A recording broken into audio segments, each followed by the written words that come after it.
are going to deliver that content to their users. But how much pushback ability do they have if the federal government, an agency like the FBI, is calling them up and saying, we don't like these specific tweets and think you should take action, and then they do, it appears? Well, without speaking to that hypothetical situation, again, these are private companies, and they have to make these decisions based on their own policies, their own initiatives, and we respect that. Okay, let's talk about the big news this week between Victor Bout, the illegal arms merchant who was convicted of a number of things, was on a sentence here in the U.S., and he was traded for Brittany Griner. I think all Americans celebrate and have great relief that she is home, but there are questions about exactly what went down there. NBC initially had reporting that said the White House was given a choice between Paul Whelan, a U.S. Marine who's being held on espionage charges by Russia, and Brittany Griner, or no one. They said it was a misstatement. They corrected it later to say that it was either Brittany Griner or no one. Can you unequivocally say that there was never an option between Paul Whelan or Brittany Griner? Yes, ma'am, I can. There was never a choice posed by the Russians, well, hey, you give us Bout back, and then you can decide whether you want Brittany or Paul. That was never the arrangement. It was only Miss Griner for Mr. Bout. They treat Paul differently, Shannon, because of these sham espionage charges. He is put in a special category by the Russians, and try as we might, and believe me, Shannon, we did. Right up until the very end, we were making efforts to try to get both of them out.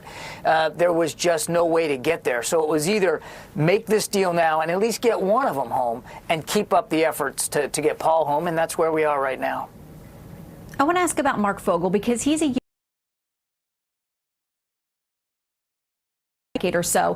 He was taken into custody in August of last year, also coming through an airport there, had medical marijuana with him that was prescribed by a doctor because of injuries and surgeries that he's been through. He's been sentenced to 14 years. He obviously doesn't have the name recognition or the celebrity of a Brittany Griner, but he's been held on similar charges for longer than she has. Why wasn't he part of this conversation or this deal?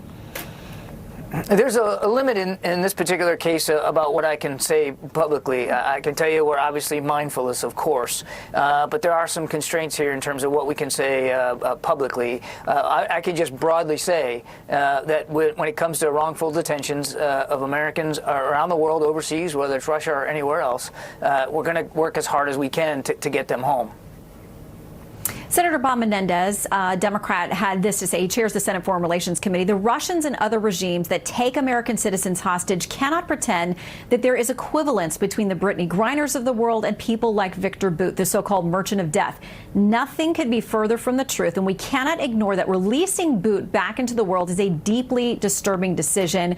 Reaction out there from one of the former DEA regional directors who was part of putting him away found it astounding that he would be released. What kind of message does this send to our enemies, to bad actors out there who think if they've got an American, especially with any level of celebrity, they could get someone back like the, quote, merchant of death? Sadly, this is a common tactic by Mr. Putin. We've seen this before. That's why the president has put in place additional accountability measures, visa restrictions, other sanctions that will give us a little bit more influence and ability to affect the decision making of potential hostage takers. We've also included on the State Department website for every country you want to visit, there's now a new designation which will let you know what the detention risk is if you want to travel to a certain country, whether it's for business or pleasure. So we urge Americans, if you're going to travel overseas, go look at that so you go fully informed. But know this, that even if you do everything right, and even if hostage takers are not dissuaded, that the United States government is going to do everything we can, if you're wrongfully detained overseas, to get you back home. And that might mean making some tough decisions, like the one the president just made. But in the end, the president believed it was the right thing to do to get to Brittany Griner back home. And of course, there's no equivalence. She wasn't guilty of anything. It was a sham trial to begin with. Mr. Bout obviously was guilty on very serious charges. Well, including charges that he would sell to terrorists and other people that would freely go around and happily kill Americans. So you can imagine there's great deal of worry about him being released back out into the mainstream. We've seen what's happened with some of the people we've traded in deals that have ended up back on the battlefront and in places of, leadership in terrorism organizations. Over on the House side, Guy Reschenthaler, the Republican in the House, says this: Biden and Secretary Blinken better preserve their documents because the new House majority, Republican majority, is going to demand answers on this latest disaster. So how will this administration answer the questions about why Mark Fogel and Paul Whelan were left behind?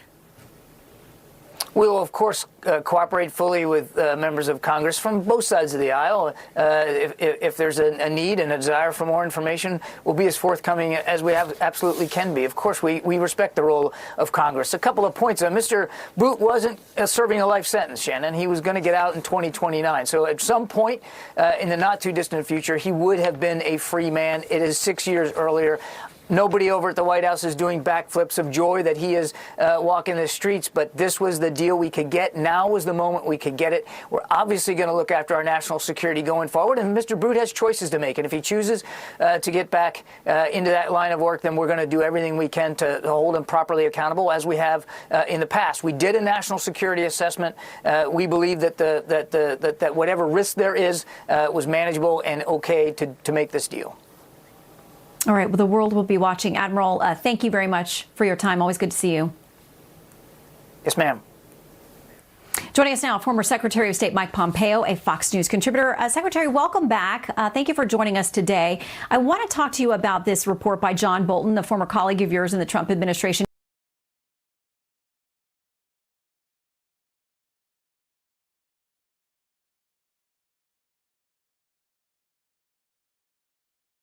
To the family.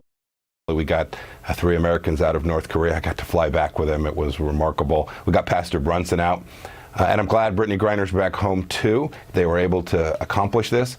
But my mission was always to get every American back, but at the same time not create the risk that more Americans would be taken. And there is no doubt that today, not just Vladimir Putin, but all the bad guys, the Iranians, others who hold Americans in detention, see that if you take a celebrity, the chance of getting one of your bad guys back out of American control is greater. And I think for people out there of notoriety, it is more likely they will be taken hostage today, and that is not a good policy. Is John Bolton telling the truth? I don't want to comment on our internal discussions.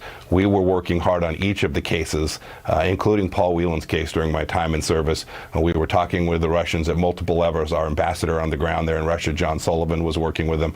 There were lots of discussions about what the right mechanism forward was. But the Trump administration was always very clear.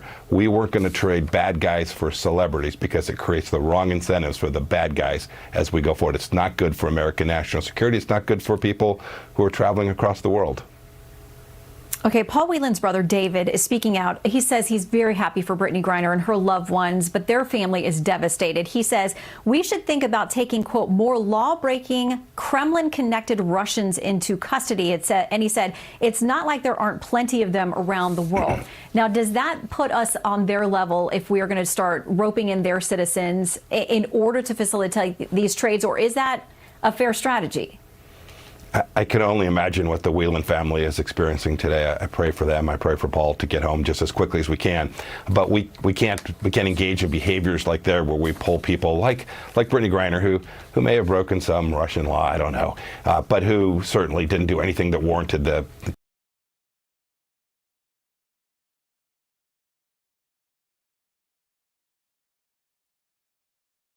conviction that they Vladimir Putin. We shouldn't engage in that. We should take down, bring into our custody folks like Victor Boot, who'd broken U.S. law and who put American lives at risk with his actions. But we shouldn't be engaged in the hostage taking that we see take place around the world. We're a nation of laws. We're a nation that the Constitution governs. This matters. When we get it right, we'll not only have the moral high ground, but we'll keep more American people safe as well, Shannon. Yeah, and there's still a lot of names and people around the world that I know that you've worked on and that this administration is working on as well. We'll keep track of those. I want to look domestically now. The House has passed the National Defense Authorization Act, and one of the key measures they insisted on, Republicans did, was repealing the vax mandate in that measure. It's got to go over to the Senate now. The Washington Post reports it this way. Rollback of COVID vaccine mandate met with furor at Pentagon. Now, the piece quotes an unnamed Navy officer. He says this makes him look like a clown. It undermines his credibility to go before his men and women and say, you got to follow me on this very unpopular command that I'm going to give you. You understand military leadership and how important that is. How do you respond to those concerns? Shannon, look what they did with this vaccine mandate. They took this vaccine that we now know that you can't get to zero. The Chinese can't get to zero. We couldn't get to zero in our schools.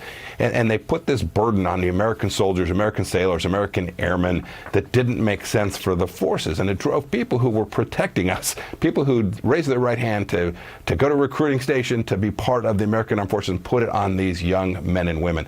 It was an enormous mistake. I'm glad that the Republicans have now, it appears, managed to get this out of U.S. law. But there's a lot more to do. We should go back and fix the wrongs that were done to people who refused the vaccine previously. The military should focus on the things that matter most. They're missing recruitment goals at staggering numbers, Shannon. This is bad for America. And it's because they're foisting some of these progressive woke ideologies into our military and not focusing on the mission, which is deter the bad guys.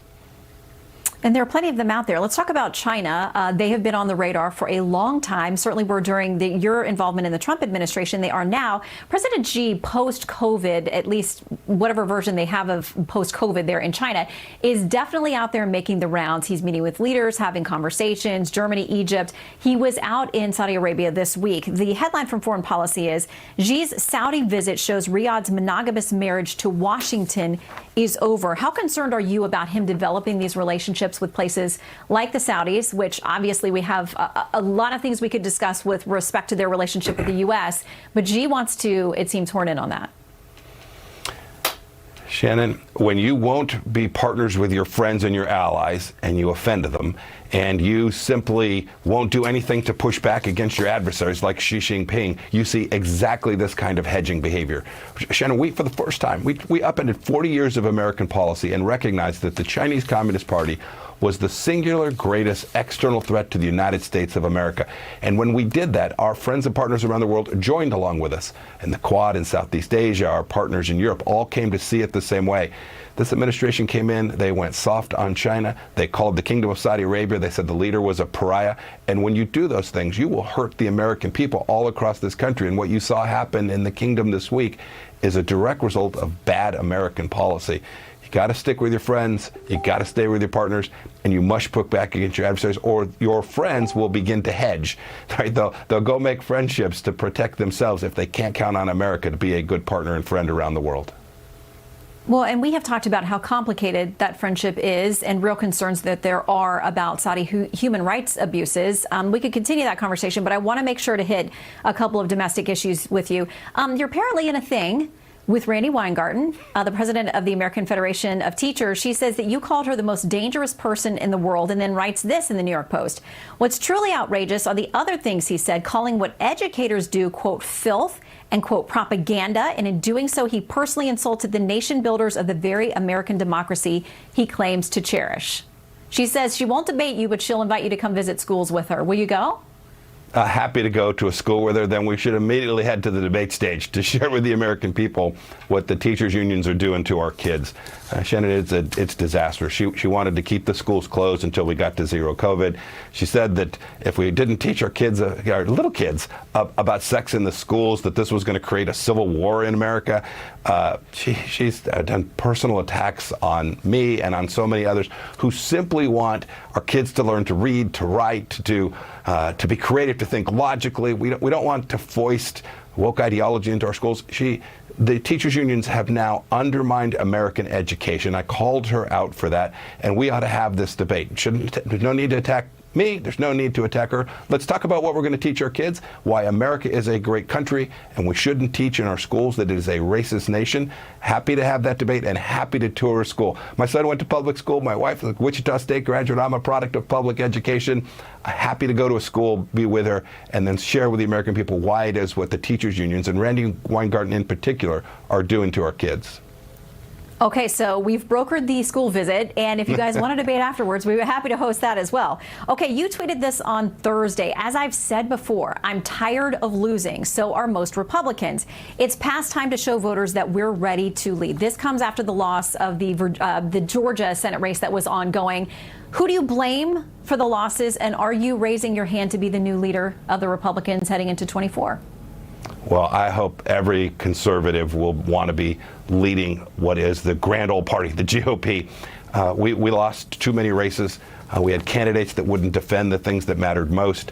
The candidates that won were serious. They were thoughtful. They articulated a vision for taking America forward. They didn't focus on the past. They defended the things that matter most, the things that about America that are worth fighting for. And when our candidates did that, they won. And when they were unable to do that, when they talked about rearward-looking ideas, they almost always lost. Yeah, and skin cancer. I'm tired of losing. I wish we had control of the United States Senate. I wish we had a president in the White House. I'm counting on us getting both of those back in 2024. And I am certainly going to be around to do my part to try and help make sure that we get that. This isn't liberal or conservative. This is about America, and we got to get it right. Dust. And our so about that, you're doing your part, or that you will be as part of 24. You visited all the right states. You've got a book out. You are speaking all around the country. When will you announce your intentions for 2024? Oh, Shannon, I don't know. We're still thinking our way. We, Susan and me, my wife, are thinking our way through this, trying to figure out. Including flight I know the clock is ticking, but we have to make sure we get this right for America. It's not about the Pompeos.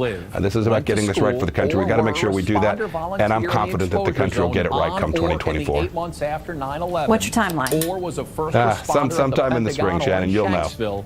You should call on a Sunday, right here on Fox News Sunday. All right, Mr. Secretary, thank you for joining us. Thank you, ma'am. Have a good morning. That brought this place back. You too. Up next, Democrats walked away with a big win in Georgia's runoff, bolstering their majority in the Senate. But now, a key Democrat swing vote in the Senate says she's leaving the party. We'll bring in our Sunday group to discuss when we return. After 9/11, you may be entitled to significant compensation and free nationwide health care. A must in your medicine cabinet. Anyone who spent time in Lower Manhattan on 9/11/2001 or any part of the following 8 months was exposed to toxic particles in the air. If you or someone in your family was there, call the 9/11 Health and Compensation Hotline or go to 911victims.com.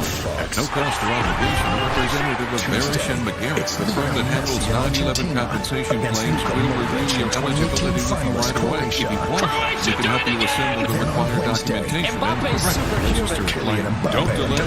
Millions of dollars are still on claim. Strict deadlines apply. Call or go online now to see if you qualify. Call 800-348-0386 now. That's 800-348-0386. Take me up into the stratosphere. September 11, 2001 changed so much, so quickly. But for the people who were in downtown Manhattan on 9/11 afterwards, the events of that day live on. Some suspected that the air they were breathing was toxic, even though the EPA told us that the air was safe. Now we know the air is not safe at all. Anyone who breathes the air has had their health compromised, whether they know it already Save or up not. to 80% buying Factory Direct. Compare this famous brand's 1-carat band at $8,800 with the jewelry exchanges for $1,299. 1-carat engagement rings $2,690. Thousands of items guaranteed to appraise for double. The jewelry exchange. Who have lost loved ones Life who asks a died lot from from you. 9/11 Why not get a little relief along the way?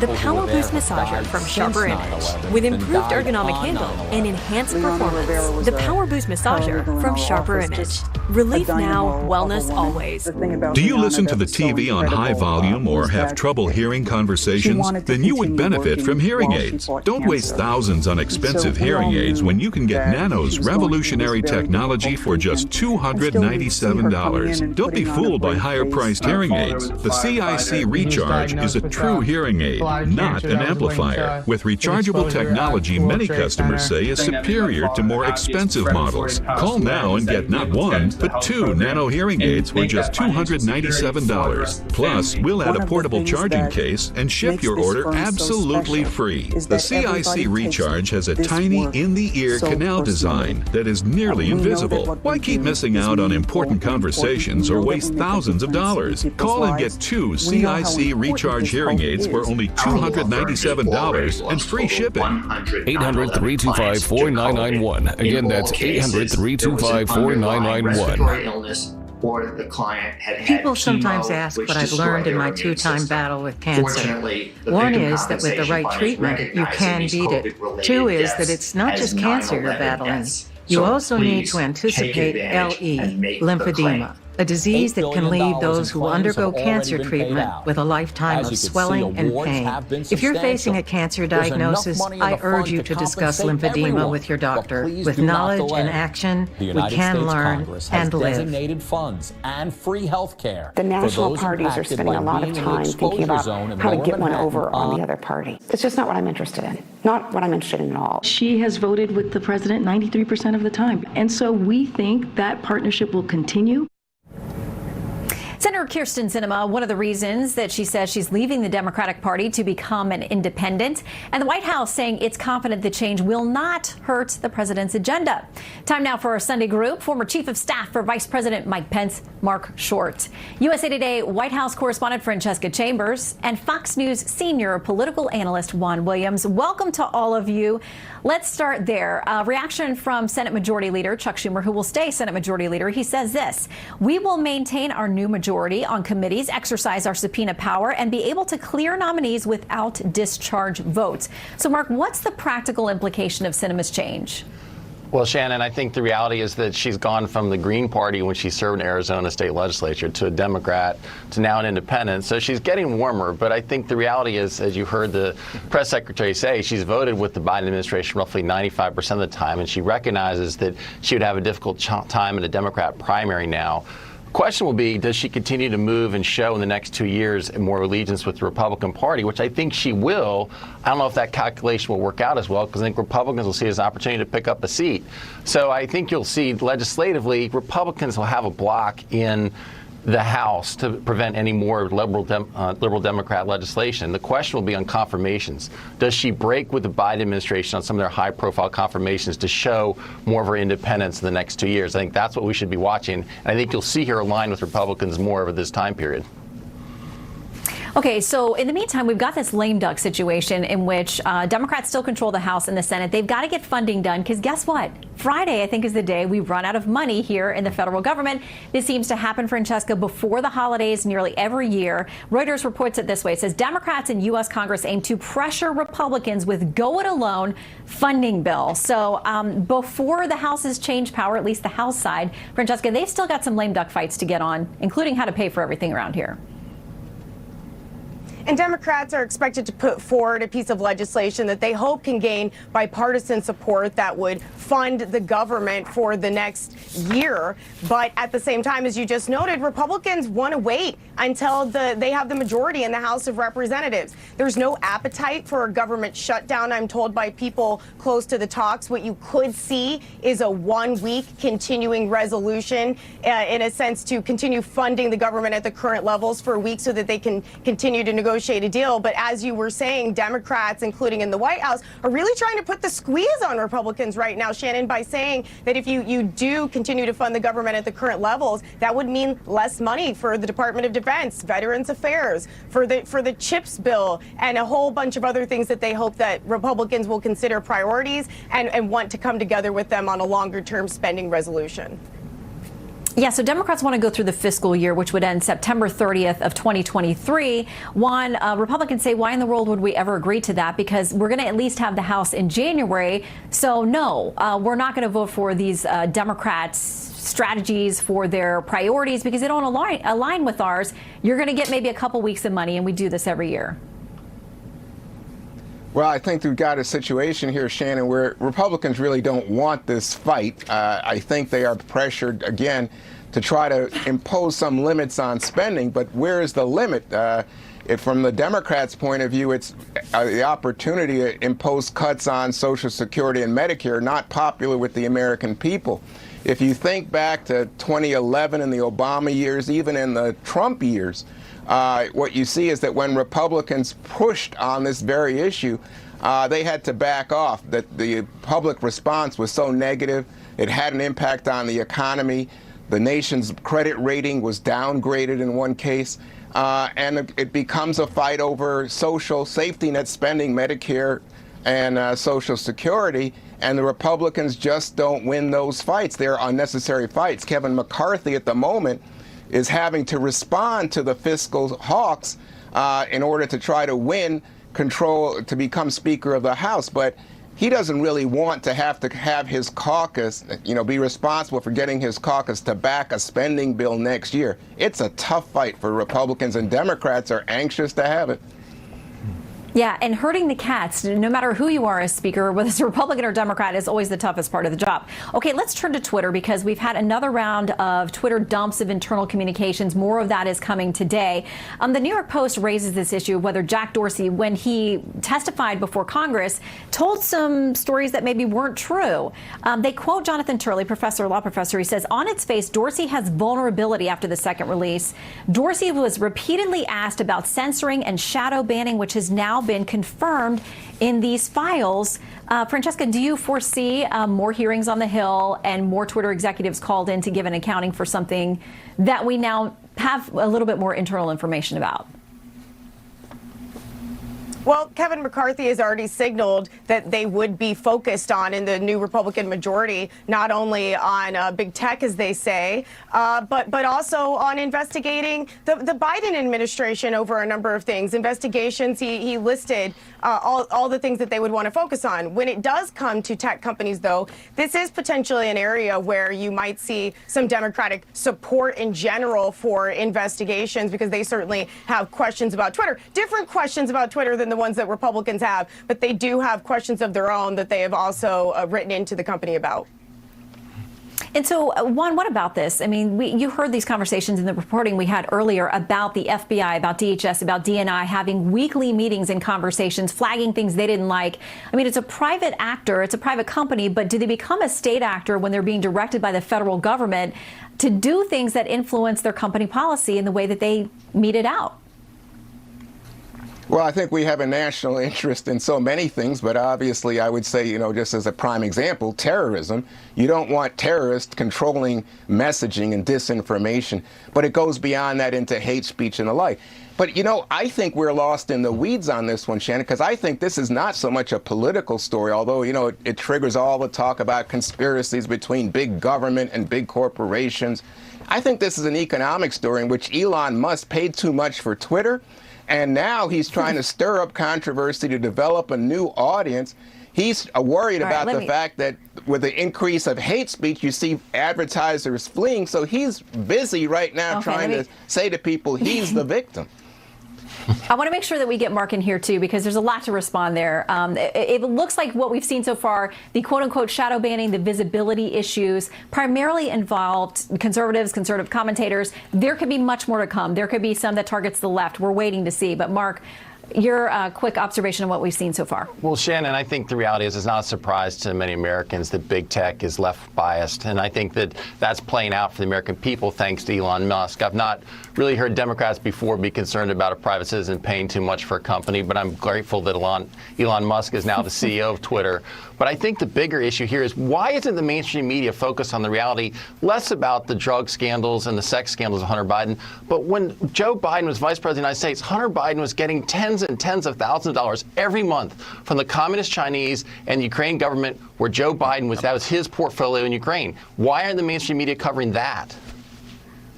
Well, I think that we will be when it is front and center on House hearings, probably starting in January of 2023. We'll cover it, as we know all of you will as well. Panel, thank you very much. We'll see you next Sunday. Thanks. Up next, the push for answers in the mysterious murders of 4 college students in Idaho. We're going to sit down with 2 crime experts to discuss why we now seem to have more questions than answers nearly a month after this horrific crime. Fox Nation's once-a-year sale is our gift to you. With 50% off all yearly plans for a limited time, now is the best time to start streaming these incredible Fox Nation shows. When I read what it took for Yellowstone to be here so that we could all enjoy it, I realized that this was a story that I suddenly wanted to share. I say when I'm done, not them. They had unboundless, unlimited optimism. The men who've shaped the nation we became. We fixing to get filthy, stinking rich, boys. Down the ground! Your hands where I can see them! Fox Nation, they give you the power. Want the truth about America? Then you've come to the right place. Our team embedded with Kid Rock. There's nobody I'm beholden to. You can't cancel me. There's only one thing in my life now that really matters. Hurry, and don't miss out on Fox Nation's once-a-year sale for a limited time. Sign up and start streaming today. Hello, I'm Mike Lindell, and I'm excited to bring you my Giza Dream bed sheets for the best offer ever. We're all experiencing rising prices, but I was able to secure a limited amount of Giza cotton for a great price, and I'm passing those savings directly on to you. You can get my Giza Dream bed sheets for as low as $29.98 with your promo code.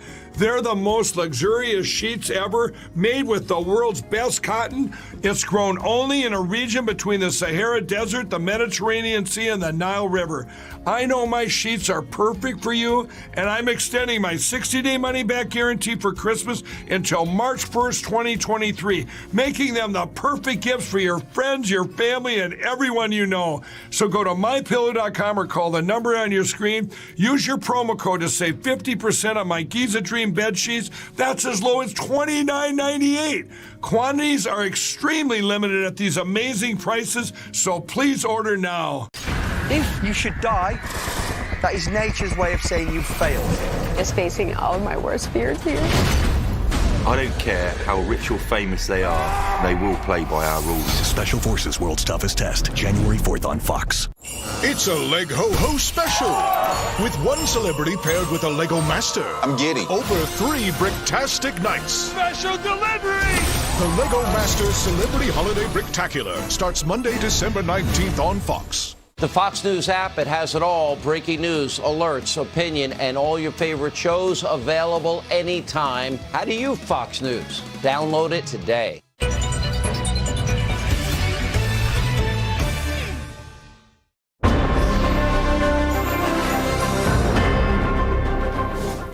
It's a story that's captured the attention of the nation. 4 University of Idaho students stabbed to death in their off-campus house nearly a month ago. Despite dozens of FBI agents and state police on the case, investigators have yet to identify a suspect. In a moment, we'll sit down with former FBI Supervisory Special Agent James Gagliano and former D.C. Police Detective Ted Williams. But first, we turn to Alexis McAdams live in Moscow, Idaho, with the latest on the case. Shannon, investigators are doing everything they can to track down the killer in this situation, and so many people in this community are still on edge as they just put out another alert to travel in groups and be vigilant as the killer's not behind bars.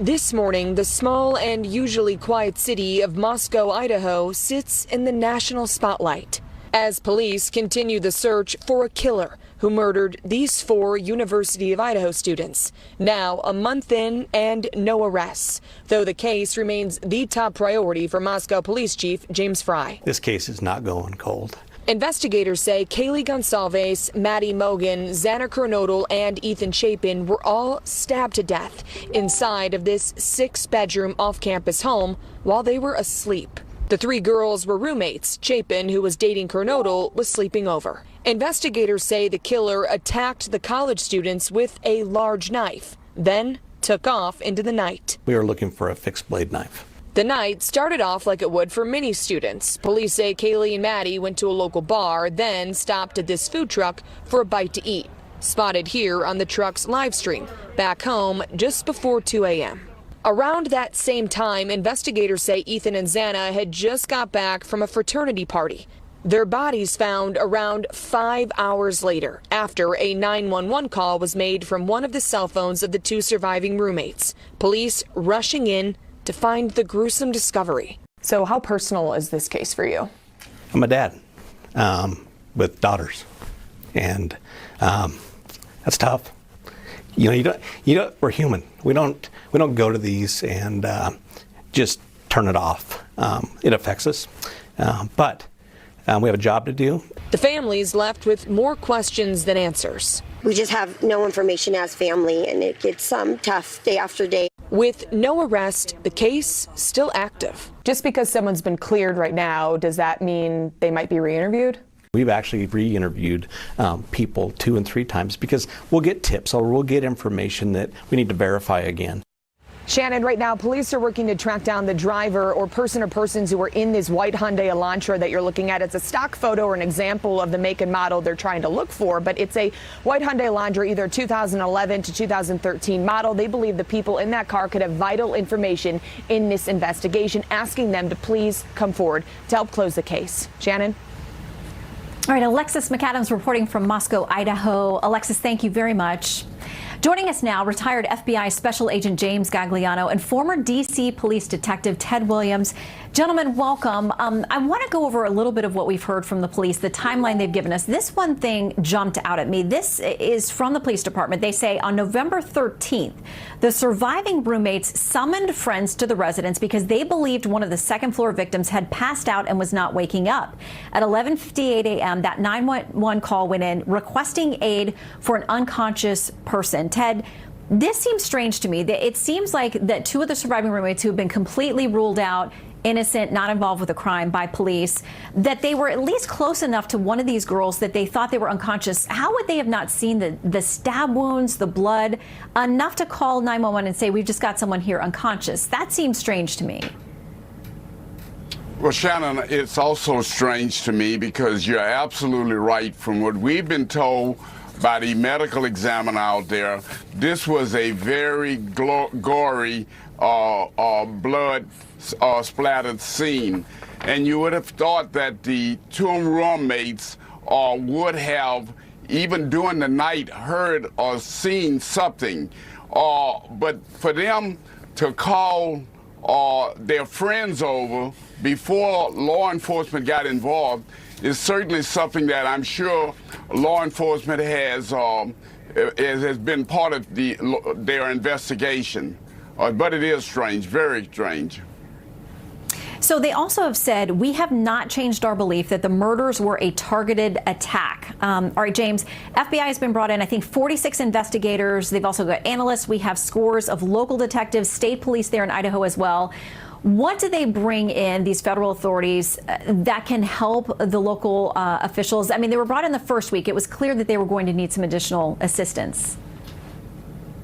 Shannon, this case has captured the national attention, and for the right reasons. You've got 4 young kids that are going to school at the University of Idaho. They live in the northernmost region of Idaho, a place that's idyllic. It's remote. It stuns the senses. And look, so the viewers understand, the FBI doesn't typically investigate murder cases. Those are cases that Ted and detectives and local police officers handle. The FBI investigates 4,500 federal violations.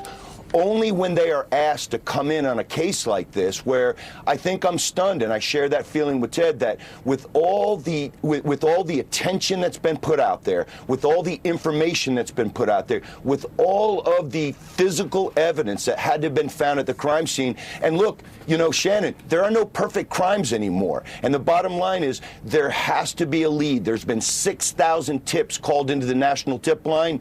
I believe they're going to catch this guy or this person or persons very soon.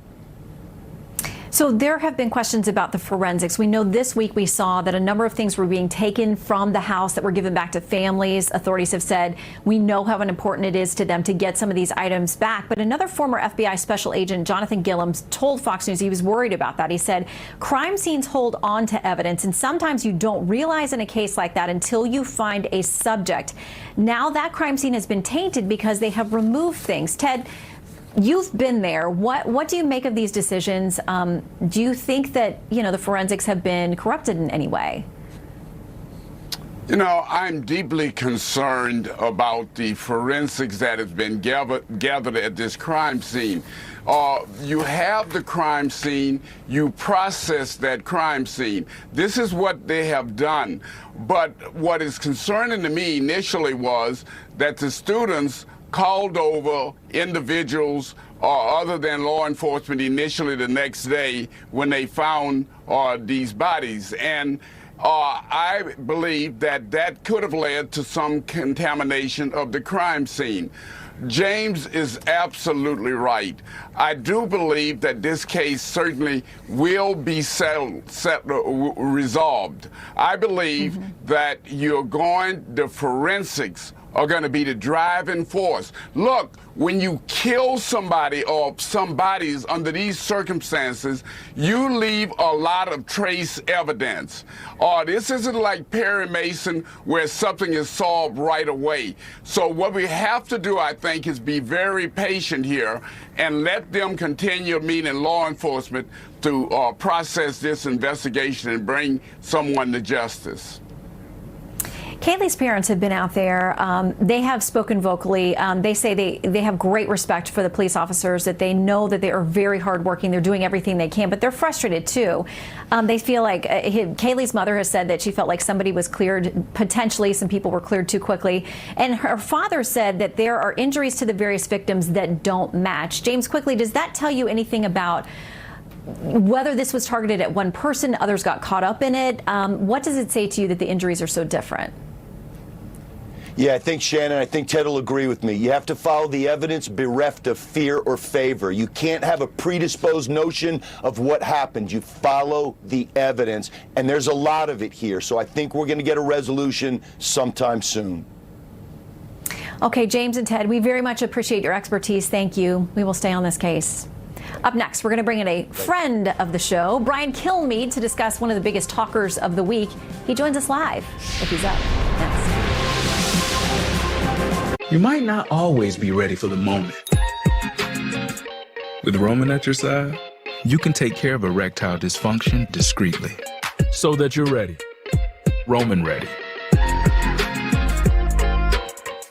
At Doan's, we know one thing and one thing only. Backs. Strained backs from weekend chores to pulled backs doing your favorite hobbies. We even know quarterbacks. Doan's, the experts in back pain relief for more than 100 years. Available at a store near you. This holiday season, give your special someone the gift of naturally nude pajamas, exclusively from Pajamagram. A luxurious way to relax. Naturally nude pajamas caress her skin and complement her every curve, plus accentuate her beauty. Naturally nude pajamas are available in sizes from extra small to 3X and come with a love it guarantee. And now, in this special TV offer, when you order Pajamagram's naturally nude pajamas today, they'll ship tomorrow. But that's not all. You'll also receive absolutely free and naturally nude nightie. Even better, when you order today, Pajamagram will include free gift packaging.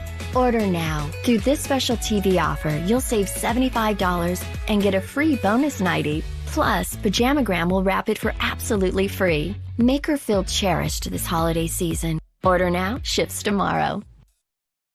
Tucker Carlson tonight. It'll be a different day, but our position on the world will remain unchanged. Don't miss a minute. Weeknights on Fox News Channel.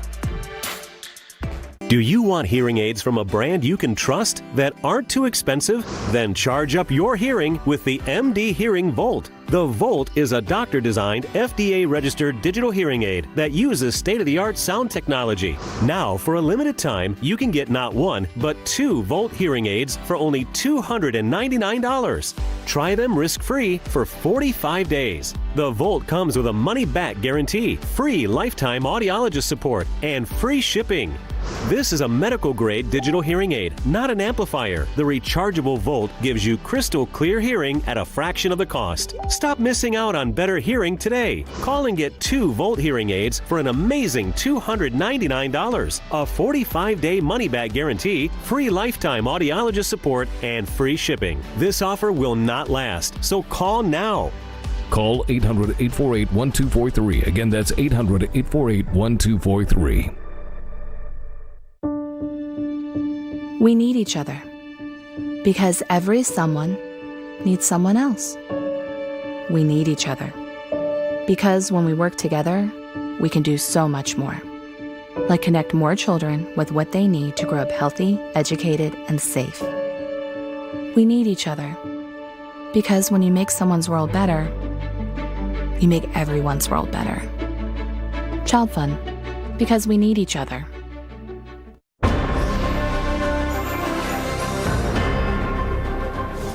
Abraham Lincoln and Frederick Douglass, two American heroes, came from very different backgrounds, but were able to put their disagreements aside to accomplish a common goal. That story is chronicled in the best-selling novel, The President and the Freedom Fighter, which has just been released in paperback. Joining us now is the author and Fox & Friends co-host Brian Kilmeade. Brian, you're up on the one day you should get to sleep in. Welcome to Fox News Sunday. This is sleeping in. It's not a 2:30 wake-up call. It's a little bit later, so for that I'm thankful. But what I try to do in the paperback is bring up what happened just around the block from you at that monument that was dedicated by Frederick Douglass in 10 years after the assassination of Abraham Lincoln. He didn't love the design, but the people that paid for it did. They were freed slaves. And they paid for it, and he said, okay, I'll dedicate it with Ulysses S. Grant there. And then 2 years ago, they're trying to take it down into Massachusetts. They took out a replica. So in doing history, I didn't realize we'd be looking at the war on history, and that's what's happening on a daily basis. So that's what I tried to add to the paperback this time. Well, and the book is all about how they came together. They had very different ideas about how to get there, but to end slavery. And it reminds me of something that is being debated here in Washington now, which is very different views on how to get there, but agreement that the border is in real trouble. So we have this headline now from FoxNews.com. Senators Tillis and Sinema revive talks on potential immigration deal during lame duck session. Brian, the border is a mess. Any hope in your mind that there is an appetite on both sides to actually get something done? I mean, when you can't get the president to even go there, when asked by Peter Doocy, why aren't you going to the border, being that you go to a border state, he says, I have more important things to do. Doesn't that really say it all?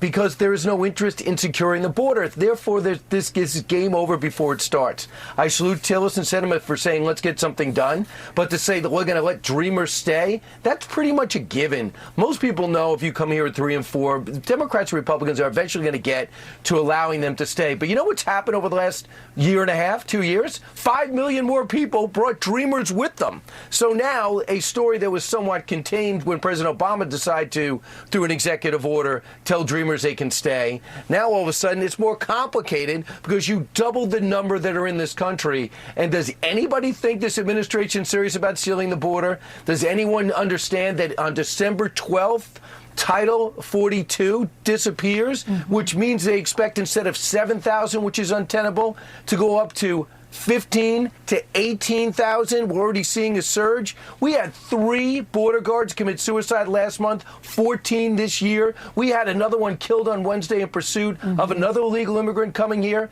Until we get serious about stopping having security, which you know this, Shannon, you work there every day. Senator Schumer used to talk about having border security. Used to have Senator Joe Biden talk about border security. They have suddenly changed, and they think it's a great idea to let every country come and stay for free. Well, excuse me, we'll give them a nice welcome package, some cash, some belongings, and we also give them a bus ride wherever they want to go. It's insane. No country does this. Well, and the difficult reality, too, is that we've tracked the numbers of people who are trying to come here who have also died, hundreds of them around the border or trying to get through these border crossings. So there are people impacted on all sides of this, and whether Washington gets anything done or not, I'm not going to hold my breath. We also have you here to talk because you're an expert on all things soccer. The World Cup has captured, I'm told, half of the world's population is watching these games when they're on. So we are down to the finals, getting into next week. We'll talk about that. But in the meantime, reporter Grant Wall, who is much beloved and well known as a reporter within the soccer community, an American, passed away there very suddenly. I listened to his podcast where he was talking about Thursday that he'd been sick. He had this terrible cough. A lot of people have this cough. And now he's gone. What more do we know about him in this situation? Number one, he's in great shape. And number two, he's very well respected. One of his big stories was a teenager named LeBron James. He put him on the cover and said, the next coming. He was 100% right. That was really well done. An investigative piece that he did in a book that he put out, The Beckham Experiment, when David Beckham came here, the impact he had on soccer in this country, that I know that your husband, I know, is very interested in. But Grant Wall, and is in the prime of his life, in great shape, the premier reporter, to die like this, his brother, remember, just something to think about. I'm not saying anything diabolical happened, but he was delayed for about an hour because he wanted to come in with a patch that had a salute to the pride flag. His brother's gay, and it was a salute to his brother. And they said all this stuff has to be banned, and everybody that wears it, your team is going to be fined, they're going to be sanctioned, they may even get a yellow card per team. So he stood up for that. His brother thinks he was killed, and he came out and says, there's no way my brother was sick. We got to investigate this. There'll be an autopsy, but nothing but tragedy and sadness as he has his wife has found out, and his body's coming home, that her husband has passed away. No one could probably get their head around it. Yeah, I mean, like I said, in his podcast, he talked about how his body had been, he said, betraying him or kind of giving him signals that he was running too hard and that he had been sick with this cough. We will wait and see now what answers his family gets as we wait for an autopsy and other things. But in the meantime, just praying with them and their grief over this. Brian, thank you very much. We will see you bright and early tomorrow morning on Fox & Friends. Thank you, Shannon. Thanks so much. Congratulations on the show. It's awesome. Thank you. Up next, a look ahead to Fox's World Cup coverage as we head toward next Sunday's final match. Let me tell you the secret to stressing less. Sleep more. No matter how much I'm struggling to relax, I know I can always rely on Relaxium Sleep to calm my nerves and get me to sleep through the night. Relaxium helps me calm down and relax so I can actually fall asleep. Because if we don't get enough sleep, we're not capable of functioning to our full potential. No sleep means the next day you're less alert, less attentive, and slower to process new information. You're also more likely to develop very serious health issues. It's crucial that we safeguard our health and reset our body's natural sleep cycle. That's why Relaxium Sleep is so important. Relaxium is drug-free and not addictive. It also has no side effects, which means it's safe to take every night. And for us, it started working from the very first night. We fall asleep, stay asleep, and wake up ready to go in the morning. I created Relaxium Sleep with Valorest, exclusive to Relaxium Sleep, along with key ingredients that play an active role in promoting restful sleep. When I found out about Relaxium, my life changed. It really did. Headaches, nightmares, all of that has disappeared. I've had sleep problems for about 10 years or more, and when I tried Relaxium, I don't have them anymore. I'm getting the best sleep I've ever gotten. In a double-blind placebo clinical trial, Relaxium Sleep helped people fall asleep 140% faster, stay asleep over 200% longer, and wake up feeling refreshed. To experience less stressful days, we've got to shoot for more peaceful nights. And in Relaxium, we've found our secret weapon. Call now to restart your sleep cycle in as little as one night. Relaxium Sleep is so confident that it will work for you, they're giving away 1,000 bottles. Call 800-323-0909 or go to tryrelaxium.com. Try Relaxium Sleep risk-free for 30 days. That's 800-323-0909 or go to tryrelaxium.com. Lab diamonds, so affordable and fun. The Jewelry Exchange has 1-carat diamond solitaires from $7.99 to 3-carat $39.90. Carat studs from $5.99. Thousands of diamonds guaranteed the lowest price. The Jewelry Exchange Direct. It's Fox Nation's once-a-year sale. Enjoy 50% off all yearly plans with our special offer. Catch our most festive shows, including Christmas at the Greenbrier and a Yellowstone Christmas. Don't miss out. Sign up for Fox Nation today and get 50% off all yearly plans.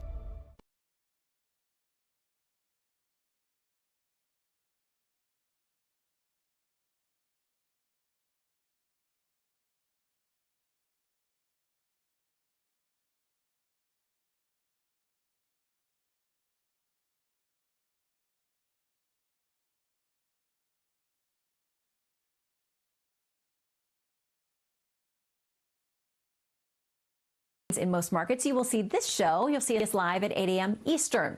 That is just ahead of the FIFA Men's World Cup final right here on your local Fox affiliate this coming Sunday, December 18th. Coverage starts at 9 a.m. Eastern. The match starts at 10 a.m. And by the way, Fox News Sunday will have special reporting live on the scene to kick it all off for you. That is it for us today. Thank you for joining us. I'm Shannon Bream. Have a great week, and we will see you next Fox News Sunday.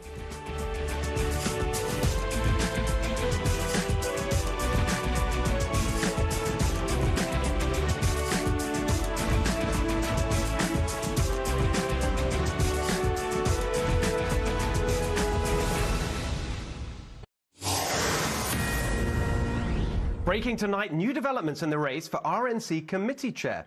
Texas and Arizona pass a vote of no confidence in Ronna McDaniel, and California's GOP executive backs challenger Harmeet Dillon, who joins us live later in the show with the latest on that important election. And now to our main focus tonight, our special investigation into the FBI and Department of Homeland Security's attack on our democracy, as we reveal for the first time on television the staggering level of collusion between big tech and the Washington establishment, the shadowy network of organizations set up by the security agencies to outsource government censorship, and the way that a state cybersecurity apparatus designed to protect America from foreign interference was turned into a domestic cyber attack by our government on Americans. Evening, everyone, and welcome to The Next Revolution. Tonight, part one of our special investigation will focus on the FBI. The very government agency that is supposed to protect us attacked our democracy in 2020. Their aim? Protecting Joe Biden, who was the head of and financially benefited from a corrupt influence peddling operation with a hostile foreign power while he was vice president. The vice president of the United States planning to become president, bought and paid for through his family by our number one global enemy, China.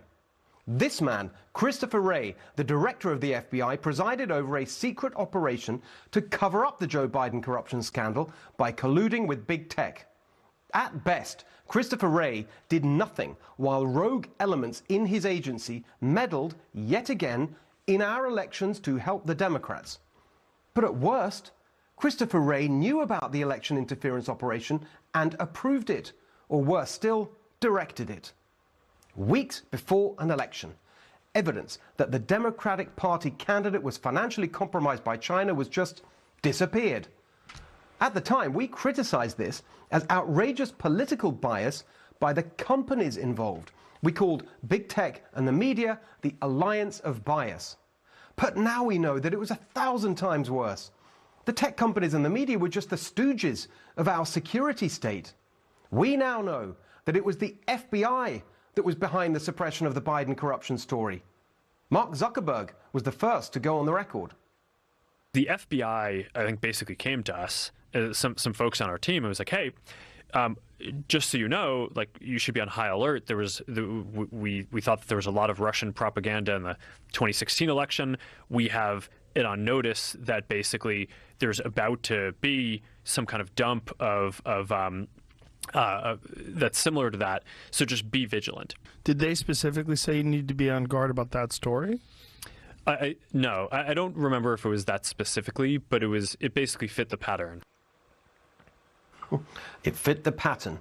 And the pattern was being conveyed to Twitter as well, in weekly meetings with the FBI, as well as the Department of Homeland Security. The FBI was represented in these meetings by an agent named Elvis Chan. He was deposed in the Missouri and Louisiana lawsuit against the federal government. On page 222 of his deposition, Elvis Chan names another person who was in these meetings, Shelby Pearson, the U.S. election threats executive at the Office of the Director of National Intelligence. In the meetings with these security officials, Twitter was warned about a hack and leak operation. Yoel Roth, Twitter's former head of site integrity, confirmed in a sworn affidavit to the FEC that, quote, a hack and leak operation would involve Hunter Biden. And it was worse even than that, as Miranda Devine revealed to us last Sunday night. The FBI had come to Twitter and told them in their weekly meetings before the 2020 election to look out for a hacked materials, a hack and leak operation that they believed was going to be about Hunter Biden, and it was going to come in October. It was going to come in October. How the hell did they know that? Because the FBI had been secretly spying on Rudy Giuliani, who'd been given the Hunter Biden laptop and was working with Miranda Devine to get its contents, especially the shocking evidence of Biden corruption, out into the open. The FBI saw text messages between Giuliani and Miranda and knew exactly when the Post was planning to publish its bombshell story. But here's the most damning fact of all. The FBI had had the laptop for over a year. It was given to them by the guy who ran the computer repair shop where Hunter left it. So the FBI knew the laptop was real. They knew the contents were not hacked. But still they told Twitter and Facebook to be on the lookout for hacked materials. The only way they could get Twitter and Facebook to justify the censorship under their terms of service. Hacked materials involving Hunter Biden that would drop in October 2020 as part of a Russian disinformation campaign. They cooked the whole thing up. The FBI. That is election interference. That is unconstitutional. It is illegal. And it exposes our new dark reality that big tech, the social media and other platforms that through their aggressive monopolistic practices became essential parts of everyone's life, these platforms are today an extension not just of the Democratic Party, we've known that for a while, much worse, they are extensions of the FBI and the other arms of the federal government's security apparatus. Big tech has been captured by the security state. You see that revealed in the Twitter files, an entire portal where government officials could request that certain posts be censored. Internal discussions where they debate the best way to hide the fact that they're censoring on behalf of the government. Should they call the FBI and DHS outside experts or just partners? I don't know. How about bosses? Because that's basically what they were.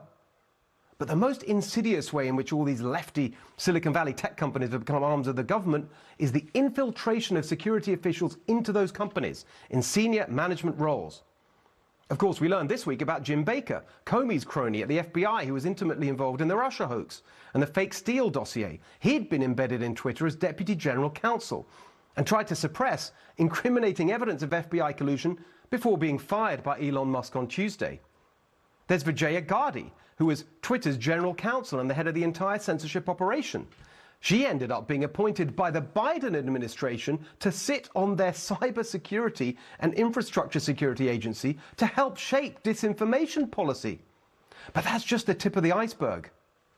Dawn Burton, Christopher Wray's senior innovation advisor at the FBI. She became Twitter's senior director of strategy and operations for legal, public policy, trust and safety. The head of Twitter's strategic response team, which the first round of the Barry Weiss Twitter files revealed was the group that was secretly silencing and censoring conservatives. That group was run by Jeff Carlson, who previously worked for the FBI and the CIA, a fact he tried to hide by deleting his LinkedIn profile, but not before journalist Andy Ngo managed to archive it. On LinkedIn, many users don't put their full names, but a report on the website Real News Network tracks some of them down. Matthew W., from FBI Intelligence Program Manager to Twitter's Senior Director of Product Trust. Patrick G., 23 years as an FBI supervisory agent to become Twitter's Head of Corporate Security. Bruce A., an FBI supervisory special agent, left to become Twitter's Director of Insider Risk and Security Investigations. It's not just the FBI. After 10 years as a CIA analyst, Michael Scott Robinson became Twitter's Senior Policy Manager for Site Integrity, Trust and Safety. 3 years ago, Twitter hired Greg Anderson, a NATO official who worked on PSYOPs, a fact that he later tried to hide. Amazingly, Gordon McMillan, Twitter's head of editorial for Europe, the Middle East and Africa, was revealed in 2019 to be an active British Army officer in a unit focused on online warfare and psychological operations. And it's not just Twitter. This man, Aaron Berman, bragging on Meta's website about running the team that, quote, writes the rules for Facebook and decides, quote, what is acceptable or not, is from the CIA, where, amongst other things, he says he wrote and edited the President of the United States' daily brief. Facebook hired this man, Scott Stern, who was head of targeting for CIA drone strikes, which mainly killed innocent civilians, to target misinformation and malicious actors. That's reassuring. Here's a few more. Deborah Berman, Brian Weisbard, Cameron Harris, all of them from the CIA, working in areas like misinformation, now at Facebook, working on trust and safety, their euphemism for censorship. What could go wrong? Dozens more just in this one article. Emily Vacker, Facebook Trust and Safety again. 10 years in the FBI. Sheriff Kamal, Trust and Safety, previously a program manager at the Pentagon. The CIA's Mike Torrey was hired to run Facebook's response to complex information operations threats. CIA contractor Hagan Barnett became head of harmful content operations. A Department of Defense intelligence officer, Susanna Morrow, became director of Facebook's global security intelligence. Threat Investigations Manager Ellen Nixon came from the FBI. Influence Operations Manager Olga Belagalova came from the State Department and the Office of the Secretary of Defense. Director of Global Threat Disruption David Agronovich came from the National Security Council, as did Head of Security Policy Nathaniel Gleicher, Head of Cyber Espionage Investigations Mike Dvelyansky, former FBI Director and Associate General Counsel for Cybersecurity and Investigations Haley Chang came from the FBI and the Department of Homeland Security. The security state has infiltrated the highest levels of the company. This is Chris Rose, who's on Meta's Governance Oversight Board, overseeing everything Facebook does. He was at the Office of the Director of National Intelligence and was another one who wrote the President's Daily Brief. They seem to like that at Facebook. If you're doing that job now, I think we know where you're going to end up. The FBI has even provided Facebook with a spokesperson. The CIA provided the president of legal strategy. On and on it goes. Round and round it spins. The revolving door between Facebook and Twitter and the FBI and DNI and CIA and DHS. It is totally outrageous. I'm not impugning the motives of any of the people we've cited tonight. They all chose to serve their country. But the collective effect of all this, the scale and extent of the security state takeover of the social media platforms that today are the main way Americans express themselves, the coziness, the cronyism. In any other industry, we'd call it corruption. But in this of all industries, it's worse than that because it's about our fundamental freedoms as Americans. Imagine what we'd say if a Russian social media platform was chock full of former KGB or FSB agents and tried to claim it was independent of Putin's regime. Twitter and Facebook and YouTube and all the rest, they are now clearly part of the regime here. The ruling establishment with all its arrogance and contempt for anyone that challenges its groupthink. And, as we'll see in part 2 of our investigation next week, the chilling thing about all this is the surreptitious way they've set up a shadowy network of partnerships and alliances to outsource the dirty and illegal work of censoring Americans for thought crime. But now the fight back is on. As we saw earlier, the federal lawsuit filed by Missouri Attorney General Eric Schmidt and Louisiana AG Jeff Landry. The New York Post has filed a federal lawsuit accusing 67 officials or agencies of violating their First Amendment rights. Later on tonight, we'll be joined by Jay Bhattacharya. Let's see if he has grounds to sue them for what they shamefully did to him. There's a massive irony behind all this. I've lived in the heart of Silicon Valley for over a decade. I know this world, and I know many of the people. They didn't start these companies to become agents of the FBI and the CIA. They truly believed in democratizing information. But now, like the pigs in George Orwell's Animal Farm, they've become the very thing their revolution was against. I understand that this censorship of Americans started out as a response to enemy regimes attacking us. But now it's our own government attacking us. I understand that big tech has a responsibility to police its platforms. Even Elon Musk said that. But when the government tries to do it, Silicon Valley should have been pushing back, not welcoming it in by hiring all these people from the security state. The FBI has now meddled in 2 presidential elections to help one political party. Congress has done nothing about it. The media is silent about it. No one's been held accountable. How can this happen in America? The ringleaders of this plot must be identified, prosecuted, and punished for what they did. Christopher Wray, he should stand aside while investigations are carried out. Congress should slow down the revolving door, legislate a ban on critical tech companies hiring from the security state unless a special exemption, requested and debated publicly, has been made. We must demand accountability and not stop until justice has been done and faith in our democracy has been restored. That is the next revolution we need. Well, Twitter is free now, so it's a great time to follow us if you're already on Twitter, or to join or rejoin. If you're not, you can find me at Steve Hilton X and our show at NextRevFNC. Now, here with the reaction, California Congressman Darrell Issa, who is on the House Judiciary Committee, also fresh from a triumphant re-election, which we're very pleased to see. Congressman, great to see you tonight. I'd really like to focus on Christopher Wray's role here.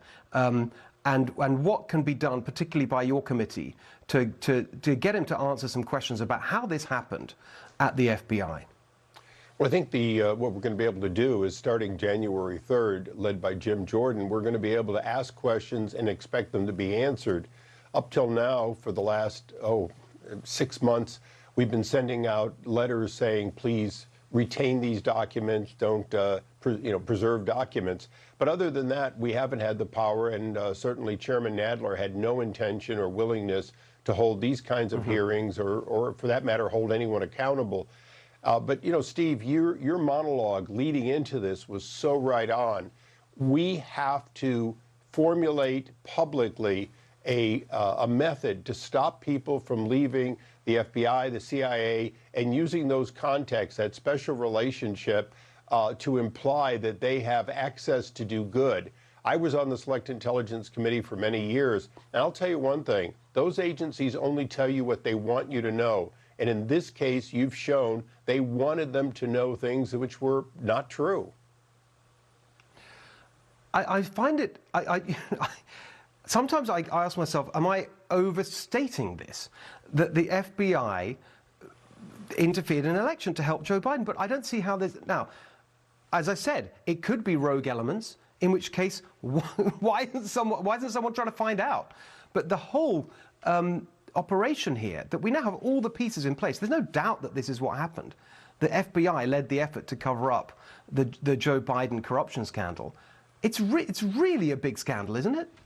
It is a big scandal, and there's really two sides to it. There's the I'm going to protect Joe Biden, I'm going to protect Hillary Clinton, or whoever the Democrat happens to be. And then there was this ongoing hate for Donald Trump that transcended his election. And even when he was their boss, he was clearly on there. How do we bring him down? What is our plan B to bring him down? And no question at all, the FBI, Department of Justice, was at the center of it. That's a really important point, because a lot of people, when you make these arguments, they say, well, what are you talking about? Christopher Wray was appointed by Donald Trump, and you're saying that this happened effectively from the Trump administration. But the point that's missed in that is that actually there is an establishment, there is a swamp, there are a group of people who all the time during the Trump administration were working against him. Well, and Steve, there's no question at all. There's an establishment mentality here in Washington. And believe it or not, members of Congress are not part of that establishment. The bureaucracy that says these guys come and go absolutely hate something like a Ronald Reagan, but they really hate something like a Donald Trump. Can I ask you for your broader reaction to what we've seen over the past week or so with these Twitter files? What have you been thinking as you see these documents come out? Well, what I've been thinking is that what Elon Musk is doing is very brilliantly insulating Twitter from what is likely to be investigations and even charges against the other companies. He took over and he's saying, look, these are individuals. This does not represent the company I bought and paid for. But when you look at Facebook, when you look at Google, boy, to quote an old comedy of Lucille Ball, you got some splaining to do at those other agencies, and they're not, those companies are not explaining, and as a result, it'll be lawsuits, both civil and criminal, investigations by Congress that are going to be asking them tough questions. Well, quite frankly, we're getting the answers before we asked from Twitter. Well, there's a lot of people who think that's long overdue, and it's very good news to hear you laying all that out so clearly. Congressman Issa, great to see you tonight. We appreciate you joining us. All right, don't miss part 2 of our special investigation next week. And we'll be right back.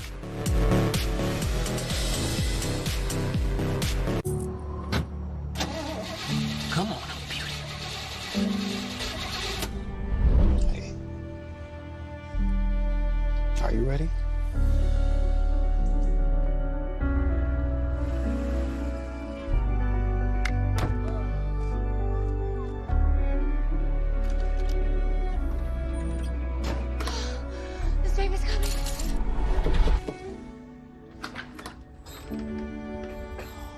Hello, I'm Mike Lindell, and I'm excited to bring you my biggest bedding sale ever just in time for Christmas. Get my Giza Dream bed sheets for as low as $29.98.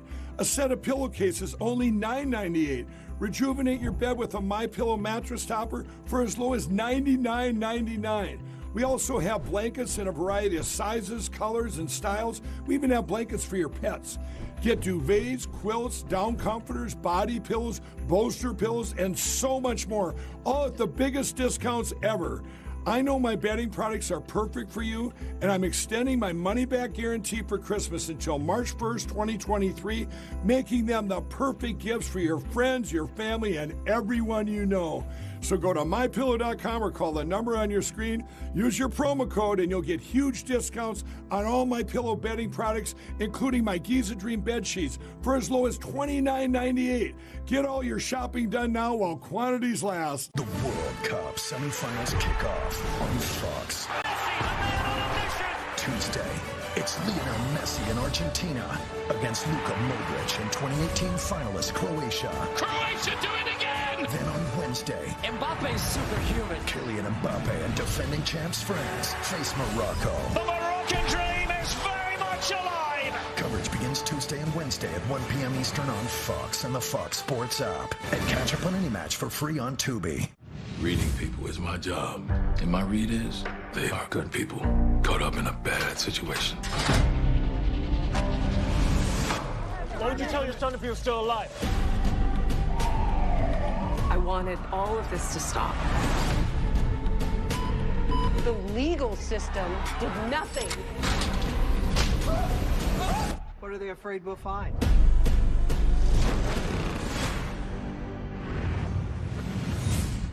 A heart attack? Do they have life insurance? No. But we have life insurance. John. I'm trying to find something we can afford. Fortunately, in only a few minutes, SelectQuote found John a $500,000 policy for only $29 a month. And his wife Anne a $500,000 policy for only $21 a month. Go to SelectQuote.com now and get the insurance your family needs at a price you can afford. SelectQuote. We shop, you save. For breaking news, politics, and Beltway coverage like no other, Bret Baier has the smart analysis you can't miss. Special Report, weeknights at 6 on Fox News Channel. Do you want hearing aids from a brand you can trust that aren't too expensive? Then charge up your hearing with the MD Hearing Volt. The Volt is a doctor-designed, FDA-registered digital hearing aid that uses state-of-the-art sound technology. Now, for a limited time, you can get not one, but 2 Volt hearing aids for only $299. Try them risk-free for 45 days. The Volt comes with a money-back guarantee, free lifetime audiologist support, and free shipping. This is a medical-grade digital hearing aid, not an amplifier. The rechargeable Volt gives you crystal clear hearing at a fraction of the cost. Stop missing out on better hearing today. Call and get 2 Volt hearing aids for an amazing $299. A 45-day money-back guarantee, free lifetime audiologist support, and free shipping. This offer will not last, so call now.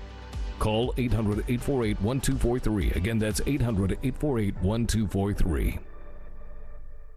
This is the sound of the season's favorite gift. Right now, Omaha Steaks is offering the favorite gift package. That includes 4 of our famous pork tender filet mignons, 4 air-chilled boneless chicken breasts, burgers, franks, sides, desserts, and more. All for just $89.99. That's over 70% off. Order now to include 4 more burgers free, and we'll deliver in time for Christmas. This exclusive TV offer is our best of the season, and it won't last. Order today at omahasteaks.com/TV.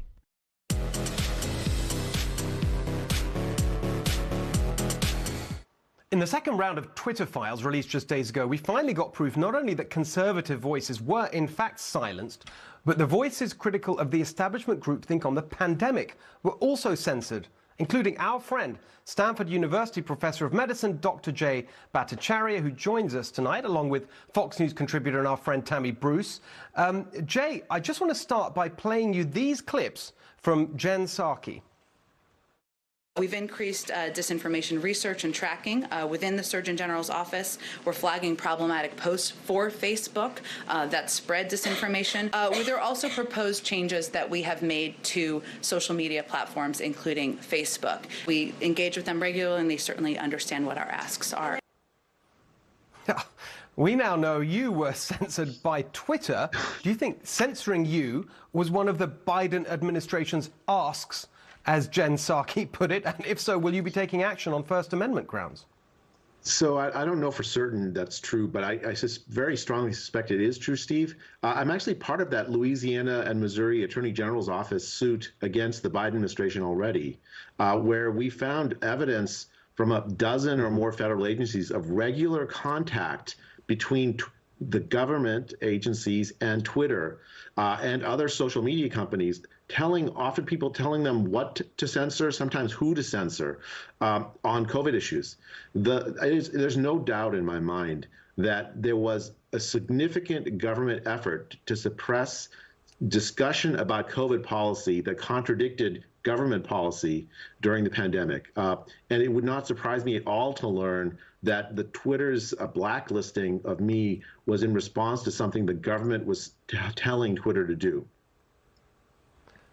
And the outrageous part about all of that is not just the censorship in itself directed by the government, that's bad enough, but the fact that you were right about everything and they were wrong. Tammy, I'm just going to give very broadly your reaction to all of this, what I said in the opening there, the whole thing. What do you think? Well, I can't say enough how shocking and destructive what's happened really is, and especially to the young people watching who really don't know anything else. They might not realize what this means to the stability of the country, to the legitimacy of our government. None of this is normal. It is not normal for the government to censor people based on this Orwellian word of disinformation, which is simply having a contrary opinion to the approved narrative by the government or by a political party. What worries me is, it's a miracle that there is an American private citizen who happens to be a billionaire, who happened to be interested, who happened to be able to do it. All of these things needed to come together for us now to be able to prove this completely and to see the degree to which it was being implemented. What worries me also is that this was done with such ease and with such an organized kind of smoothness that clearly they've been doing this in some fashion throughout how many generations. Clearly, legacy media must have made it easy and obvious that this was perhaps some kind of relationship they would have controlling information that went into the public view. Social media changed that because of our access to it, normal people's access to it. And it's really, I know that with the doctor and other very high-profile people were censored. Regular Americans, average Joes and Janes, had their accounts blown up entirely, completely cut off, who don't have access to television. So we speak for them now as well. It is dangerous. It is outrageous. It's not normal for kids listening. This can't continue. Both parties allowed it. You heard your clip of Jen Psaki. They were admitting it. And nobody stopped it. This cannot continue, and I think it's our generation, all of us in the frontier, that must work. And thank God, literally thank God for Elon Musk. Wow, you just captured it so perfectly, Tammy. I totally agree. That's why I always think never bet against America, because America finds a way. Right. And that's what seems to have happened now. Jay, just as Tammy so powerfully laid out how destructive this has been for something as big as our faith in government and democracy and our system, I mean, something just as important, which is confidence in science, which is the foundation of so much progress. I mean, you're there at Stanford University. I mean, what do you think is the impact of all this censorship on the reputation and trust in science in this country? I mean, I think science depends on free speech. Science depends on scientists and be able to talk to each other freely without fear of being censored or fear of social discredit, which is really what the effect is of this kind of censorship. And actually, you know, if you think back on the pandemic, Steve, imagine if there had been a free, honest discussion about pandemic policy. Would the schools have closed in fall of 2020? The evidence, the scientific evidence was strongly against it back then. How many American school kids, especially poor and minority kids, have been harmed by the fact that we censored that discussion from happening? I mean, would we have closed American businesses, small businesses? Would we have closed the churches, mosques, synagogues? Would we have done all of these measures which harm the lives of so many people without actually protecting Americans from the virus at all? The virus spread anywhere regardless. Would we have put in place vaccine mandates that forced countless people to make difficult choices? I don't think so. I think we would have won that argument had there been a fair argument at the time. The damage is almost incalculable. Exactly. People lost their job. I mean, I can't even begin to engage in it because it's so infuriating. And I just want to remind everyone that you were here on this show in March 2020. So this is not being wise after the event. This is not, you know, in hindsight. You were saying it at the time. And it's absolutely outrageous what happened to you and many others. And to Tammy's point, millions of Americans who had common sense and could see what was going on. Jay, thank you so much for being with us, for everything you've done, for your courage. Tammy, we will see you later on in the show, and we'll be right back.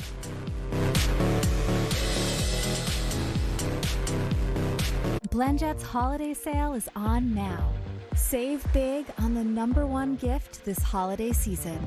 The BlendJet 2 portable blender gives you ice-crushing, big blender power on the go. Throw in your favorite ingredients and blend up a delicious smoothie anytime, anywhere. BlendJet 2 even cleans itself. Just add water, a drop of soap, and blend. Recharge quickly with any USB port. Order now from blendjet.com and get our best deal ever. Do you have trouble hearing conversations? Are you constantly asking loved ones to repeat themselves? Do you miss out on discussions or talking with friends? Then you would benefit from Nano hearing aids. Don't waste thousands of dollars on expensive hearing aids or settle with the frustration of cheap amplifiers. Right now you can get 2 revolutionary Nano CIC Recharge hearing aids, regularly $794 for just $297. Or opt into our payment plan of 4 easy payments. I love how affordable the Nano hearing aids are. Compared to some hearing aids, they're as much as $3,000, $4,000, $5,000. Don't be fooled by higher-priced hearing aids. The CIC Recharge is a true hearing aid, not an amplifier. It has rechargeable technology that many customers say is superior to more expensive models. Well, these Nano hearing aids are fantastic. They're affordable, they're easy to fit into the ear. And what really impressed me is I'm hearing things I haven't heard in years. Our friendly operators are standing by to take your order. 800-779-8600. The CIC Recharge offers superior noise reduction and a tiny in-the-ear canal design that is nearly invisible.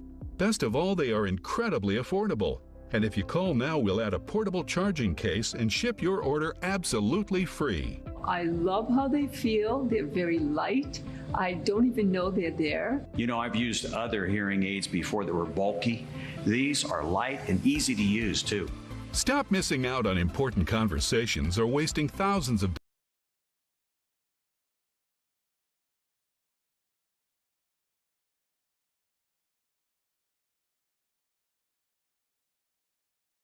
dollars on expensive hearing aids. Order now and you'll get 2 CIC Recharge hearing aids and a portable charging case for just $297. Or opt into our easy payment plan, and your order ships free. Supplies are limited, so don't delay. Better hearing is just a phone call away. 800-779-8600. Again, that's 800-779-8600. Hello, I'm Mike Lindell, and I'm excited to bring you my biggest bedding sale ever just in time for Christmas. Get my Giza Dream bed sheets for as low as $29.98. A set of pillowcases only $9.98. Rejuvenate your bed with a MyPillow mattress topper for as low as $99.99. We also have blankets in a variety of sizes, colors, and styles. We even have blankets for your pets. Get duvets, quilts, down comforters, body pillows, bolster pillows, and so much more, all at the biggest discounts ever.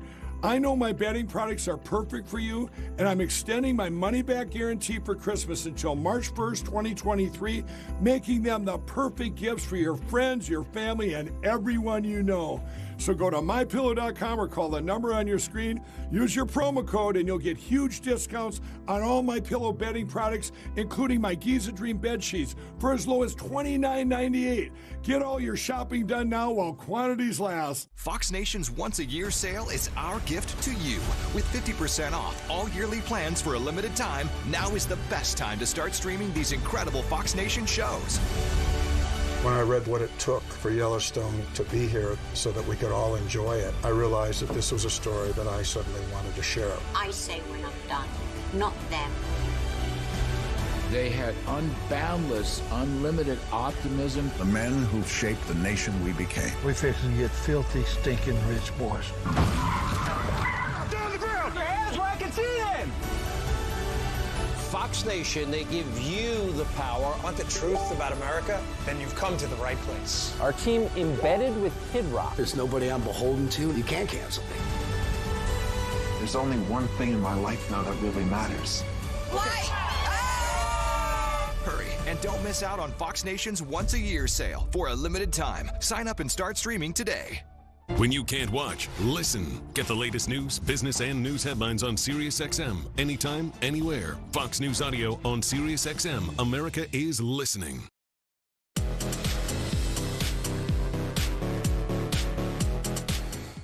Ronna McDaniel wants a fourth two-year term at the helm of the RNC, but after a red trickle in this last election, there is some pushback. The question shouldn't be whether or not Ronna McDaniel can put together the votes to get reelected to another term. I believe the real question that our party needs to have is whether or not she should be running for a fourth term, and I believe the answer to that is no. There you are. Lee Zeldin did pretty well, so maybe people should listen to him. Joining us now, as promised, the person challenging Ronna McDaniel for RNC chair, lawyer and indefatigable fighter for freedom and human rights, Harmeet Dillon. Harmeet, what's the latest? Well, the latest is that this race is really heating up, Steve. I've begun to pick up steam over the last few days, as you mentioned at the beginning of your show. The Texas GOP Executive Committee came out big yesterday with a vote of no confidence for the current leadership. The Arizona GOP did something similar 2 days earlier. The Tennessee GOP had a standing vote where they demanded change as well on their executive committee. And I've heard from other states as well that there's a deluge of emails from supporters saying that there needs to be change. And now, I don't see this as a referendum on Ronna. I think she's a good person. She's a patriot. She's done her best over the last 6 years. But she did say she'd serve 6 years, and now she's seeking another term. What I am hearing from the voters, candidates, and donors is that there's a crisis in confidence in the RNC. And that's no one person's fault, but it's a fact. And so I think that in order to regain that confidence and that trust, we're going to need to make some changes at the RNC with a laser focus on efficiency, on modernizing, on improving our messaging to be more proactive, on making sure that we're using all methods to chase ballots and get them back to the ballot boxes, even as we fight loose election rules in the states, that we play a role in making sure that we recruit and train the best candidates. And we are poised to win in 2024. And after 3 successive election cycles and 2 runoffs where we did not succeed, I think that if we do the same thing as we've done the last 6 years, we are not going to have confidence in a 2024 victory. And you know, Steve, this isn't just about a party winning or not. This is about the future of our country. Our country is suffering. Exactly. Democrats have absolutely destroyed this country. And I, as an American, didn't see another member stepping up. So I'm poised to step aside from my law practice and my nonprofit work for a couple of years and take on this challenge. I think I'm up to it, and I've been overwhelmed with support from elected officials at the federal and state level, voters, and donors. And so it's been really exciting to talk to people over the last few days. So just last quick point, could you just give us a sense of the mechanics of this? What's the timetable and how people can get involved if they want to support you? Sure. The vote is going to be on January 27th at the winter meeting of the RNC in Dana Point, California. There are 168 voters, 3 from each of the 5 states and 6 territories, and each of them gets an equal vote. And so it is a trench warfare. It's hand-to-hand combat. It's contacting each one of them and convincing them. A lot of them are pledged to Ronna, but a lot of them aren't. And so I hope that we're going to be able to, persuade them to vote for a better future for the RNC and for the country in 2024. Fantastic. Well, competition is always good, produces better outcomes. So, Harmeet, good for you for stepping into this. Thank you so much. We'll be back after this short break.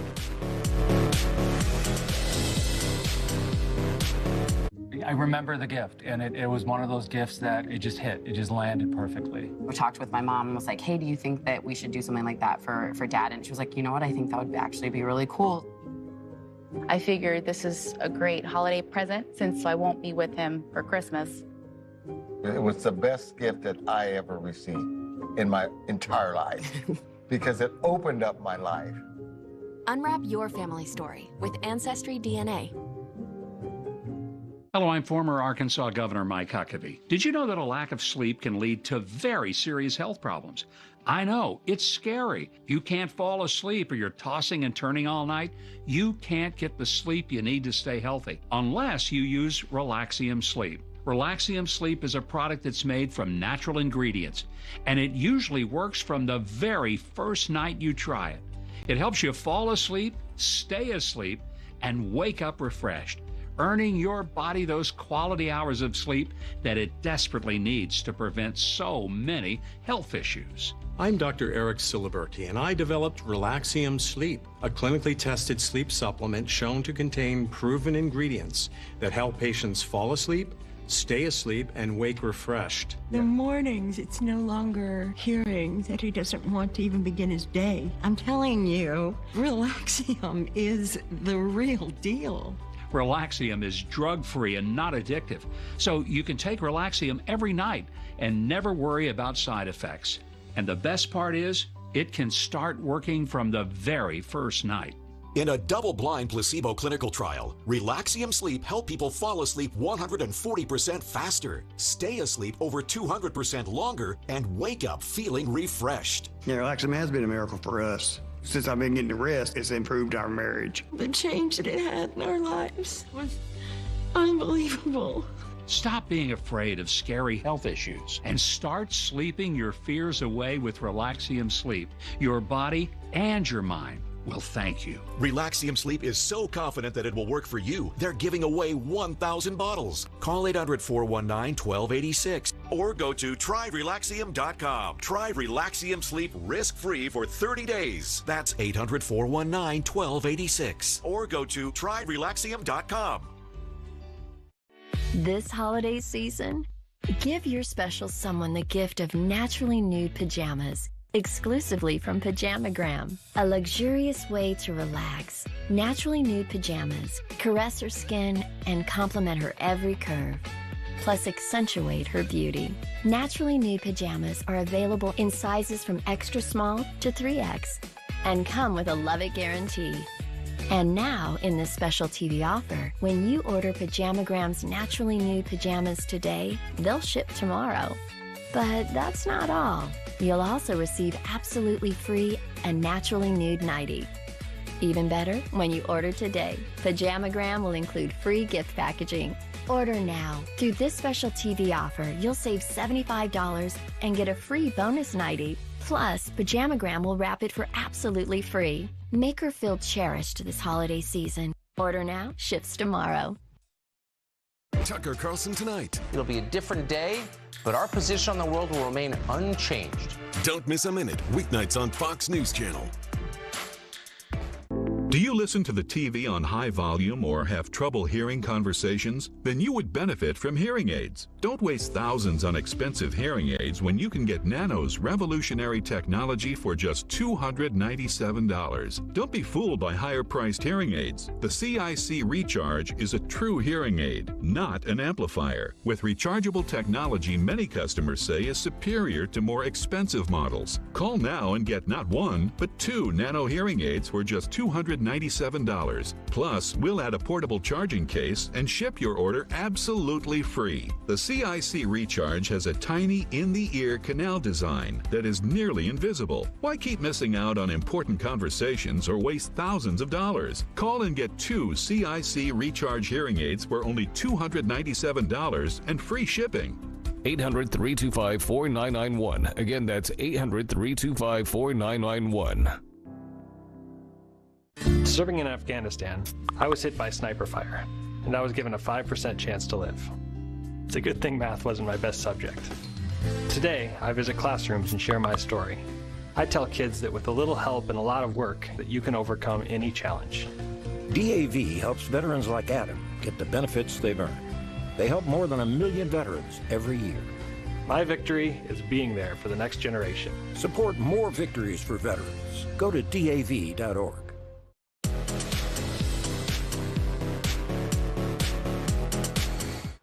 Well, here's another Washington, D.C. scandal for you tonight. House Republicans recently voted to keep using congressional earmarks for projects when they take power in January. This will allow lawmakers to allocate millions of dollars for their districts through pork projects hidden in bills. It is corrupt, it is costly, and it's totally at odds with the Constitution. Here to explain why, the man who fought valiantly to end congressional earmarks, California Congressman and member of the House Judiciary Committee, Tom McClintock. Great to see you. What's this all about? I can't believe Republicans want this stuff. Well, it's a consequence of too much spending. We are spending and printing trillions of dollars we don't have. It's run up the biggest debt in our history. It's ignited the worst inflation in 40 years. It's brought on an economic recession. The next Congress is going to have to learn to pronounce the word no, and earmarks simply make that job so much harder. We talked about this on the podcast this week, and you made a really, really compelling constitutional argument about why earmarks are so wrong. Could you just quickly try and capture that for us tonight? It has been a settled principle of governance since the days of Magna Carta that the power to appropriate funds should be entirely separate from the power to spend those funds. Congress appropriates funds but can't spend them. The president spends funds but cannot appropriate them. It's one of the most important anti-corruption mechanisms we have in our Constitution. And they're not a normal part of spending. In 1817, President James Madison, who was the father of the Constitution, vetoed a bill with earmarks, which he said subverted that separation of powers and wasted money on what he said were the worse than useless projects. That part hasn't changed. And also, people might think this is just, a bit of money here for some, like random museum in the member's district or whatever. But it all adds up to a lot of money, doesn't it? In the last omnibus bill in March, there are nearly 5,000 earmarks, totaling about $9 billion. But that's not the real damage. The real damage is the log rolling that goes on. And the multi-billion-dollar spending bills that those earmarks grease the skids for. That's why Tom Coburn called them the gateway drug for spending. I just want to underline that point quickly, and if you could respond, which is the whole argument for these is that, it's a way of getting members of Congress to vote for things that they don't agree with. That just seems completely twisted. Explain to me why that's a good thing. It's true that a bill a member's own judgment tells them to vote against suddenly becomes an imperative when some local earmarks are added. I don't understand how it's a good thing to encourage members to support legislation they know is going to hurt the country just because it helps their district. There you are. Brilliant. Congressman, good for you for fighting this. I'm sorry you lost the battle, but I'm sure you'll keep at it. And as I mentioned, we had a great conversation, much longer, on the podcast. So go and check that out. It's the Daily California. Stay with us. Much more up ahead. Hello, I'm Mike Lindell, and I'm excited to announce my original My Slippers are back in stock. Last Christmas, you made them the #1 selling MyPillow product, and now I've added smaller sizes, larger sizes, wide sizes, and all new colors. And with your promo code, you still save $90 a pair. What makes my slippers different is my exclusive 4-layer design that you're not going to find in any other slippers. My slippers' patented layers make them ultra comfortable, extremely durable, and they help relieve stress on your feet. Wear them anytime, anywhere. You'll absolutely love my slippers, and I'm extending my 60-day money-back guarantee until March 1st, 2023, making them the best Christmas gifts ever. So go to MyPillow.com or call the number on your screen now. Use your promo code to save $90 on my original My Slippers. That's only $49.98 a pair. Quantities won't last long, so please order now. Hi, I'm Mike Huckabee, former governor of Arkansas, and I'm here today to tell you about a hidden health crisis currently affecting nearly every American: sleep deprivation. And that's why you need to know about Relaxium Sleep. You see, getting a good night's sleep helps support a healthy immune system, helps maintain a healthy blood pressure, healthy cardiovascular system. Thankfully, Relaxium Sleep's formula is clinically proven to help you fall asleep faster, stay asleep longer, and wake up feeling refreshed. When I take Relaxium Sleep, I sleep better than I have in years. I wake up feeling alert, like I've had the best night's sleep. Call today and get your very own risk-free bottle of Relaxium Sleep. Take control of your health. Stop struggling with restless nights. Sleep like you were meant to with Relaxium. Call 800-322-0404, 800-322-0404. Call 800-322-0404, 800-322-0404. A heart attack? Do they have life insurance? No. But we have life insurance. John. I'm trying to find something we can afford. Fortunately, in only a few minutes, SelectQuote found John a $500,000 policy for only $29 a month. And his wife Anne a $500,000 policy for only $21 a month. Go to SelectQuote.com now and get the insurance your family needs at a price you can afford. SelectQuote. We shop, you save. Your goal? To be your best self. Xin chào anh em đã quay trở lại với kênh YouTube của mình. Hôm nay mình làm video này do có một số anh em yêu cầu mình làm video hướng dẫn em cách tải file hack. Anh em cứ bảo là làm sao em ấn vào link của anh, nó hiện ra cách trang gì làm em không biết tải. Nhưng hôm nay mình làm video này. 5 other nodes and a whisper quiet motor that ensures you achieve your best at everything you do. Relief now, wellness always. The all-new Power Boost Pro Plus Hot and Cold Massager from Sharper Image. Why should every man try Ageless Male Max? Because it has KSM-66 ashwagandha, shown to help increase testosterone, improve results at the gym, reduce the dad bod, and fight the effects of stress. And it has Nox Perform to boost nitric oxide production. And that can be handy in the gym and in the bedroom. No wonder it's the #1 selling testosterone booster. Get to Walmart to try Ageless Male Max and be the man you want to be. BlendJet's holiday sale is on now. Save big on the #1 gift this holiday season. The BlendJet 2 portable blender gives you ice-crushing, big blender power on the go. Throw in your favorite ingredients and blend up a delicious smoothie anytime, anywhere. BlendJet 2 even cleans itself. Just add water, a drop of soap, and blend. Recharge quickly with any USB port. Order now from blendjet.com and get our best deal ever. About 3 years into dating, Zach tells me that he struggles with erectile dysfunction and that he takes a medication for it. And it went so well that I decided to tell everyone. He means on national television. Roman started with erectile dysfunction and since has been built to achieve all of your healthcare goals. Go to Roman, talk to a doctor, see if treatment is right for you. If it is, we ship it right to your door. Speaking as a patient, not just as wife, like it's very cool.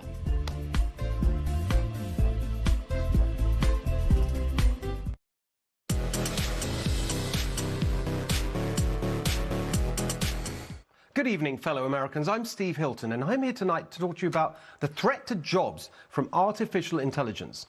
First, let me address the elephant in the room. Yes, there is a threat to jobs from artificial intelligence, but if we're honest, there are also many opportunities. AI is not something to be feared, but something that could be used to our advantage. Think about it.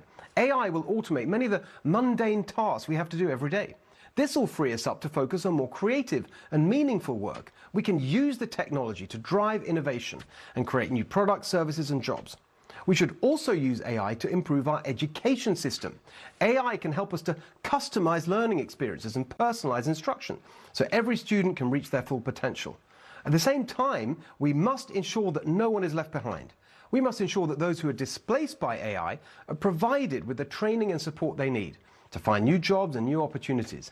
This is a real concern for the millions of Americans who rely on their job for their livelihood. But it's not just about the potential for job losses. It's also about the potential for job displacement. We could see jobs move from one sector to another in order to accommodate new technology. The key to navigating this brave new world is education. We need to ensure that workers have the skills and knowledge to compete in a future where AI is commonplace. Only then can we ensure that the promise of AI is realized without leaving too many people behind. So, let's embrace artificial intelligence, but let's also make sure we do it responsibly. That's the only way we can truly benefit from the opportunities it provides. Okay, so every word of what you just heard was written by ChatGPT, an artificial intelligence program that can do everything from write poems to creating scripts in the style of anyone, including me. Now, I thought the "Good evening, my fellow Americans" was perhaps a little bit too presidential. Otherwise, I thought it was pretty good, maybe too good. But honestly, it's a really big deal. For any profession that involves writing, for kids in school and students in college, AI really is the next revolution. We all need to understand it. All right, let's move on from the artificial intelligence to the intelligence from Tammy Bruce, who's back with us. Senator Sinema was announcing her departure from the Democratic Party this week. Her old colleagues are already turning on her. Would you support a Democratic opponent against Senator Sinema? I support progressive candidates all over this country, people who have the guts to take on powerful special interests. Does she have the guts to take on powerful special interests? No, she doesn't. She is a corporate Democrat who has, in fact, along with Senator Manchin, sabotaged enormously important legislation.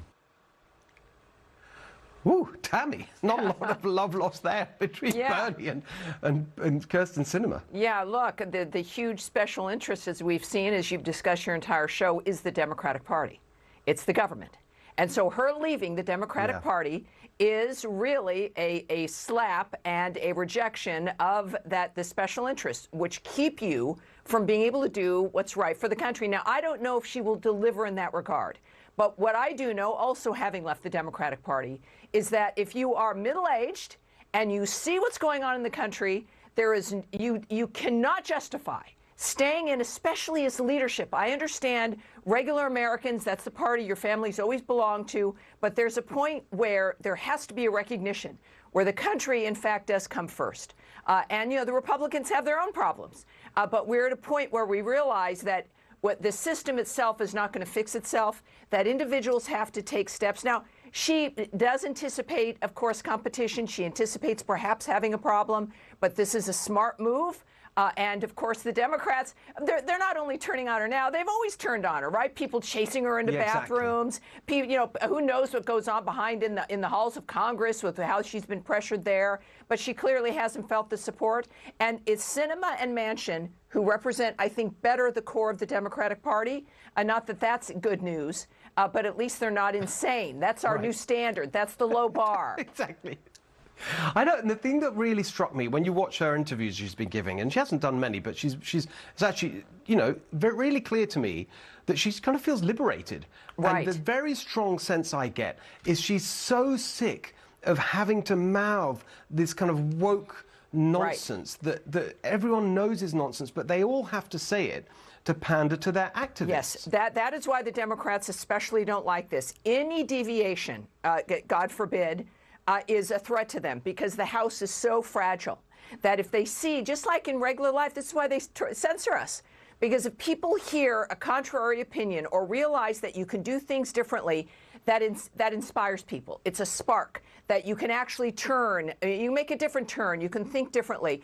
It's got to be very freeing. It might not land her back in her office, but the fact is that that's what this country stands for. And we've got to, and the government relies on us being able to operate in this fashion freely, without fear of punishment for standing up for ourselves or the country. So she may not be that noble, but at least the Democrats hate it because they have to have such a rigid structure because Yes. God forbid should anybody realize that things can be better and things can be done a different way. And that is also the ultimate crime of Donald Trump. It is the ultimate crime of Elon Musk and all of us who are saying, never again. We've had it. Exactly. Well, tied that together beautifully. One last thing, Tammy. I couldn't help think, as I was watching Bernie Sanders this morning, we just played a little clip, but I watched the whole interview. People who think he's given up in his ambition to be president, I think it's completely wrong. Watching him this morning, I thought, you know, you really are intending to run in 2024. Running for an office is different than wanting it. That is a job in and of itself. That is a career. Being the perpetual presidential candidate or perpetual Senate candidate. He has 3 homes. He is doing financially very well. And running for office, he's able to talk about the socialism, and it's theater. It's pure theater. Of course, he's going to run again, and Beto's going to run again, and Stacey Abrams is going to run again. You know, and then while regular Americans' lives are getting like ruined because of people who run and win. You know, so we've got a handful with these trolls in Washington. Bernie Sanders is one of them. Exactly. And that's his career, running for things. Our career is getting this nation back on her feet. Fantastic. What a great way to end the show as always. Thank you, Tammy, for being with us tonight. Yellowstone 150 is up next, and we will see you next Sunday when the next revolution will be televised.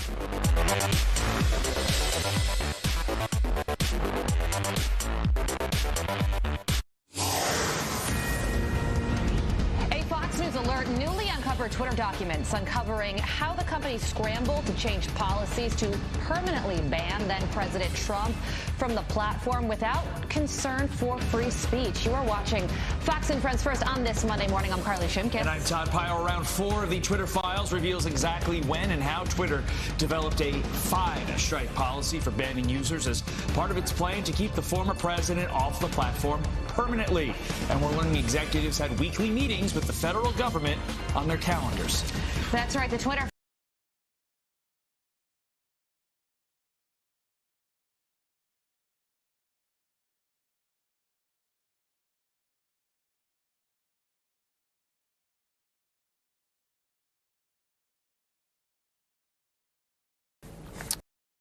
polluted with hate speech and disinformation. But it's up to these social media companies to determine how they're going to manage their content.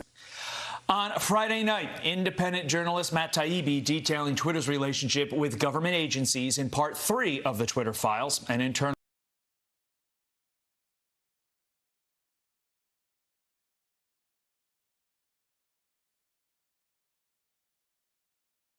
message sent by Yoel Roth, Twitter's former head of trust and safety, in October 2020 reads in part, quote, weekly sync with FBI, DHS, DNI, re-election security. The meeting happened about 15 minutes after the aforementioned hacked materials implosion.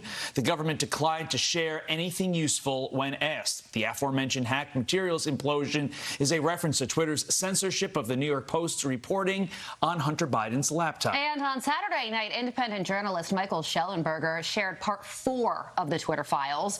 When it comes to former President Trump, the thread begins with this bombshell tweet. On January 7th, senior Twitter execs create justification to ban Trump, seek a change of policy for Trump alone, distinct from other political leaders, and express no concern for the free speech or democracy implications of a ban. An internal message sent by Roth says then CEO Jack Dorsey approved this 5-strike system to ban users just one day before Trump was permanently suspended.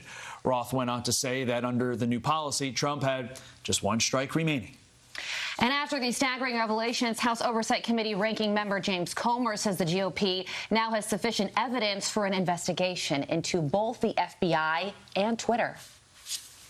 The thing that concerns me most with respect to our investigation is what role did the government play in the censorship of the Hunter Biden laptop stories, especially the FBI. I wonder who else at the FBI has a pattern of suppressing free speech, especially in censoring conservatives. All right, let's bring in former FBI Special Agent and Navy SEAL Jonathan Gillian. Jonathan, good morning to you. So the evidence is there. Now we know for a fact that the FBI was meeting with social media companies. Social media companies were censoring Americans based on their political views. So now that we have the evidence, what can be done with it? Well, first of all, I love the way the Democrats always pick spokespersons like John Kirby, who they just absolutely cannot lie. I mean, what he just said there, and the takeaway of that, and the way that he clears his throat when he's lying is such a tell. Joe Biden does the same thing. So what we see here is the totality of the circumstances of what we knew was happening, like in a court case where everybody knows the person's guilty, and when they present the evidence, everybody says, "I knew it," and that's what's occurring here. I mean, we don't have to be rocket scientists to realize we've all been censored and oppressed in one way or another, not only on Twitter, but across the board. And I think that is one of the big things that's being missed here, is that the same thing that we're seeing evidence of from these Twitter drops is the same thing that we've had hints of on Facebook, on LinkedIn, on YouTube, and even Google, with all these different social media platforms which are intermarried. And I don't just mean because they're from Silicon Valley, but literally they have spouses that work in all these different places at high levels. And so I think what we're seeing here, we have to remember that investigative term, the totality of the circumstances. What we see on Twitter is happening everywhere else in social media at the same time. But Jonathan, you're a former FBI agent. You know how the sausage is made. You know how the system operates. But even with that as the backdrop, did you ever think the collusion ran this deep? Well, I suspected at the higher levels, the way we saw the entire, and still are seeing, the entire fiasco surrounding Trump, and the way that the federal government and the Democrats have played this out on the world stage. We knew that this was a possibility, that they were censoring things, or at least telling social media what they should censor. But here, this is what I find very difficult to accept as somebody who swore an oath to support and defend the Constitution. Whenever I wired a source up, or I went out and recruited a human source, I knew that if I implied something and then they went and did it and it was illegal, that I would be guilty of conspiracy with that individual, of conspiring with them to get them to do it. If I said, well, it'd be great if that guy was dead and my source went and did that, then I would actually be held liable for convincing that person to go kill someone.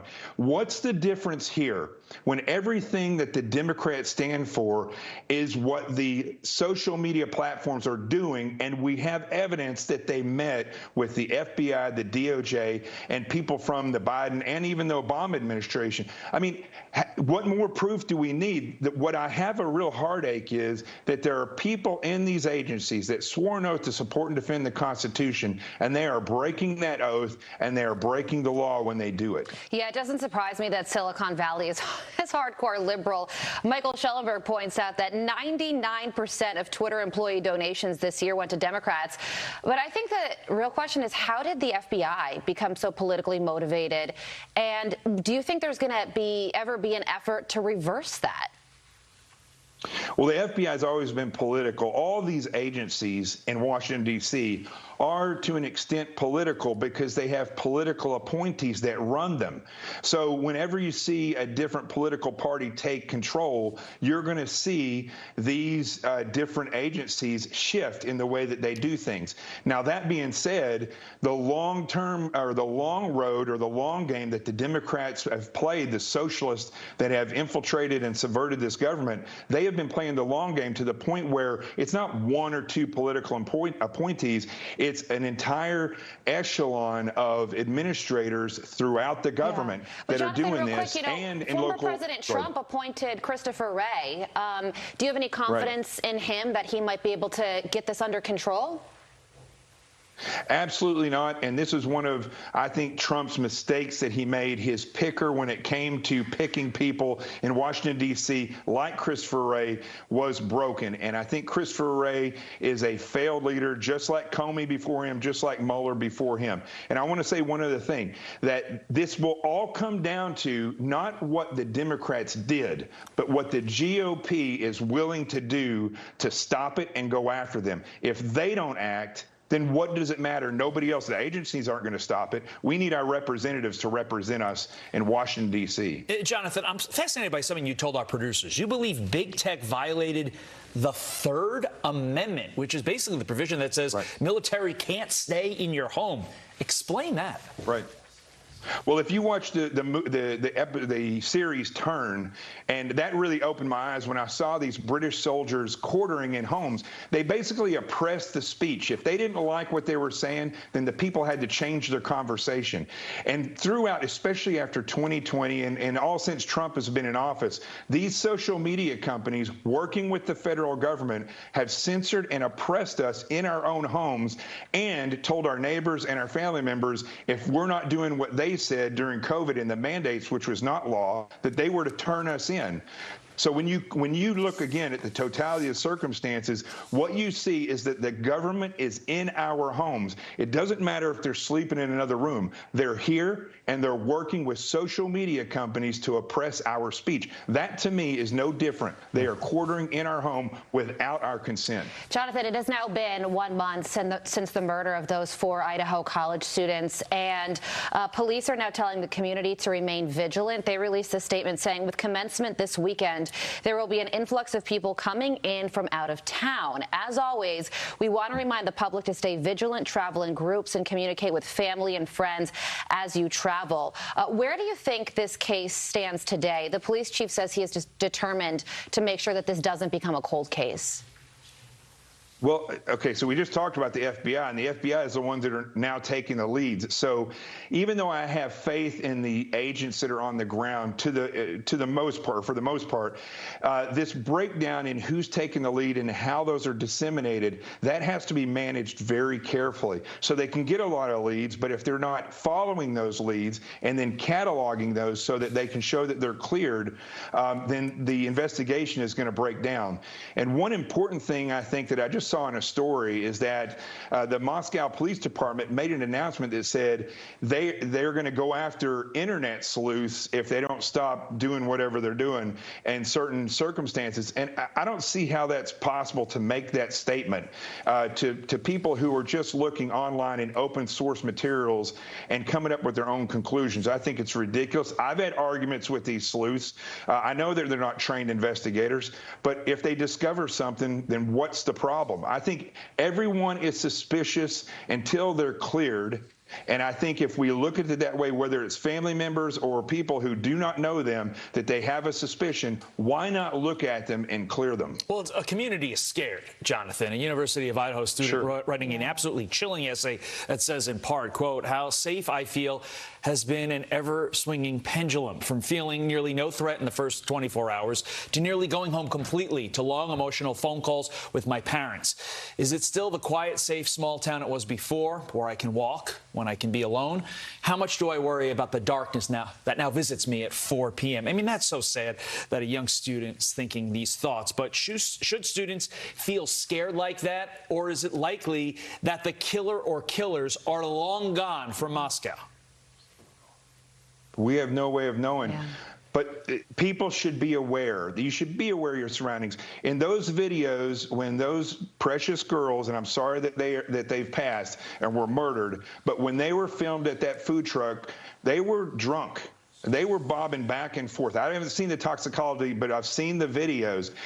People, you should not get that drunk, period. But right now, especially, you have to be concerned. Talk with your different roommates. Understand that that everybody's going to round robin and make sure the doors are locked. But don't go out and get so wasted that you do not realize where you are, the circumstances that you're in.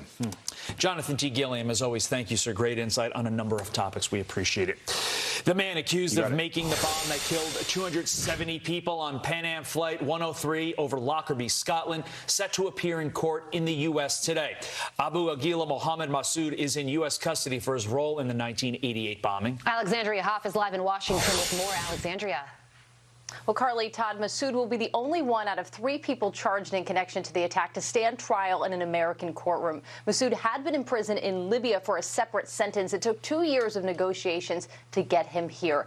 The Department of Justice confirming that he had been taken into U.S. custody yesterday and that he will appear today in federal court. That is 34 years, almost to the day, that Pan Am Flight 103 headed to JFK Airport exploded over Lockerbie, Scotland. Massoud is accused of making the bomb. That attack on December 21st, 1988 killed, as you mentioned, 270 people, including 11 on the ground. 190 were Americans, and 35 of them students at Syracuse University who were headed home after a trip abroad. The president of the victims of Pan Am Flight 103 shared, "This is what we've been fighting for. This was a major coordinated effort by many parts of our government, and we are just grateful. Not that this is over by any stretch, but it's a great first step." Now, for Bert Ammerman, his fight continues. His brother Tom was 36 years old when he died on Flight 103. He is grateful that Massoud is in custody, but said that questions over Iran's possible involvement in the attack must be answered. Here he is. It's more than just Libya. There is no question, Eric, in my mind, that Iran was involved. And if we had used intelligence information all along, we would have come to this conclusion years ago. Now, he called on the president directly to make that intelligence on the attack available. Carly, Todd. All right, Alexandria Hoff live for us. Thank you so much. Now to this. American commandos killed 2 ISIS officials in a helicopter raid in Syria. According to U.S. Central Command, they identified one of those officials as a regional ISIS operations leader named Anas. The other ISIS member has not yet been named. Officials add no civilians were killed or hurt during this raid. Central Command releasing a statement confirming the killing, saying, quote, "ISIS continues to represent a threat to the security and stability of the region. This operation reaffirms CENTCOM's steadfast commitment to ensuring the group's enduring defeat." Top Biden official John Kirby revealing that Russia refused to trade former U.S. Marine Paul Whelan in a prisoner swap. There was never a choice posed by the Russians, well, hey, you give us Boot back, and then you can decide whether you want Brittany or Paul. That was never the arrangement. It was only Miss Griner for Mr. Boot. They treat Paul differently, Shannon, because of these sham espionage charges. The U.S. exchanging Russian arms dealer Victor Bout in exchange for Brittany Griner, the WNBA star who is detained in Russia for carrying cannabis oil. As for Whelan, the U.S. Special Envoy for Hostage Affairs says he will keep working to bring him home as the Russians hold him on espionage charges. Meantime, Victor Bout says he wholeheartedly supports Russia's war in Ukraine. In an interview with Russian state media, the newly freed Merchant of Death said he would volunteer to serve in the Russian army if he were allowed to and had the necessary skills to share. Bout was serving a 25-year prison sentence in the U.S. for conspiring to kill Americans, acquiring and exporting anti-aircraft missiles, and supporting a terrorist organization. During the interview, Bout also denied having any connections with the Taliban or that he supplied arms to Afghanistan. All right, NASA's Orion spacecraft splashing down in the Pacific Ocean on Sunday, concluding NASA's historic Artemis 1 mission. From Tranquility Base to Taurus Littrow to the tranquil waters of the Pacific, the latest chapter of NASA's journey to the moon comes to a close. Orion, back on Earth. The spacecraft made a 25-day uncrewed voyage around the moon. One of the managers of the Artemis mission confirms there were no immediate issues with Orion's return from space. The vessel is headed to U.S. Naval Base San Diego before its return to Kennedy Space Center. Orion blasted off into space last month, marking the start of the Artemis program, which hopes to bring astronauts back to the moon in this decade. Really wish we could have switched these reads. I wish you had football and I had the uplifting Orion one, because I'm sad today. NFL action now. The Chargers picking up critical 23-17 victory against the Dolphins in prime time. Meantime, the last pick in this year's NFL draft, Mr. Irrelevant, Brock Purdy. He had a Purdy win, leading the 49ers to a big 35-7 win over Tom Brady and the Bucs. They whooped him. Patrick Mahomes showcasing his passing skills in the Chiefs' win over the Broncos, 34-28. Check out this play to Jerick McKinnon. Mahomes, he'll just chuck it ahead, and it's caught. McKinnon has that next gear. Touchdown on a full sprint to the end zone. I mean, he does things that no other quarterback can. Looking when he made that pass. In Buffalo, the Bills beat AFC East rival Jets 20-12. Sorry, Anthony. This was the Bills' first game back in Highmark Stadium. Thought it was called... Anyway, since a snowstorm moved their Week 11 game against Cleveland to Detroit, you want to read this? Because I don't. Sure, I can read it. All right, you do. And Jalen Hurts continues to make his case for MVP as the Eagles pick up their 12th win in the season, beating the Giants 48-22. Todd, I wasn't even close. I'm so sorry. Okay, I don't like this next line. I'm going to read this. The Giants continue to free fall. It's not really a free fall. They've got a lot of injuries and they have no talent on the roster. But it is true. This is fact. Just 1 win, 4 losses, and a tie since Week 8. So, maybe the producers were right. Maybe the writers were right. Maybe it is a free fall. Could they still make the playoffs? They can. They're actually in playoff position because Seattle lost to Carolina. So the Giants are in the 7th position. They don't have a lot of wins left on the schedule. Well, we must focus on the positives, Toddy. What? That they're going to be good next year? And even better in 2024? Maybe they can make the playoffs and win the Super Bowl. You never know. Yeah, okay. And I could become Tom Brady by the end of the year as well. Did you see this? A man getting physical with an undercover police officer trying to keep the peace outside of a drag queen story hour event in New York City. This is the most 2022 story ever. We'll show you how it ended. Yeah, you don't want to be doing that. And food insecurity is a major problem across the country this holiday season. Charities say they're completely overwhelmed with the long lines of people in need of food. We're going to be talking to someone who sees this crisis firsthand. And we have a jam-packed show on deck this morning. Tom Homan, he's a Bills fan, presumably. David Webb, Giants fan. Congressman Jeff Van Drew, probably a Philly fan. And Congresswoman Nicole Malliotakis, she should be a Giants fan. All ahead on Fox and Friends First. Don't go anywhere. Radio City sold out of all of their tickets. The windows on Fifth Avenue are dressed and suddenly it's Christmas Eve. Let me tell you the secret to stressing less. Sleep more. No matter how much I'm struggling to relax, I know I can always rely on Relaxium Sleep to calm my nerves and get me to sleep through the night. Relaxium helps me calm down and relax so I can actually fall asleep.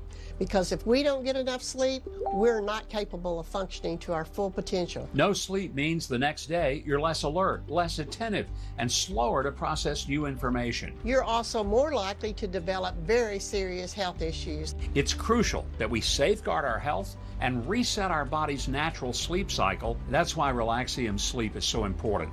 Relaxium is drug-free and not addictive. It also has no side effects, which means it's safe to take every night. And for us, it started working from the very first night. We fall asleep, stay asleep, and wake up ready to go in the morning.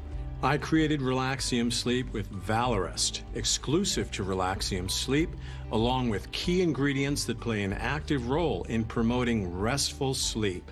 When I found out about Relaxium, my life changed. It really did. Headaches, nightmares, all of that has disappeared. I've had sleep problems for about 10 years or more, and when I tried Relaxium, I don't have them anymore. I'm getting the best sleep I've ever gotten. In a double-blind placebo clinical trial, Relaxium Sleep helped people fall asleep 140% faster, stay asleep over 200% longer, and wake up feeling refreshed. To experience less stressful days, we've got to shoot for more peaceful nights. And in Relaxium, we've found our secret weapon. Call now to restart your sleep cycle in as little as 1 night. Relaxium Sleep is so confident that it will work for you, they're giving away 1,000 bottles. Call 800-323-0909 or go to tryrelaxium.com. Try Relaxium Sleep risk-free for 30 days. That's 800-323-0909 or go to tryrelaxium.com. I never really thought I was that good at golf, so I just kept trying to improve. When you're able to have a workout routine and kind of gradually build up to where you're training your body to move properly, you're going to get a lot of big dividends on the golf course. You'll have mobility in your hips, you'll have mobility in your spine, and then when you go out to hit golf balls, you'll feel more fluid, and all of a sudden you're going to see a few more yards of distance off the tee as well. For me, Golf Forever is something that's worked, and I'm going to continue to do it because I've seen the real benefits. This is Annie. She loves dogs, so she started a school for dogs. Our staff was growing, our space was growing, and we needed to have more money in the bank. Annie needed a loan. Enter smartbizloans.com. We found them a bank which got them an SBA loan with a great rate, and we made the process easy. We've helped over 230,000 small businesses get over $9 billion in funding. It was fast, it was easy, they were super nice, and I got the loan. We're all happy I did. We can tell. Apply today at smartbizloans.com. Tucker Carlson tonight. It'll be a different day, but our position on the world will remain unchanged. Don't miss a minute. Weeknights on Fox News Channel.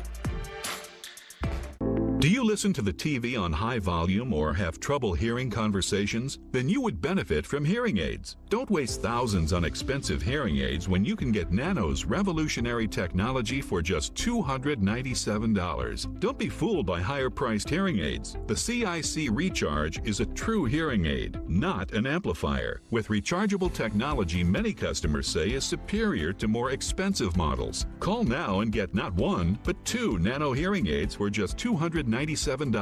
Plus, we'll add a portable charging case and ship your order absolutely free. The CIC Recharge has a tiny in-the-ear canal design that is nearly invisible. Why keep missing out on important conversations or waste thousands of dollars? Call and get 2 CIC Recharge hearing aids for only $297 and free shipping. 800-325-4991. Again, that's 800-325-4991.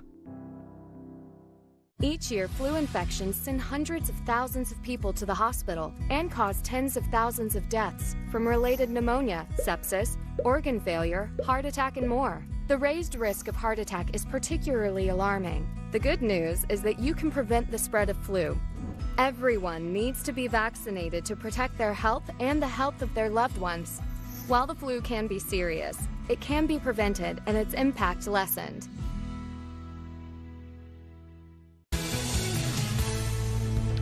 A new report is warning Americans to brace for a potential recession in the new year. The 2023 Outlook report from Citi Global Wealth Investments predicts the unemployment rate to climb to 5.2%, resulting in the loss of 2 million jobs. Economists are predicting the Federal Reserve will help trigger the recession by further raising interest rates in an attempt to fight inflation.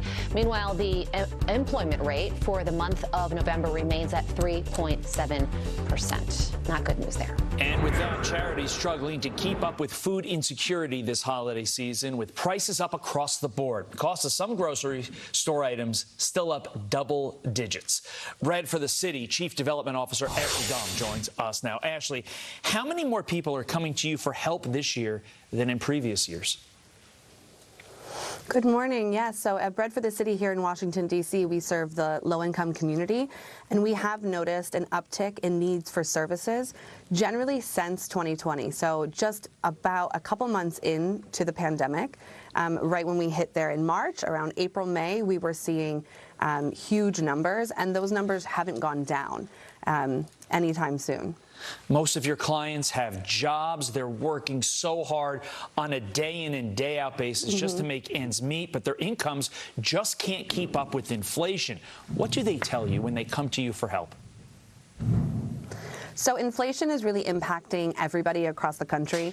You know, you and I, everybody is being impacted by inflation, but especially people who are living on low income, especially people living below that federal poverty line, that's going to hit them harder. So whenever you have to stretch your budget, if you think about people who have so much less, that stretch is just about to break.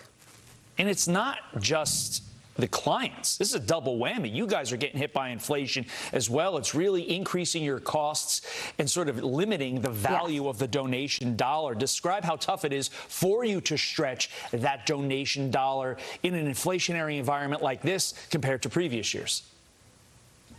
Yeah, so year over year, you're raising a little bit more every year. And when you look at the philanthropy reports across philanthropy in the U.S., those numbers are still going up, but they're just not going up matching inflation. So now that we're in our second year with inflation setting in, you know, that set in last year in 2021, even though there's more fundraising happening between 2020 and 2021, and likely there'll be a jump between 2021 and 2022, it's not keeping up with pace with inflation.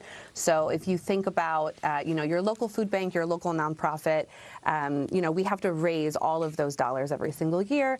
And so with inflation, costs are up, but the donations are up only, you know, slightly. Now, flash forward to 2023. Carly just read a story about concern about recession. I would argue we're already in one, but the overall concern is that in 2023, especially in the first half of the year, the recession could become severe. Are you worried that with all that you just said as a factor, that people are going to stop donating to you because of the recession, because maybe they start losing jobs or they start having real significant financial issues that are preventing them from contributing to you? Yeah, so inflation does impact donations when it comes to, the middle class, folks with lower income. Inflation isn't going to hit those higher net worth individuals who donate the big dollars to philanthropy, but recession does tend to impact high net worth individuals, and high net worth individuals give the majority of dollars. Even though people with low income give the highest percentage of their income to charity, people with high income are giving those high dollar gifts. So philanthropy across the country is nervous about a recession. We've gone through recession before, and so we have a playbook. We went through that in 2008, and so for the most part, professionals in the philanthropy field are gearing up for this. And like you said, we're likely already in a recession, and so we've been planning for this for a couple of years. And we did get hit with an economic, impact in 2020 when the pandemic hit, and so we're using some of that playbook as well. Ashley Dumm, I know I'm on a board of a charity and was at their gala a couple weeks ago, and the overall consensus was the need this year was greater than they'd ever seen before. The worry, like you said, is that the money keeps up. Fingers crossed that it does for you, for charities across our great country, because you're doing the work. You're doing God's work, and we appreciate it. Ashley Dumm, thank you so very much. Thank you so much. The border crisis completely out of control. More than 1,500 migrants crossing into El Paso, Texas last night, as officials see a surge in crossers like never before. That's right. Tom Holman is here to talk about the situation unraveling before our very eyes. Next.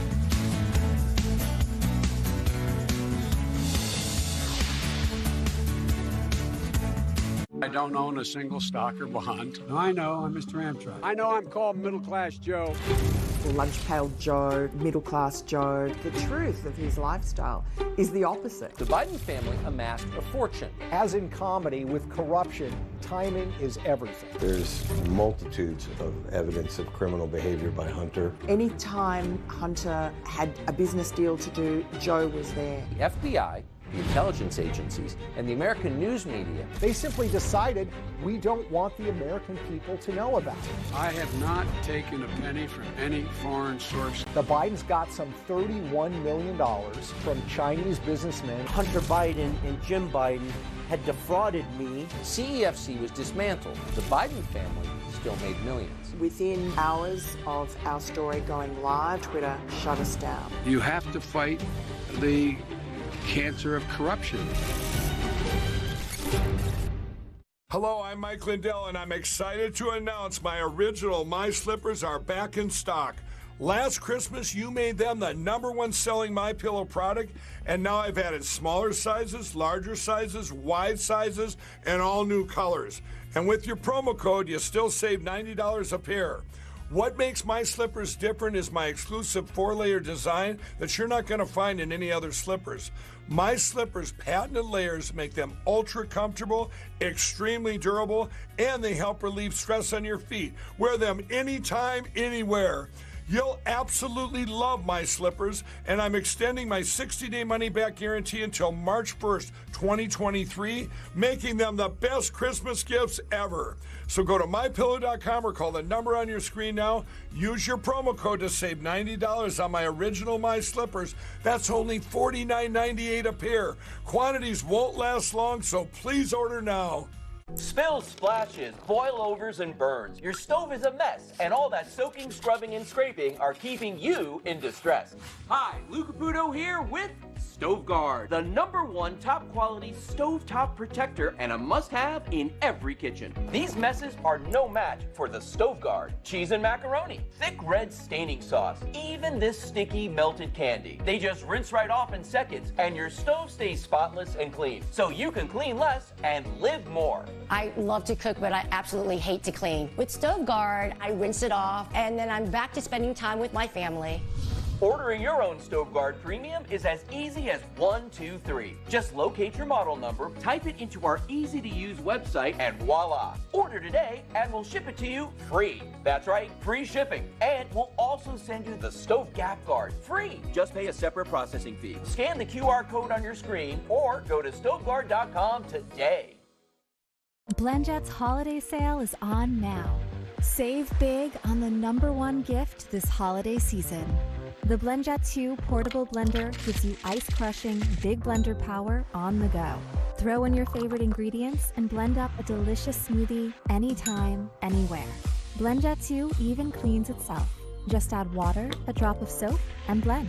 Recharge quickly with any USB port. Order now from blendjet.com and get our best deal ever. Men over 45, do you have a frequent urgent need to urinate day and night? I have good news. Presenting the UroLift system, an outpatient treatment that simply reopens the channel to increase flow with no cutting. Yes. Most side effects are mild to moderate. Serious bleeding and infection events are rare. Visit urolift.com. Ask your urologist about UroLift or call 800-752-1100 today. Your goal? To be your best self. Introducing the all-new Power Boost Pro Plus Hot and Cold Massager from Sharper Image. A patented hot and cold node changes temperature instantly for muscle recovery. Plus 5 other nodes and a whisper quiet motor that ensures you achieve your best at everything you do. Relief now, wellness always. The all-new Power Boost Pro Plus Hot and Cold Massager from Sharper Image. These bills are crazy. She has no idea she's sitting on a gold mine. Well, she doesn't know that if she owns a life insurance policy of $100,000 or more, she can sell all or part of it to Coventry for cash, even a term policy. Even a term policy? Even a term policy! Find out if you're sitting on a gold mine. Call Coventry Direct today at 800-496-9200 or visit coventrydirect.com.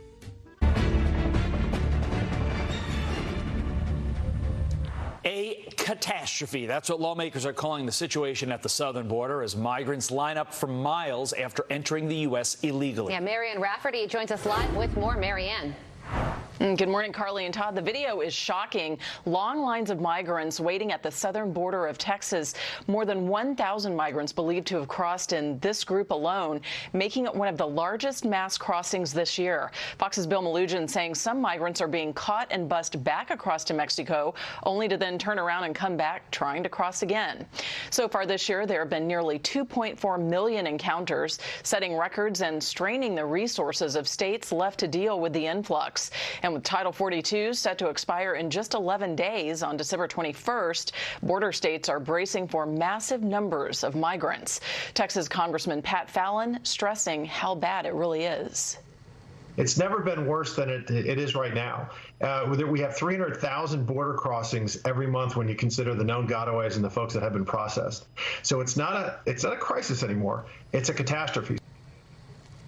And in Arizona, Governor Doug Ducey has gotten creative, turning shipping containers into a makeshift border wall. Work crews stacked hundreds of them, topped by razor wire, along a remote part of Arizona's border. Governor Ducey set to hand off to newly elected Governor Katie Hobbs, who says she'll consider all options but hasn't made any decisions about those containers. And Texas Governor Greg Abbott, well, he's also taken matters into his own hands, deploying the Texas National Guard and state troopers to catch and jail illegal migrants. Back to you guys. Marianne Rafferty, thank you. With that, let us bring in Tom Holman, Fox News contributor and retired acting ICE director. Tom, CBP sources say there have been nearly 500,000 encounters at the southern border so far this fiscal year, outpacing the past 2 years. And keep in mind, fiscal year literally just started in October. It's not like a normal, like January 1 fiscal year. This started in October. Look at those numbers on your screen. Setting records left and right. Tom, how many more records can our immigration system set before it literally completely collapses? Well, look, the first year had 1.7 million. We were talking about how that was an historic high. Never seen numbers like this in the history of the nation. Then you got the 2.4 million the following year. I mean, we beat it by a million. another historic record, and this year we're going to break another record because this administration is not doing a single thing to slow the flow. And people asked me just yesterday, why are the numbers increasing right now? They thought Title 42, and that goes away in a few days, and numbers will explode. Well, they will. The reason they're increasing now is because you got people up on Capitol Hill talking about amnesty.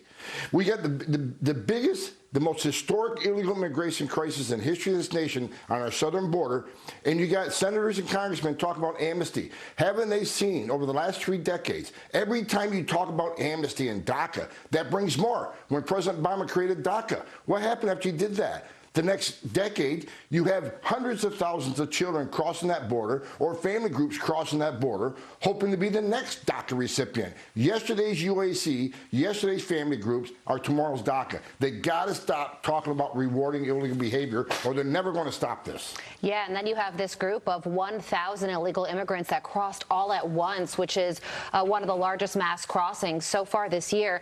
DHS, though, says that they have a plan for when Title 42 goes away. The problem is that it's really vague. This is what they say. They say it includes an increase of resources and manpower, as well as a greater use of alternative authorities, such as expedited removal and punishment for illegal crossings. Can you parse through that and tell us what that means, what they might mean by that? Well, they say more resources, which means they're going to spend billions of more dollars on the border.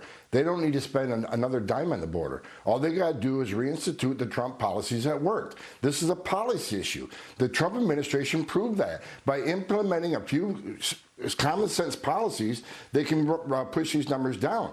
For instance, everybody's panicking over this Title 42.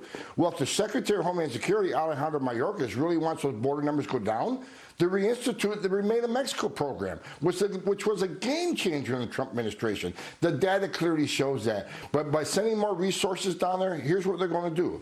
They're going to process quicker, and they're going to release quicker. Why? Because they don't want overcrowding. Because if there's overcrowding, then they got to admit there's a crisis. They spend all their efforts trying to control the crisis.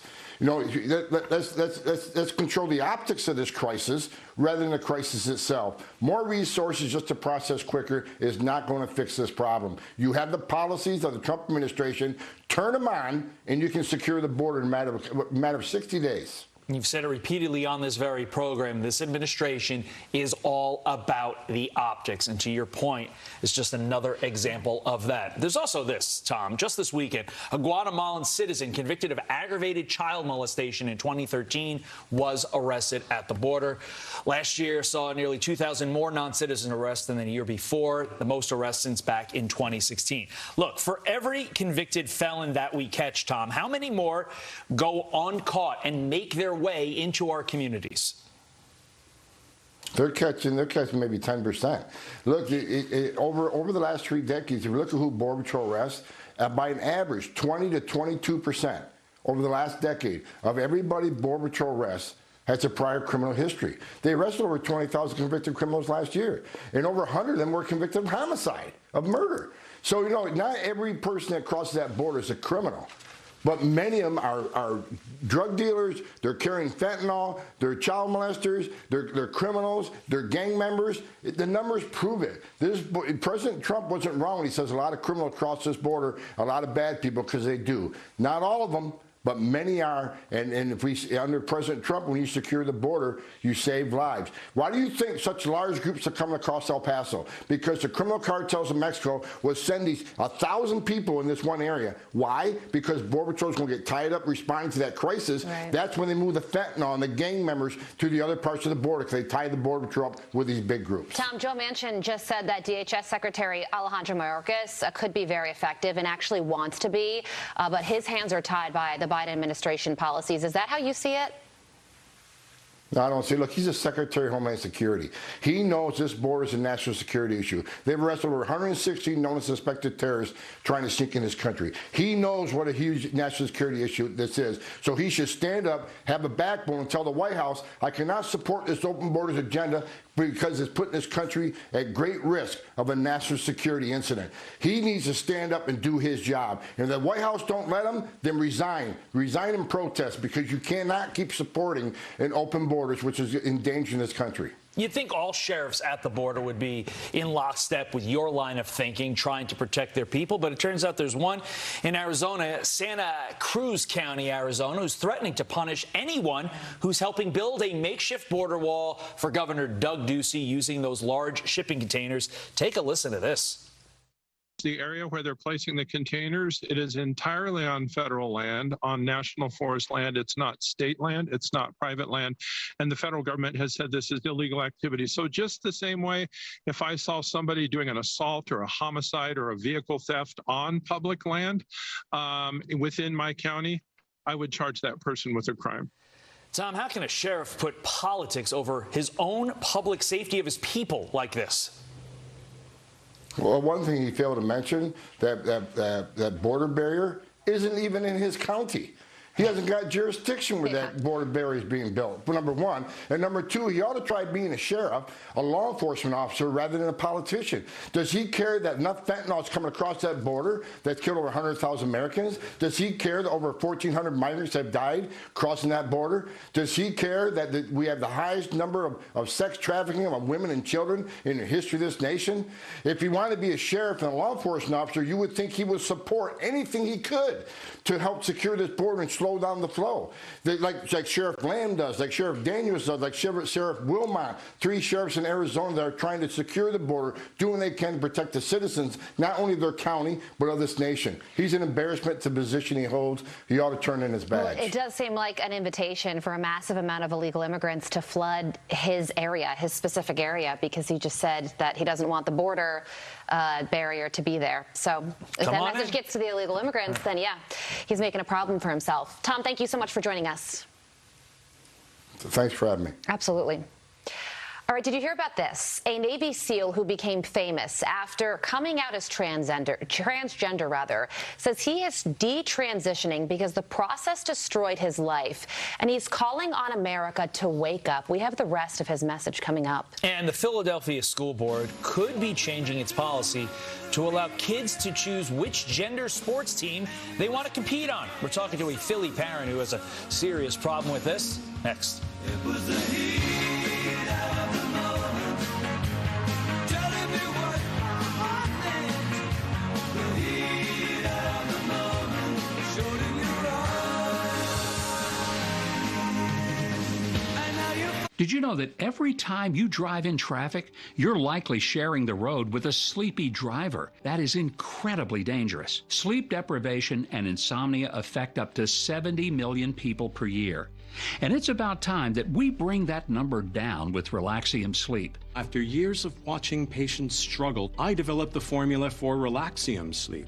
Relaxium Sleep addresses the root of the problem by balancing levels of neurotransmitters in the brain and by restoring the natural sleep cycle. Yeah, Relaxium has been a miracle for us. Since I've been getting the rest, it's improved our marriage. I don't even know how we lived for 30 years without it, because now I know this man differently than I knew him before. Not sleeping actually slows down your thought process. Lack of sleep can lead to very serious overall health issues. With Relaxium, there's no second cup of coffee needed, no doctor's appointment necessary, and it's safe to take every night, and it can start working from the very first night, just like it did for me.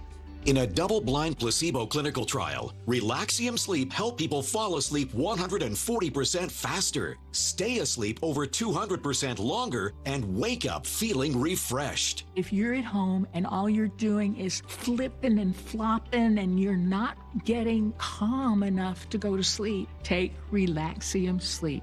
It'll work. I promise you it'll work. That's one of the many reasons I take Relaxium, and so should you.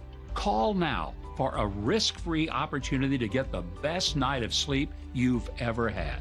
Relaxium Sleep is so confident that it will work for you, they're giving away 1,000 bottles. Call 800-898-9322 or go to tryrelaxium.com. Don't wait another night. Try Relaxium Sleep risk-free for 30 days. That's 800-898-9322 or go to tryrelaxium.com. Act now. 15 minutes after the aforementioned hacked material. Men's Liberty can help. Our discreet external device is safe, sanitary, and keeps you dry 24 hours, day and night. Step into the spotlight and do more of what you love with Men's Liberty. It's been ordered over 5 million times by thousands of satisfied fans. Call now to get a free week supply with your first order. There's no obligation, just the opportunity to try the most revolutionary solution to incontinence ever made. Unlike diapers, Men's Liberty is a long-term answer to dealing with incontinence. Make the choice to finally move forward with your life by calling Men's Liberty today. We'll answer all of your questions about how our completely unique device works and how Medicare can cover it. Dealing with expensive, uncomfortable diapers is no way to live. Men's Liberty lets you get back out there with more freedom and confidence to be you. Ready to find out more about our offer to get a free week supply? Then don't wait. Call Men's Liberty today. Sean breaks down the big stories like no one else. Crisis after crisis, Joe Biden is failing this country on a massive scale. Don't miss Hannity weeknights. Do you listen to the TV on high volume or have trouble hearing conversations? Then you would benefit from hearing aids. Don't waste thousands on expensive hearing aids when you can get Nano's revolutionary technology for just $297. Don't be fooled by higher-priced hearing aids. The CIC Recharge is a true hearing aid, not an amplifier. With rechargeable technology many customers say is superior to more expensive models. Call now and get not one, but 2 Nano hearing aids for just $297. Plus, we'll add a portable charging case and ship your order absolutely free. The CIC Recharge has a tiny in-the-ear canal design that is nearly invisible. Why keep missing out on important conversations or waste thousands of dollars? Call and get 2 CIC Recharge hearing aids for only $297 and free shipping. 800-325-4991. Again, that's 800-325-4991. I did cheerleading through high school. I went to the Colts cheerleading and I loved it. I was about to go to work and I collapsed.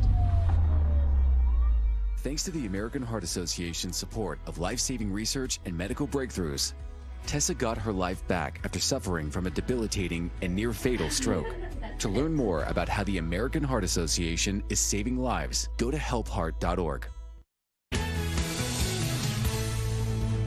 A retired Navy SEAL who garnered fame and a lot of acclaim from the left after coming out as transgender is now detransitioning. Chris Beck, who was going by Kristen Beck, says the process destroyed his life, and he says trans health services are hurting children. Quote, there are thousands of gender clinics being put up over all of America, and as soon as kids go in and say, I'm a tomboy, and then a psychologist says, oh, you're transgender, and then the next day you're on hormones. This is why I am trying to tell America to wake up. Wow. Beck says he wants to raise awareness about the dangers of kids being exposed too young and how these procedures can have life-altering consequences. A man getting arrested after punching an undercover NYPD officer at a drag queen story hour for kids. It all happened Saturday during the event at New York City's public library. The suspect was reportedly egging on a group of protesters that were peacefully holding signs like respect childhood and leave our kids alone. You see the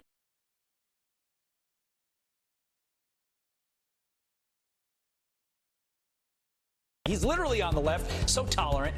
He continued screaming obscenities at the officer, and the parents present was quickly escorted out of the building, put in handcuffs, and now faces multiple charges, including disorderly conduct and attempted assault. Quite a tough guy there. All right, the School Board of Philadelphia is set to review a change in their policy that would allow students to pick which gender sports team they want to join.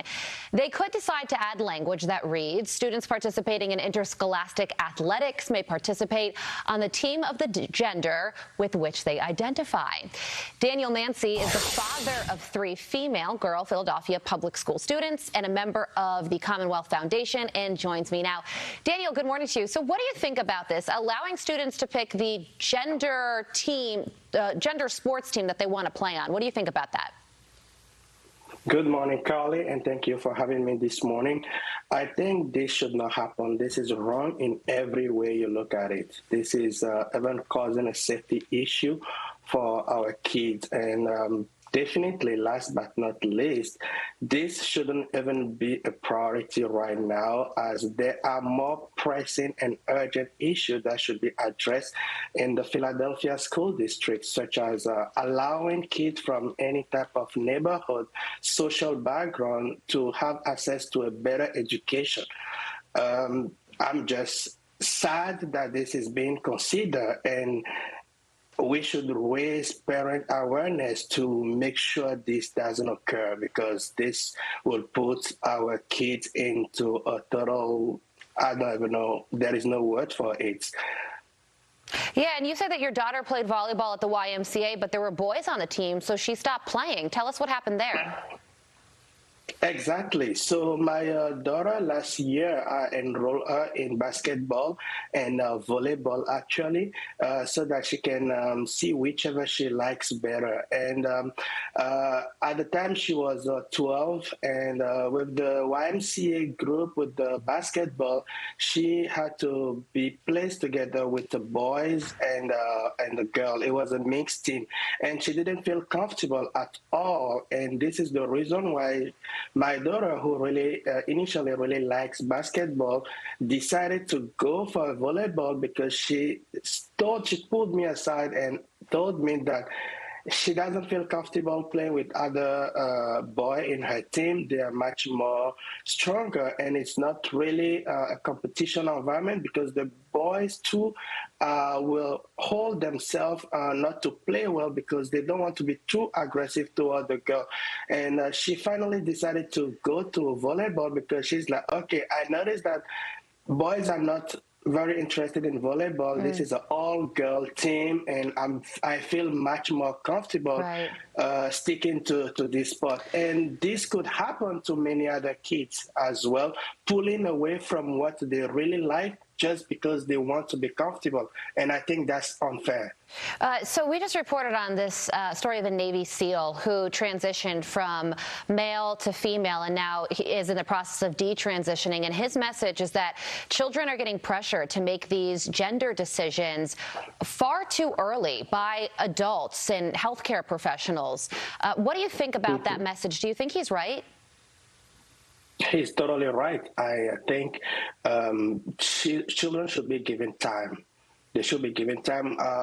I'm not against supporting them, but they should be given time to mature and really know where they stand. And this should not happen at the children's age. This should not happen at the children's age. This should not be a parent decision to make for children.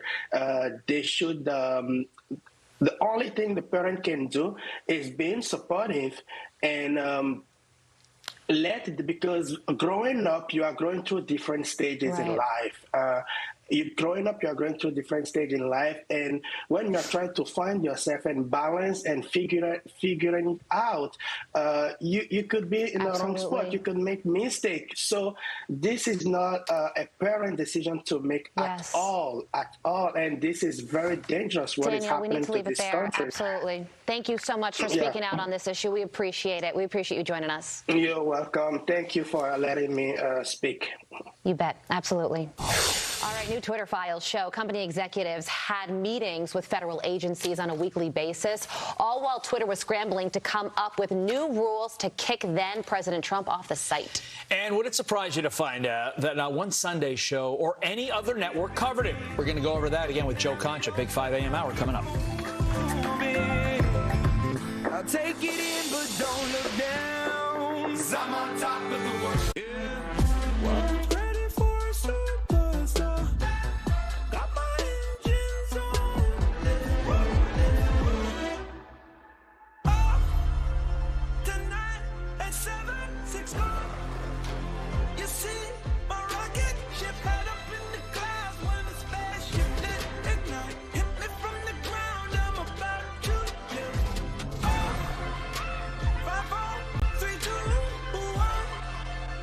This holiday season, give your special someone the gift of naturally nude pajamas, exclusively from Pajamagram. A luxurious way to relax. Naturally nude pajamas caress her skin and complement her every curve.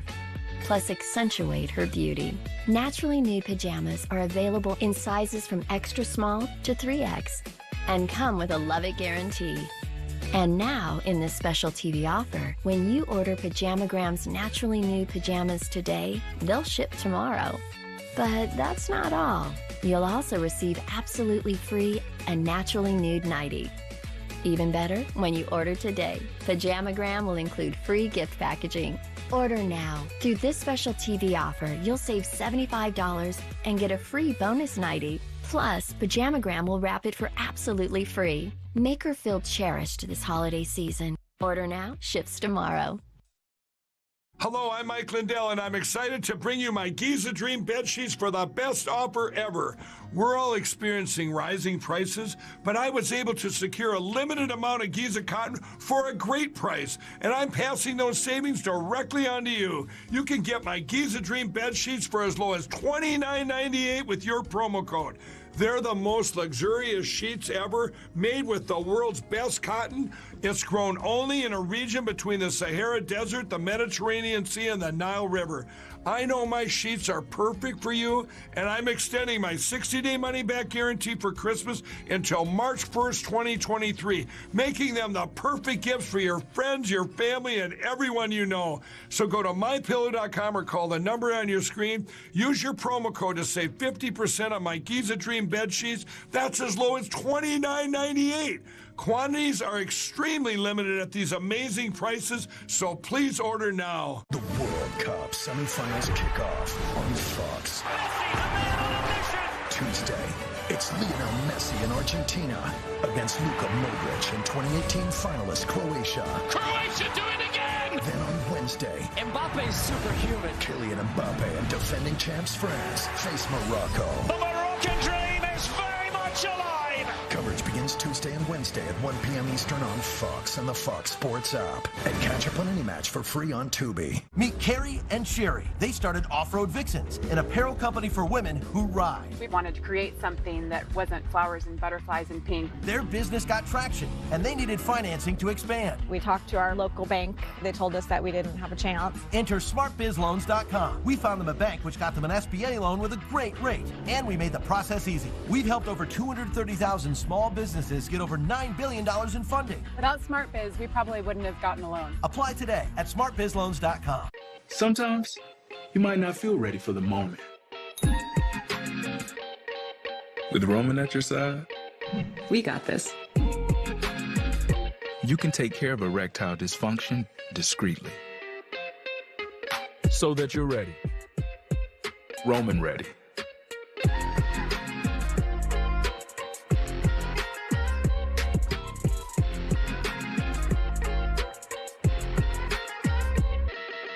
You deserve that feeling. Pure relief. You put in the work, whether you're training for a marathon or just living one. The Power Boost Move from Sharper Image. It's time to power your potential. The Power Boost Move from Sharper Image. The timeless gift. 2-carat heart pendants, $49. Stackable bands, $199. 3-stone rings, $199. 1-carat, $899. And 1-carat studs, $599. Thousands of gifts guaranteed to appraise for double. The Jewelry Exchange Direct. A Fox News alert. The man accused of making the bomb that killed 270 people on Pan Am Flight 103 over Lockerbie, Scotland, set to appear in court today. Abu Aghila Mohammed Massoud now in U.S. custody for his role in the 1988 bombing. You're watching Fox Affairs First here on a Monday morning. I'm Todd Pyro. And I'm Carly Shimkus. The man allegedly behind the terror attack is a former Libyan intel operative who was also an expert at making explosive devices. DOJ officials say he set a timer so that the bomb would explode aboard the flight the next day. He then handed it off to a co-conspirator who placed it on a conveyor belt bound for the plane. Alexandria Hoff is live in Washington with more. Alexandria. Well, Carly, Todd, it's been 34 years, almost to the day that the JFK-bound flight exploded over Lockerbie. Now that man accused of making the bomb that killed all on board and 11 people on the ground will face justice. Abu Ajila Mohammed Massoud had been in prison in Libya for a separate sentence. It took 2 years of negotiations to get him here.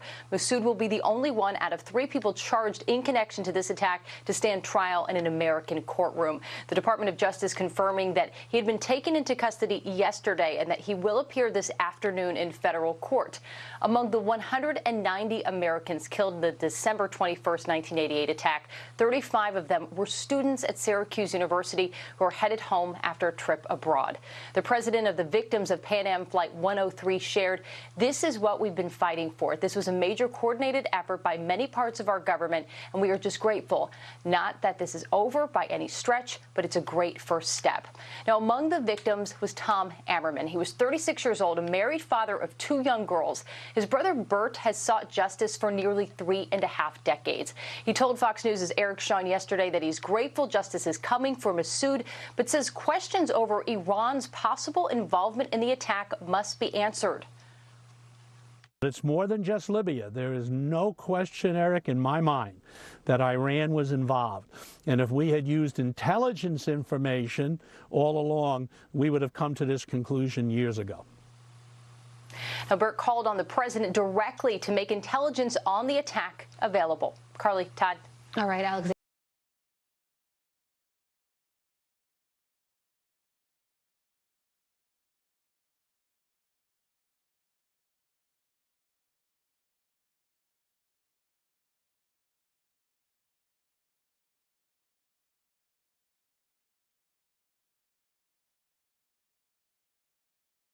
To ensuring the group's enduring defeat. Meantime, Victor Bout says he wholeheartedly supports Russia's war in Ukraine. In an interview with Russian state media, the newly freed merchant of death said he would volunteer to serve in the Russian army if he were allowed to do so and had the necessary skills to share.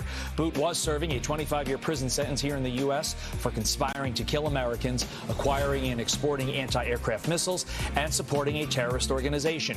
During the interview, he also denied having any connection with the Taliban or that he supplied arms to Afghanistan.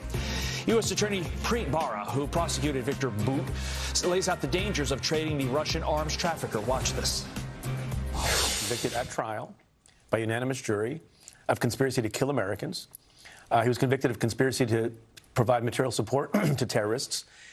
He's on tape with confidential informants, planning to sell hundreds of surface-to-air missiles to the FARC, also sell 30,000 AK-47s to the FARC for the stated purpose of shooting down American helicopters in Colombia. So he's a dangerous man then. I don't know how dangerous he is now. Right. Presumably, is his ability to engage in trafficking of armaments at a time when Russia is at war with Ukraine? Is it diminished? Is he operational still possibly? I don't know the answers to those questions. Right. But I think people of good faith can, in good faith, ask questions and be concerned about it, even when we're very, very happy that Brittany Griner is back in the U.S. Baier, working under then-Attorney General Eric Holder, convicted Bout back in 2011, calling his crimes, quote, a source of concern around the globe for decades. Now to this, NASA's Orion spacecraft splashing down in the Pacific Ocean on Sunday, concluding NASA's historic Artemis 1 mission. From Tranquility Base to Taurus Littrow to the tranquil waters of the Pacific, the latest chapter of NASA's journey to the moon comes to a close. Orion, back on Earth. The spacecraft made a 25-day uncrewed voyage around the moon. One of the managers of the Artemis mission confirms there were no immediate issues with Orion's return from space. The vessel is headed to U.S. Naval Base San Diego before it returns to Kennedy Space Center. Orion blasted off into space last month, marking the start of the Artemis program, which hopes to bring astronauts back to the moon in this decade. Cool. Exciting stuff there. Cool is right. All right, Senator Kyrsten Sinema becoming the latest Democrat to ditch the party as she criticizes the government for failing to secure the border. New Jersey Congressman Jeff Van Drew changed his affiliation from blue to red back in 2019. We're talking to him next.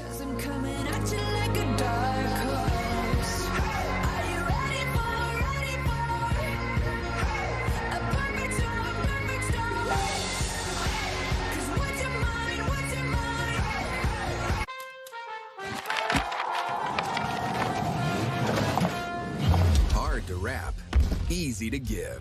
Check out the battery-powered AK homeowner system with sets starting at $199.99. Real steel. Find yours. At Booking.com, finding perfect isn't rocket science. Kitchen? Sorted. Hot tub? Why not?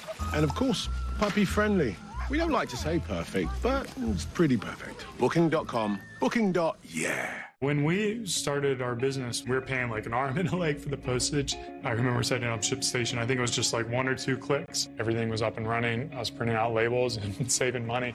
ShipStation saves us so much time. It makes it really easy and seamless. Pick an order, print everything you need, slap the label onto the box, and it's ready to go. Our cost for shipping, like, were cut in half, just like that. ShipStation, the #1 choice of online sellers. Go to shipstation.com/TV and get 2 months free. About 3 years into dating, Zach tells me that he struggles with erectile dysfunction and that he takes a medication for it. And it went so well that I decided to tell everyone. He means on national television. Roman started with erectile dysfunction and since has been built to achieve all of your healthcare goals. Go to Roman, talk to a doctor, see if treatment is right for you. If it is, we ship it right to your door. Speaking as a patient, not just as wife, like it's very cool.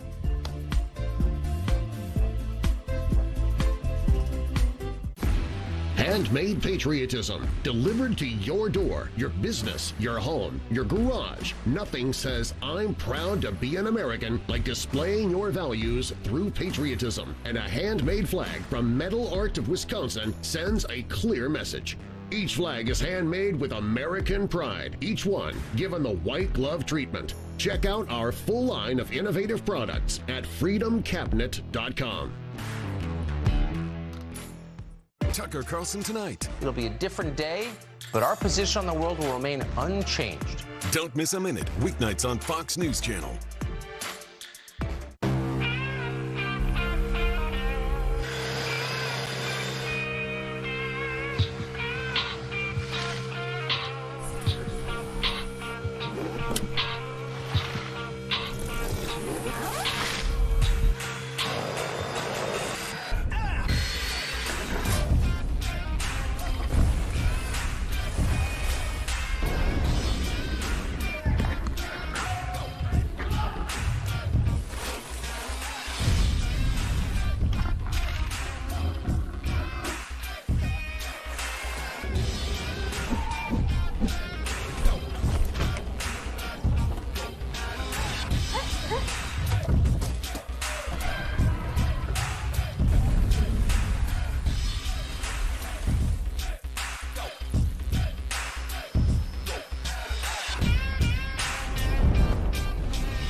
Oh, Max, you broke it.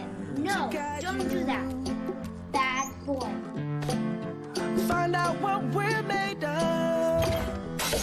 When we are called to help our Go to your room. You can count on me like 1, 2, 3. I'll be there.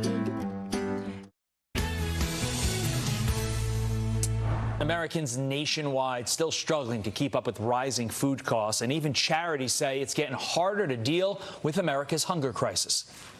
A couple months into the pandemic, right when we hit there in March, around April, May, we were seeing huge numbers, and those numbers haven't gone down. With inflation, costs are up, but the donations are up only, slightly. New Jersey Congressman Jeff Van Drew is a member of the House Homeland Security Committee, and he joins us now. Congressman, thanks for being here. What steps will Republicans take to reduce costs when they control the House next month? Well, first of all, you have to take action. And, one of the things that this president, this administration, and this majority does, they either take no action at all and just hope that things will cure themselves, or they take the wrong action. Steps that we would take, all the increased costs and all the money that have been spent, the trillions of dollars in wasteful spending, the money that was spent in the supposed Inflation Reduction Act, which was actually the inflation creation taxation legislation in my mind. It was a bad piece of legislation, hired 87,000 more IRS workers, We're going to try to completely reverse that. Spent more on taxes and taxed more on people and middle-class people as well. Just don't let them tell you it's the rich. We would, again, try to reverse that as well. We have to have some cooperation because we have the majority in the House.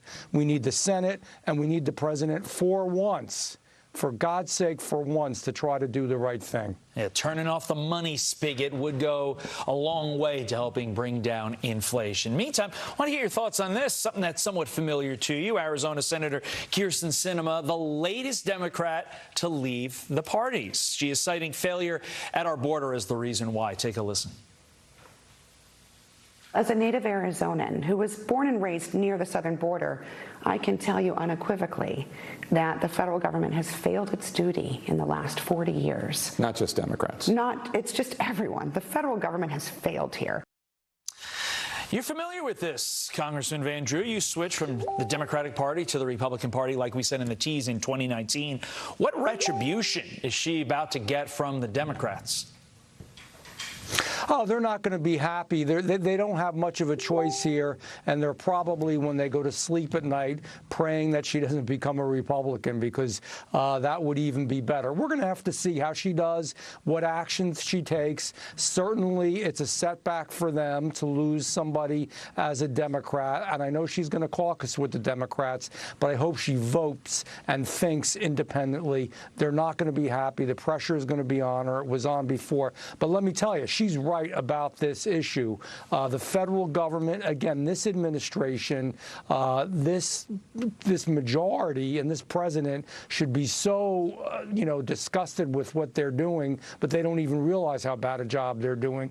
You almost have to believe it's purposeful. They want to change the fabric and the structure of America, and this is one way to do it, and it's a bad way to do it, and we've got to reverse that as well. Build the wall, put in electronic controls as well. Also hire more individual police, border patrol, to really survey the area, and not only survey but protect the area and make sure that we don't catch and release. We should catch and send back. There's so much we could do. See, the issue here is these are really curable problems. We can make this better. This is not all that intellectually difficult, and it's something that can be done, and it just requires stiff, hard, good action to move forward and get our country secure again. Yet this is the solution from DHS Secretary Alejandro Mayorkas. He wants to deploy air marshals to the border. You wrote a letter saying that's a bad idea. 15 seconds. Isn't he making a bad situation worse here?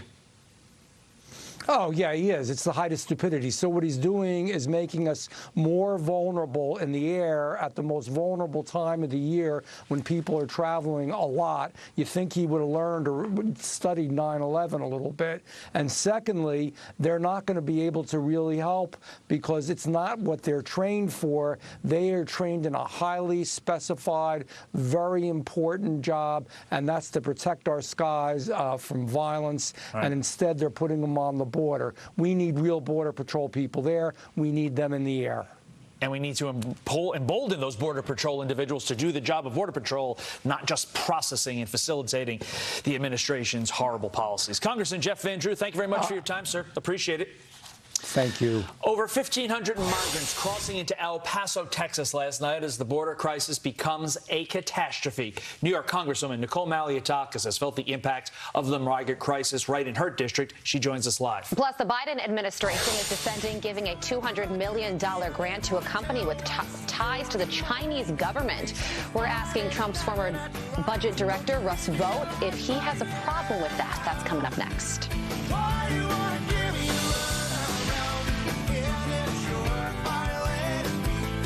Hello! After years of chasing the big Idaho potato truck, I finally caught it. And now that I got a 4-ton tater, I did what anyone would do. I made a mashed potato hot tub. I made it rain. Waffle fries. And just as I found the perfect pat of butter... What is it, boy? Always look for the grown in Idaho seal. A heart attack? Do they have life insurance? No. But we have life insurance. John.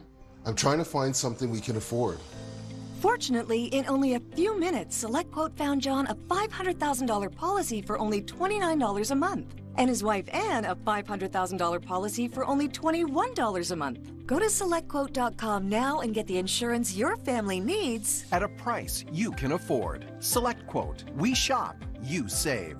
Nothing starts your day like a great shower. But wait, overnight, your shower head is a breeding ground for germs and bacteria. According to a recent study, that first blast of hot water in the morning can be packed with dangerous pathogens. Wake up to AquaCare, the breakthrough handheld shower head with antimicrobial nozzles that inhibit the growth of mold, mildew, and bacteria inside, giving you a clean, luxurious, powerful shower every time. The secret is Germ Shield antimicrobial technology that works 24/7 at a molecular level to protect AquaCare nozzles from bacterial contamination. Ordinary showerhead nozzles clog and lose water pressure, but AquaCare's anti-clog nozzles remain clog-free for superior water pressure and flow. With 8 amazing settings, from drenching rain to pulsating massage and a convenient water-saving pause mode, you can use AquaCare as a handheld or an overhead shower. It installs in minutes, no tools needed, and no other shower head can do this. Just flip the head and AquaCare turns into a power wash. Use the fan spray to instantly rinse off soap or the Target jet to blast away that stubborn scum buildup without setting foot in your shower. And it's ideal for pets. AquaCare is a complete shower hygiene system for your entire family. Call or go online to get your AquaCare with Germ Shield for the manufacturer's direct price of just $29.99. With an amazing lifetime warranty, it's the last shower head you'll ever need. Order right now and we'll instantly upgrade your order with an extra long stainless steel hose and a low reach wall bracket. Ideal for children and seniors. Yours absolutely free. Plus, we'll ship your entire order free. You get it all. An incredible value for one low price. Call or go online to buyaquacare.com. Order now.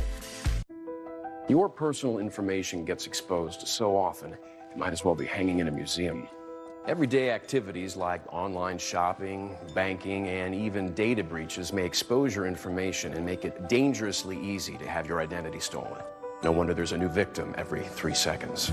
Someone stole my information and tried to buy a car in my name. Felt really devastating because I had no control. But protecting your identity can be easy with LifeLock.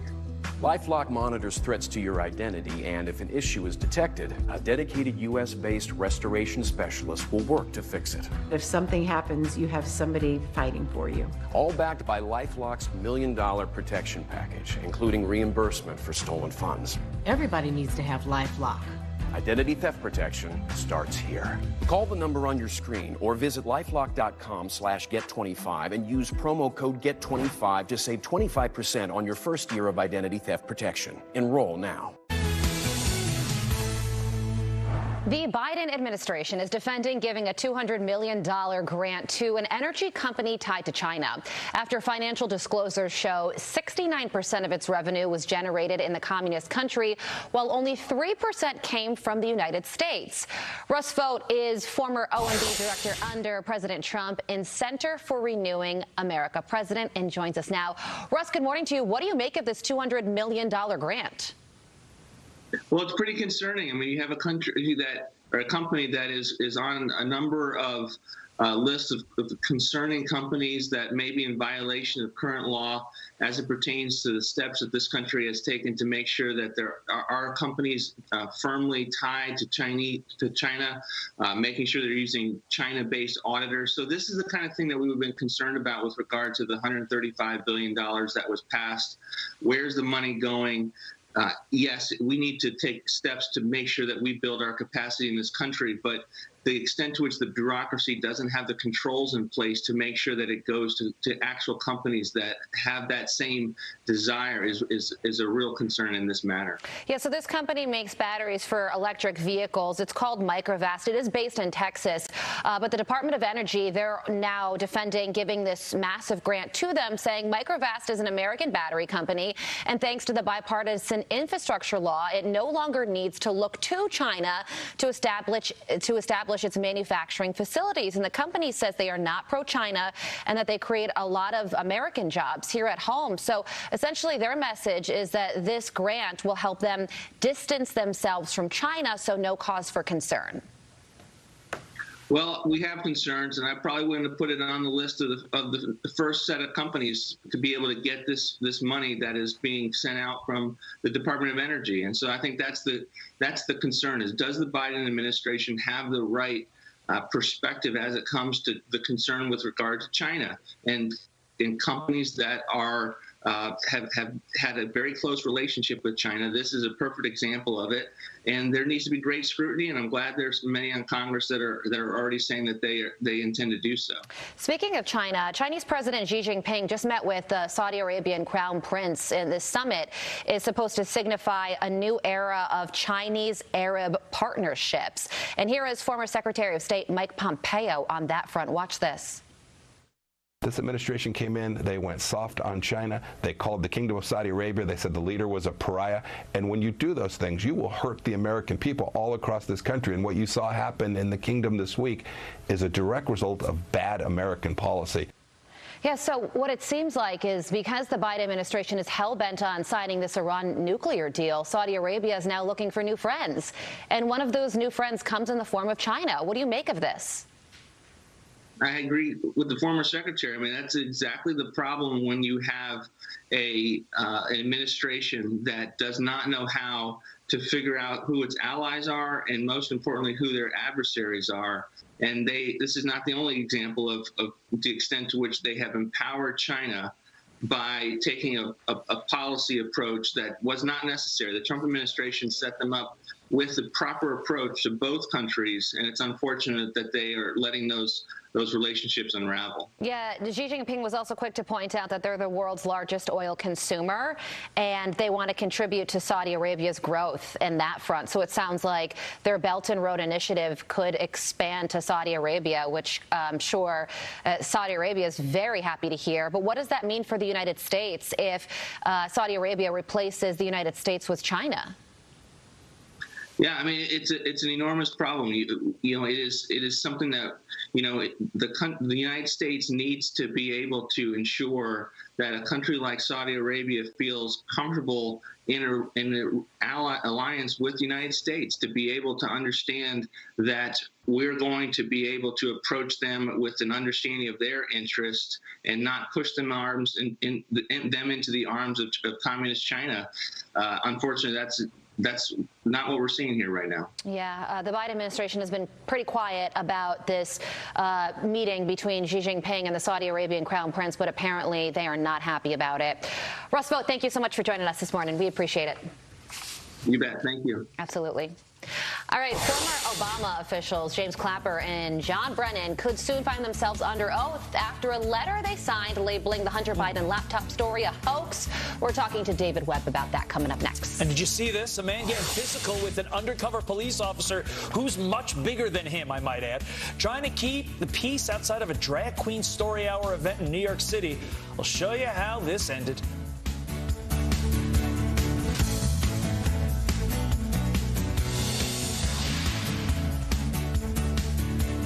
At AmericanEagle.com, businesses come to us with complex website and digital needs. Regardless of industry, an online presence can have a massive impact on your business's success. When a client comes to us with a complicated issue, it's a big deal to them. From reducing technical debt to being found online or navigating an ambitious website project, what matters most to them is finding a digital partner who gets it and owns it. At AmericanEagle.com, these are issues we solve for all the time. I'm Tim Elanius, Vice President of Digital Strategy at AmericanEagle.com. Whether it's building a complex website, integrating multiple systems, or improving digital marketing, our experts harness decades of experience to produce results that matter not only to our customers, but to our customers' customers. If your business is ready to transform its online presence, you need AmericanEagle.com. Let us put our proven track record to work for you. And the team at AmericanEagle.com is here for you. You like to keep your beard perfectly groomed, but hate fumbling with all those attachments. And she hates that mess you leave behind. Well, now you can always be perfectly groomed without any attachments or mess. Introducing VacuTrim by Bell & Howell, the revolutionary total body electric shaver that not only trims your hair, but actually vacuums it up at the same time. VacuTrim's unique dial has 20 precise trim length settings built in, so you never have to fumble with attachments ever again. Just dial and trim, groom, shape, and edge without any messy whiskers in the sink. VacuTrim's revolutionary 2-in-1 design lets you dial and trim to any length, completely mess-free. Its ultra-sharp stainless steel blades give you a precision cut, while the built-in vacuum creates powerful suction, capturing all the trimmed hair into the collection chamber. So there's never any hair shavings left behind. I hated having to fumble with all those attachments. With VacuTrim, you just dial and trim. And there are no little hairs all over the sink.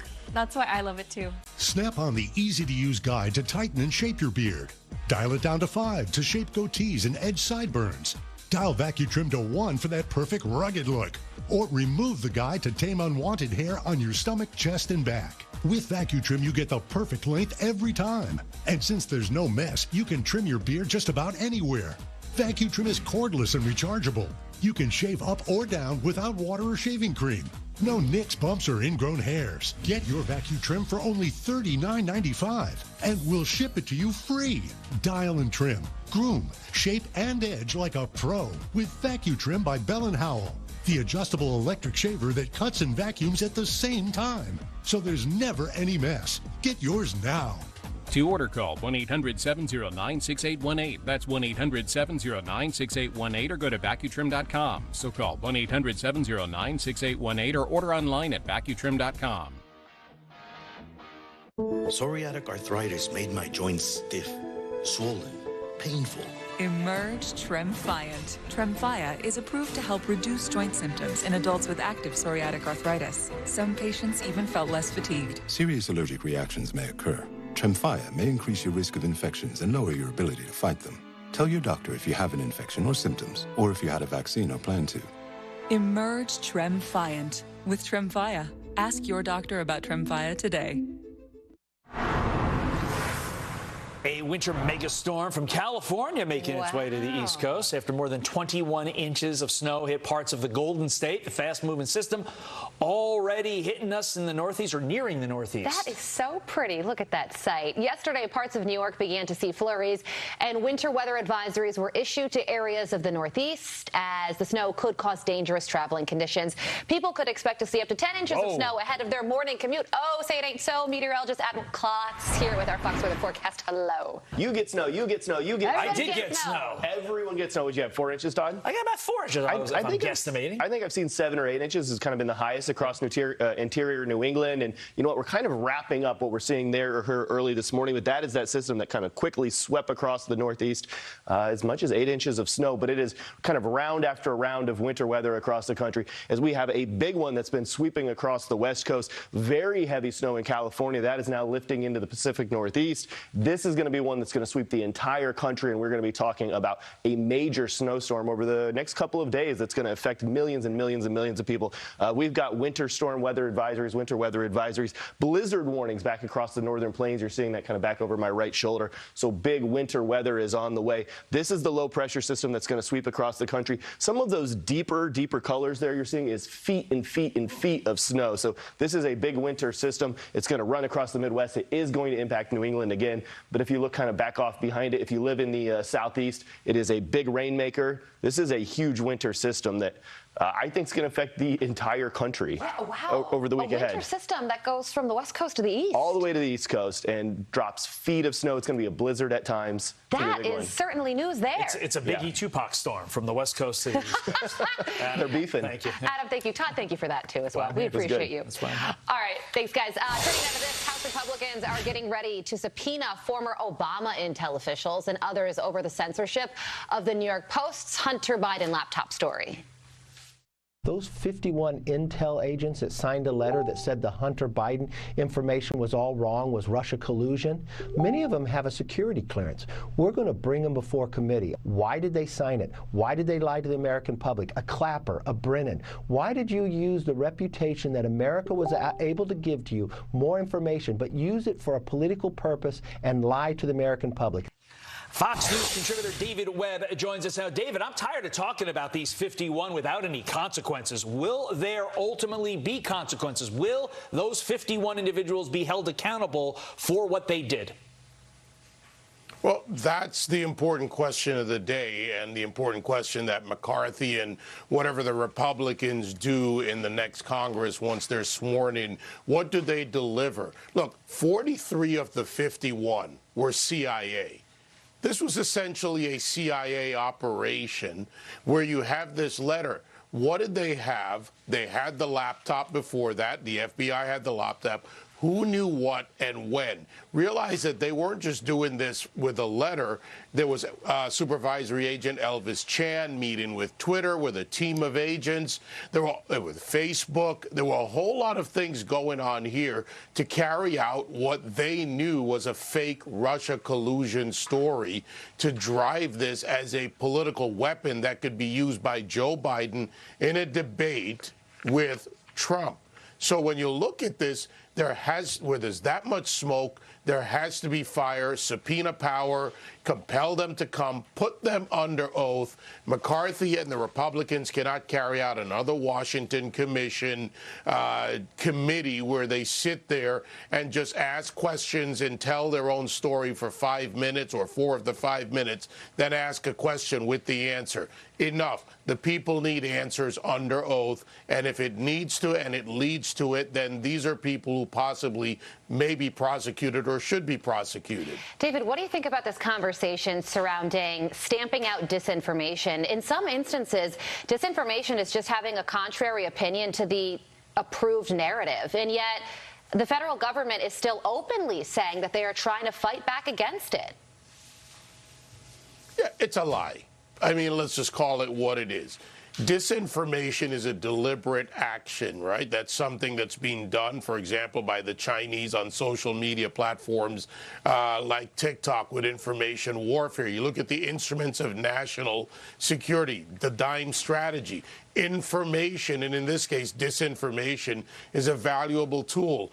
Calling something disinformation because it's a counter opinion that has a valid point or at least is worthy of discussion is simply a lie to push one-sided information.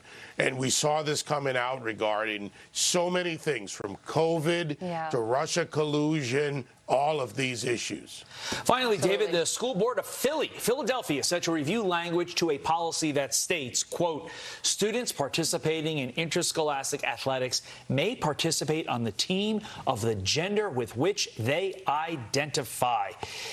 David, that last line that I read, that seems like the end of girls' sports to me. What do you think?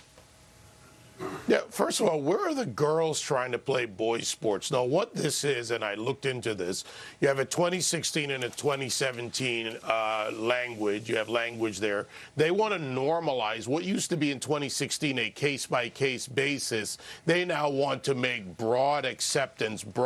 It's beyond broad acceptance. They want to pervert girls' sports. Governor Wolf vetoed a legislation by the legislature. But if you're expecting biological sanity out of a state that had a Secretary of Health that is a man masquerading as a woman who becomes Biden's deputy HHS secretary and then is selected as one of the Women of the Year by USA Today, do you really expect sanity out of both Pennsylvania and Philadelphia Democrats or woke progressives?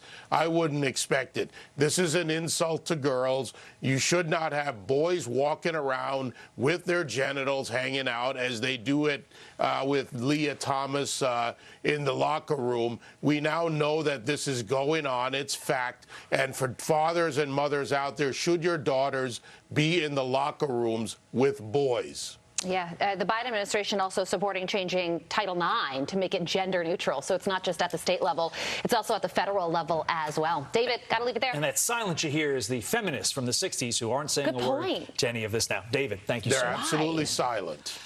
A man getting arrested after punching an undercover NYPD officer at a drag queen story hour for kids. It all happened Saturday evening during an event at New York City's public library. The suspect was reportedly egging on a group of protesters that were peacefully holding signs like respect childhood and leave our kids alone.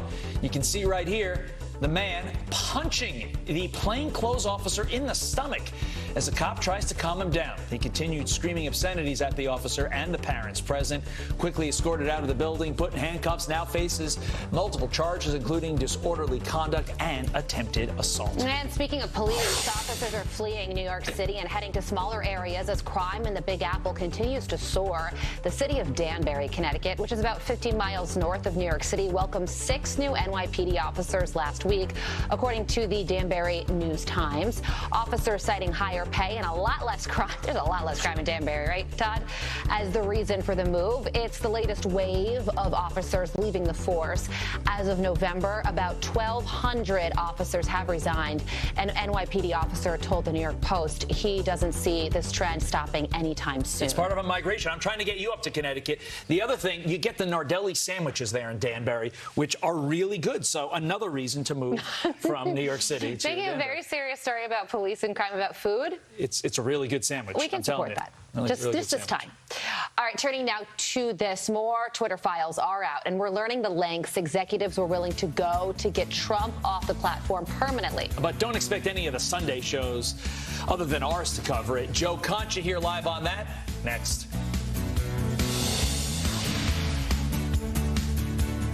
Waiting. Sometimes it's just inevitable. But if you're over 50 or live with a chronic condition, untreated COVID could be deadly. Got COVID symptoms? Get tested and get treated right away. It can't wait. Ho, ho, ho! Phil Swift here. This holiday season, get everyone on your shopping list the Flex Seal family of products. Flex Seal is the easy way to stop leaks fast. Flex Seal liquid starts out super thick and turns into a strong, flexible rubber. Brush or roll on large areas to protect from wind, ice, or snow. And Flex Shot is the easy way to caulk, bond, and seal. I'm delivering a lot of Flex Seal this holiday, so I turned the boat into a flying sleigh. Everyone wants Flex Tape, the super strong waterproof tape that can patch, bond, seal, and repair. Flex Glue is the super strong rubberized glue with amazing instant grab. And Flex Paste fills huge cracks. Even at extreme cold, Flex Paste keeps its hold. Get the Flex Seal family of products at these fine retailers. Diamonds at their lowest prices in years. 1 carat solitaires just $7.99, 2 carat $18.90, 1 carat studs $5.99. Thousands of GIA diamonds guaranteed the lowest price. Don't miss these deals. The Jewelry Exchange Direct. A heart attack? Do they have life insurance? No. But we have life insurance. John. I'm trying to find something we can afford. Fortunately, in only a few minutes, SelectQuote found John a $500,000 policy for only $29 a month, and his wife Anne a $500,000 policy for only $21 a month. Go to SelectQuote.com now and get the insurance your family needs at a price you can afford. SelectQuote. We shop, you save. Sean breaks down the big stories like no one else. Crisis after crisis, Joe Biden is failing this country on a massive scale. Don't miss Hannity weeknights. Okay, Griffin, what are you gonna pick? My name is Jennifer. My son is Griffin. He is 3 years old, and he is diagnosed with acute lymphoblastic leukemia.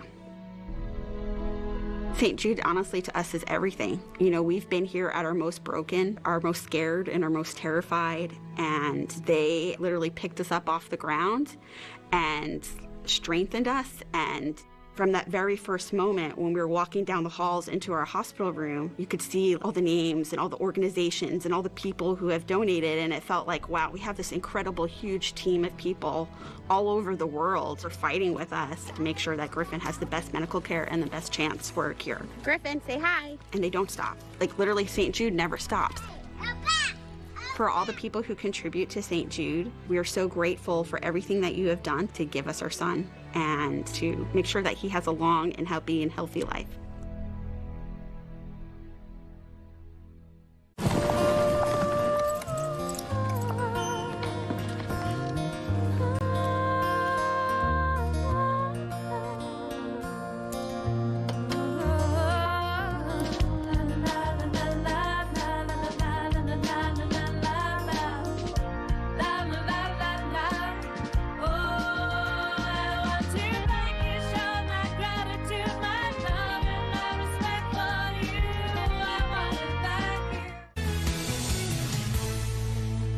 Newly uncovered Twitter documents revealing the company's scramble to change policies to permanently ban then-President Donald Trump from the platform without concern for free speech. And we're learning executives had weekly meetings with the federal government on their calendars.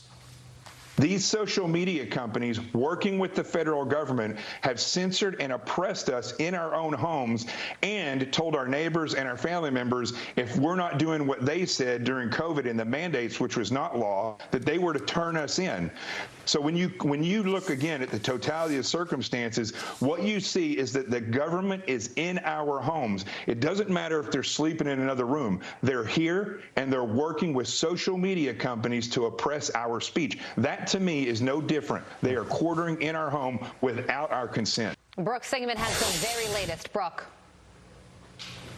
Hey, good morning, guys. The Twitter files released over the weekend revealing meetings between Twitter, the FBI, DHS, and the Director of National Intelligence. And these stunning revelations are forcing top Biden officials into damage control mode. Listen. We aren't directing private social media companies on how to manage their content. These are decisions that they have to make as appropriate. Now, look, we obviously don't want to see, the public square polluted with hate speech and disinformation. But it's up to these social media companies to determine how they're going to manage their content.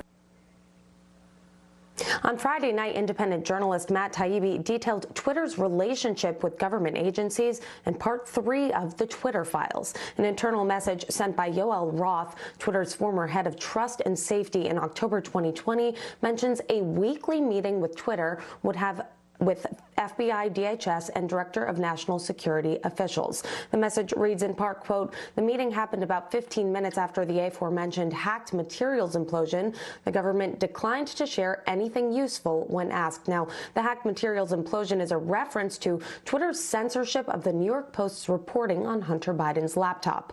Meanwhile,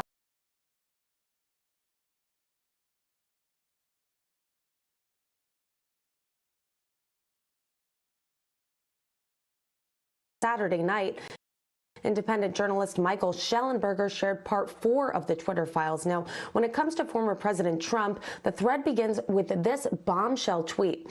On January 7th, senior Twitter executives create justifications to ban Trump, seek a change of policy for Trump alone, distinct from other political leaders, and express no concern for the free speech or democracy implications of a ban.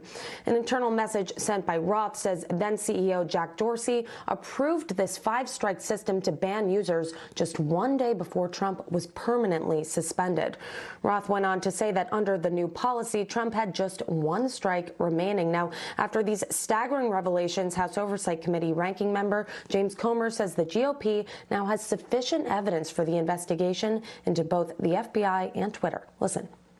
The thing that concerns me most with respect to our investigation is what role did the government play in the censorship of the Hunter Biden laptop stories, especially the FBI. I wonder who else at the FBI has a pattern of suppressing free speech, especially in censoring conservatives.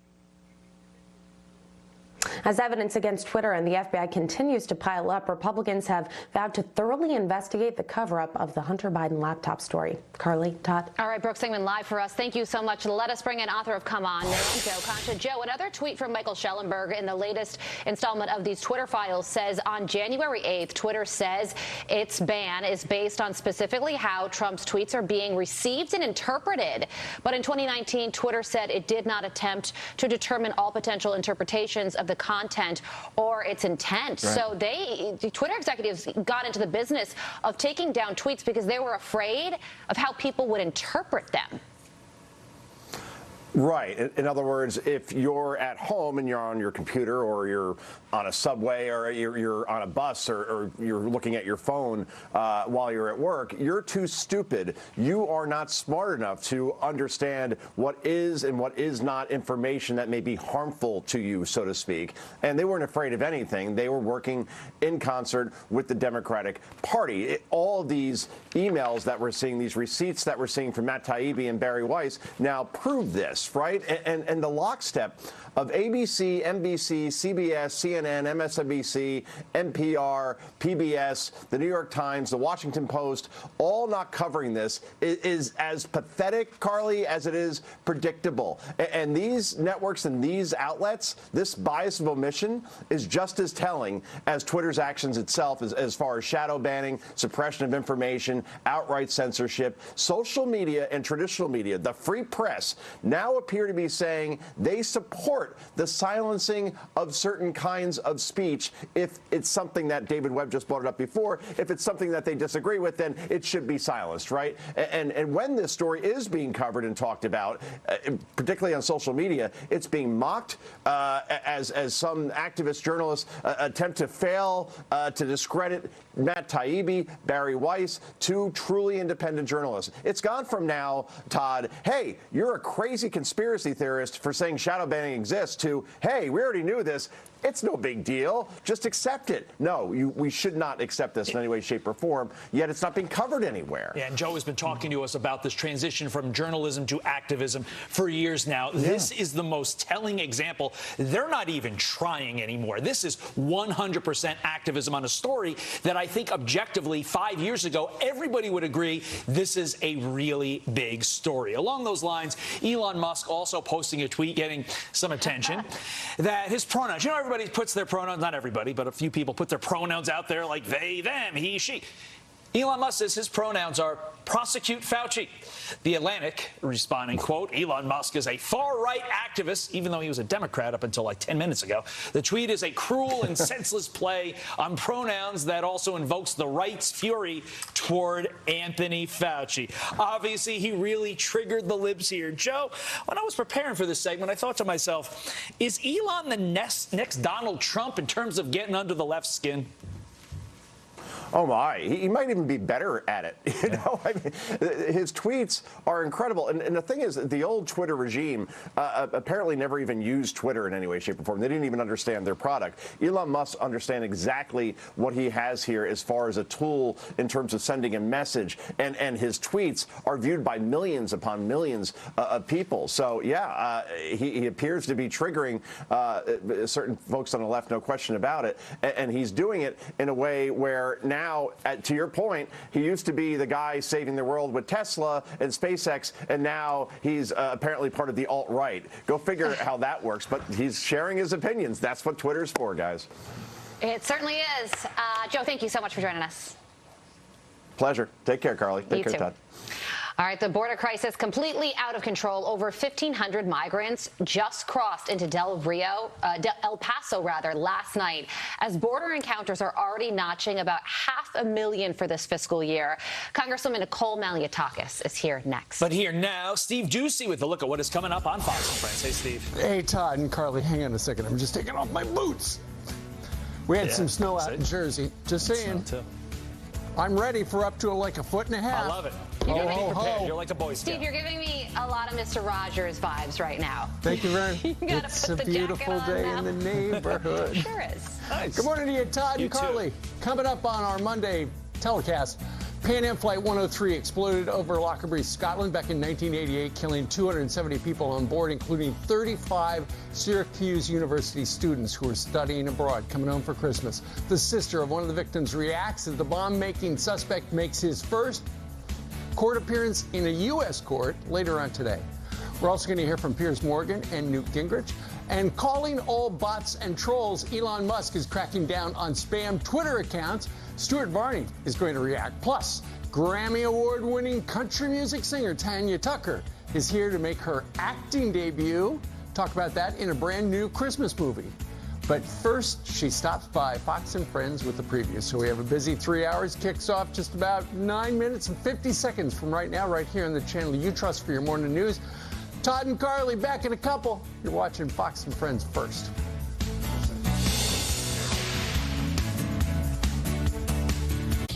At ADP, we use data-driven insights to design HR solutions to provide flexible pay options and greater workforce visibility today, so you can have more success tomorrow. At Attention, home chefs, cooks, and foodies. You've just cooked the perfect juicy roast. But traditional cutting boards can make it difficult to carve meats or cut fruits and vegetables, and there is always an annoying mess to clean up. Introducing the Carving King Dripless Cutting Board 2-in-1 system. Carving King's patented and genius 2-in-1 design keeps meats, poultry, fruits, and veggies securely in place while you carve, cut, and chop. Here's the secret. Carving King spikes hold the food in place, preventing slippage for the perfect cut, while the built-in drainage system funnels the juices neatly into the collection tray. Just remove and create tasty gravies, au jus, and more. All the taste without the waste. And no juicy mess to clean up. Before, I was cleaning up essentially my entire kitchen. Now the only thing I'm cleaning is the board. Carving King's size is big enough to handle large meats such as turkeys, chickens, roasts, racks of ribs, you name it. And even bulky, juicy watermelons are a cinch with Carving King. The easy grip handles make it a snap to go from the counter to table. And the non-slip rubber feet keep the board securely in place. Carving King also includes a removable cutting board for chopping fruits and vegetables. Chop right on the Carving King or directly on your countertop. When you put the Carving King down, it doesn't move. The Carving King has made me the Carving Queen.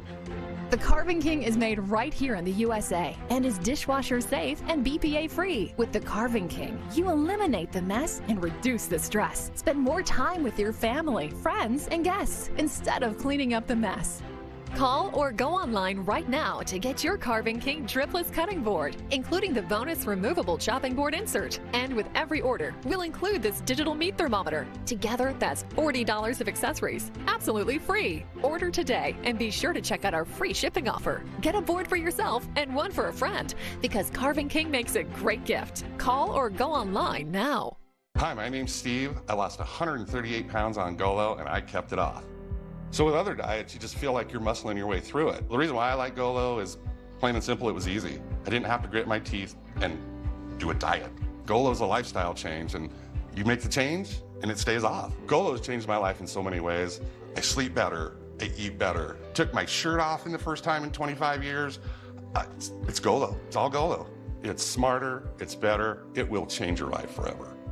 My name is Ashley Cortez, and I'm the founder of the Stay Beautiful Foundation. When I started in 2016, I would go to the post office and literally fill out each person's name on a label. And now at ShipStation, we are shipping 500 beauty boxes a month. It takes less than 5 minutes for me to get all of my labels and get beauty in the hands of women who are battling cancer so much quicker. ShipStation, the #1 choice of online sellers. Go to shipstation.com/TV and get 2 months free. About 3 years into dating, Zach tells me that he struggles with erectile dysfunction and that he takes a medication for it. I founded Row to help couples like Cleo and I. All you have to do is go to Rome and talk to a doctor. We're here to help.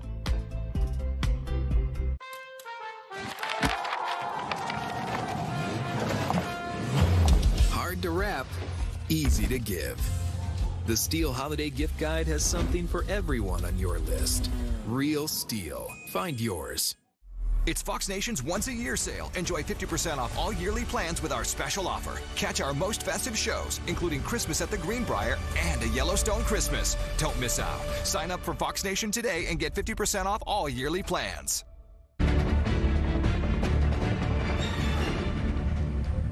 Lawmakers say the crisis at our southern border has officially become a catastrophe, with one of the largest migrant crossings ever in El Paso, Texas, happening last night. Marianne Rafferty has all the details. Marianne. Good morning, Todd and Carly. Well, the video is shocking. Long lines of migrants waiting at the southern border of Texas. More than 1,000 migrants believed to have crossed in this group alone, making it one of the largest mass crossings this year. Fox's Bill Malugian saying some migrants are being caught and then bussed back across to Mexico, only to turn around and come right back again trying to cross. So far this year, there have been nearly 2.4 million encounters, setting records and also straining the resources of states left to deal with the influx. And with Title 42 set to expire in just 11 days on December 21st, border states are bracing for massive numbers of migrants. Texas Congressman Pat Fallon stressing how bad it really is. It's never been worse than it is right now. We have 300,000 border crossings every month when you consider the known gotaways and the folks that have been processed. So it's not a crisis anymore. It's a catastrophe. Former ICE acting director Tom Homan saying it's all about the policies. By implementing a few common sense policies, they can push these numbers down. More resources just to process quicker is not going to fix this problem. You have the policies of the Trump administration, turn them on, and you can secure the border in a matter of 60 days. In Arizona, Governor Doug Ducey, well, he's gotten creative, turning shipping containers into a makeshift border wall. Work crews stacking hundreds of them, topped by razor wire, along a remote part of Arizona's border. Governor Ducey set to hand off to newly elected Governor Katie Hobbs, who says she'll consider all options, but hasn't made any decisions about those containers. Texas Governor Greg Abbott has also taken matters into his own hands, deploying the Texas National Guard and state troopers to catch and jail illegal migrants. Back to you guys. All right, Marianne, thank you. With that, let us bring in Congresswoman Nicole Malliotakis, who sits on the Transportation and Infrastructure and Foreign Affairs Committees. Look, for the last couple of years, it's been really, really bad. Listen to this. According to Griff Jenkins, it is getting worse, and it's going to be even worse going into 2023. Griff says CBP sources told him they expect to hit 500,000 total encounters over this past weekend. That's just since October 1, 2023, unless something changes, is going to be even more horrific when Title 42 is officially gone. Is there anything that you and your fellow Republicans can do about this when you take control of the House next month? Well, it's unconscionable that the president and the secretary have refused to do their job. They've abdicated their responsibility. We believe strongly that Mayorkas has to go. He has to resign. We have to remove him. But that, I think, is a priority of the Republican House. Obviously, our abilities are limited with the Senate and the White House. However, we believe we can hold the line and use the power of the purse, use our leverage there to push this president to do the right thing and secure our border. Already you're seeing him flip-flop a little on Title 42, and he's trying to seek to stop it after spending all last year trying to lift it. So we'll see what happens moving forward. But the reality is this is a policy that he has that is totally not compassionate at all for anyone involved. If you look at the people who are dying from fentanyl that's streaming over our border, a record of 100,000 Americans last year, you see our CBP agents, 35 killed in the line of duty last year. We just had another one, Agent Gonzalez, last week. You see 14 suicides among the CBP who are desperate because they have such apathy. They are so demoralized by this president who refuses to allow them to do their job and then refuses to actually go visit them and even hear what their concerns are at this time. And even for the migrants, okay, if this is about the migrants, you know, 800 of them, over 800 have been killed. This perilous path, in addition to the children that are being trafficked, the women who are being trafficked. So I'm not sure who the president is prioritizing here other than the drug cartels. Well, Congresswoman, the current government spending deal expires in 4 days on December 16th, so negotiations are underway right now. How is that going, and will there be increased border security funding in the new budget? Well, look, with one-party rule, there won't be increased funding. We've been fighting for that for quite some time. But what I will say is next year when we take the House, and that's why we're hoping it's a short continuing resolution, when we take the House, we will put pressure on this president. I think this is the area where we need to really fight hard, Republicans, and stick together. Because if we don't have secure borders, I'm really concerned about what's going to happen. We have 100 people on the terrorist watch list who were caught crossing over. What about the hundreds of thousands of gotaways that had no interaction with CBP agents? 73,000 in the month of November alone. And if you look at the stats from CBP, they'll show you, look, the people who have been convicted and have tried crossing again has skyrocketed under President Joe Biden. We're talking about 22,000 people just in the last 2 years since he's become president. Again, who's among the gotaways? That's what we need to be concerned about. We need secure borders. And they have to stop allowing people to enter claiming asylum when they don't have legitimate asylum cases. Leave it there. Thank you so much, Congresswoman. With that, Fox and Friends starts right now. Bye-bye.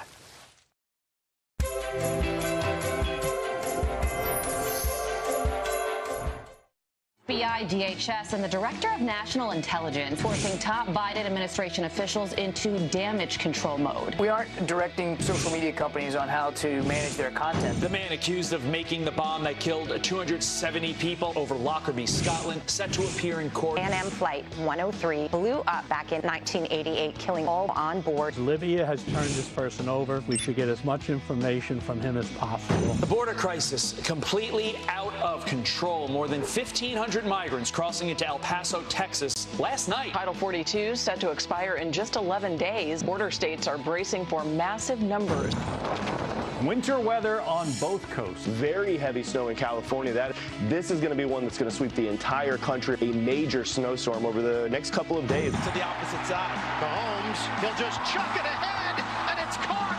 McKinnon has the next year touchdown.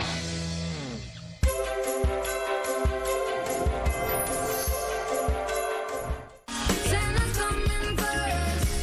Santa's coming for us. Santa's coming for us. Santa's coming for us.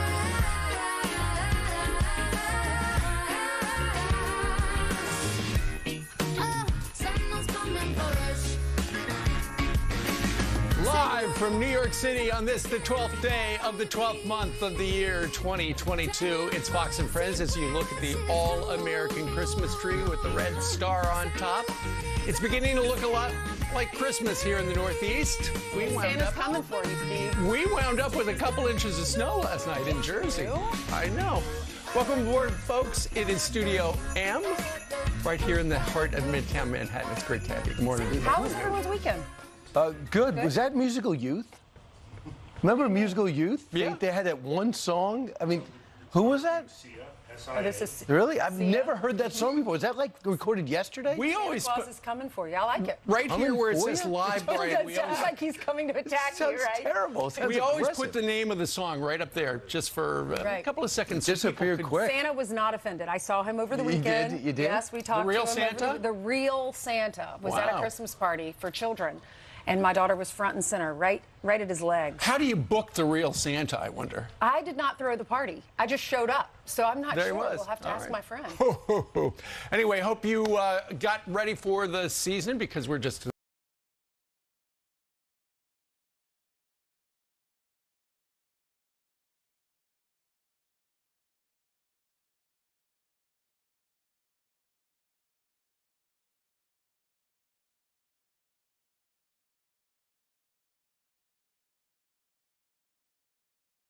Content that the White House was not involved with. But as these Twitter files released by Elon Musk have been sorted through by journalists, a light has been shined on Twitter's relationship with federal agencies. Writer Matt Taibbi shared this, quote, after January 6th, internal Slack showed Twitter executives getting a kick out of intensified relationships with federal agencies. Here's Trust and Safety head Yoel Roth lamenting a lack of generic enough calendar descriptions to conceal his very interesting meeting partners. Now, that screenshot attached shows Roth noting to a colleague that coming up with covers for who he'd been meeting with had become more challenging. An anonymous staffer replies, very boring business meeting that is definitely not about Trump. Winky face. Roth says pretty much. Then, quote, definitely not meeting with the FBI, I swear. Well, the Twitter files appear to prove the joke that he's making there. Here's how the White House's John Kirby responded to questions about Twitter's federal relationships. We aren't directing private social media companies on how to manage their content. These are decisions that they have to make as appropriate. Now, look, we obviously don't want to see, the public square polluted with hate speech and disinformation. That's not a good use of the information environment for the American people. But it's up to these social media companies to determine how they're going to manage their content, how they are going to deliver that content to their users. Now, Taibbi has shared that internal documents suggest that Twitter executives not only met with the FBI, but also DHS and the Office of the Director of National Intelligence. Guys. Thank you very much, Alexandra. I believe that was all part of a task force that we've been talking about for the last couple of weeks. Members of the Trump administration would meet with the social media companies and big tech once a week with the FBI, the DHS, the infrastructure, cyber infrastructure people, all people talking about, you know, we don't know what's going to come, but generally we think something's going to drop in October or November before the election. Well, what's interesting when you read his tweets that just dropped over the weekend or on Friday, he talks about this. Yes, he talks about Yoel Roth, the guy who was for trust and safety, right? And he speaks in code about these meetings. So he obviously doesn't want the public to know or anyone to know what they were actually doing. Obviously, it was secretive. And they knew that they could probably, this would be a red flag for all of us. And that's why he spoke in code to reveal these meetings and laughing about it and making fun of it. So that was alarming to me. Like, he obviously knows he doesn't want us to know about the FBI, the DHS, and DNI. There's so much alarming in this fourth tranche, as well as the first three. What's also alarming is nobody else is covering it. But it's so unbelievable that the FBI feels compelled, how high it goes, we don't know, to insert themselves to brief these social media companies. You can only imagine what's happening at Facebook, knowing that Steve Hilton chronicled brilliantly last night how many people have left Facebook, left the CIA and FBI and gone to Facebook, YouTube, and Twitter. It's where the money is. It's well, you could go to where the money is, but the relationships there that exist, and also the executive that left Twitter that is now as part of the Biden administration and one of their consultancies with social media. But when you look at what Taibbi and Mike Schnellenberger has done, also what they did to Donald Trump. So January 6th is one thing, and what they did after is one thing. But what they were doing prior and the criteria they were using, which was arbitrary and we don't like him, is unbelievable. They went out of their way to diminish the things. They got him elected in 2016. They went out of their way to make sure social media would not be an instrument of use. And Twitter in particular is the first to be unmasked. The other thing that's very fascinating is Elon Musk says he picked his pronouns, and it's indict Fauci, or what else he brought up?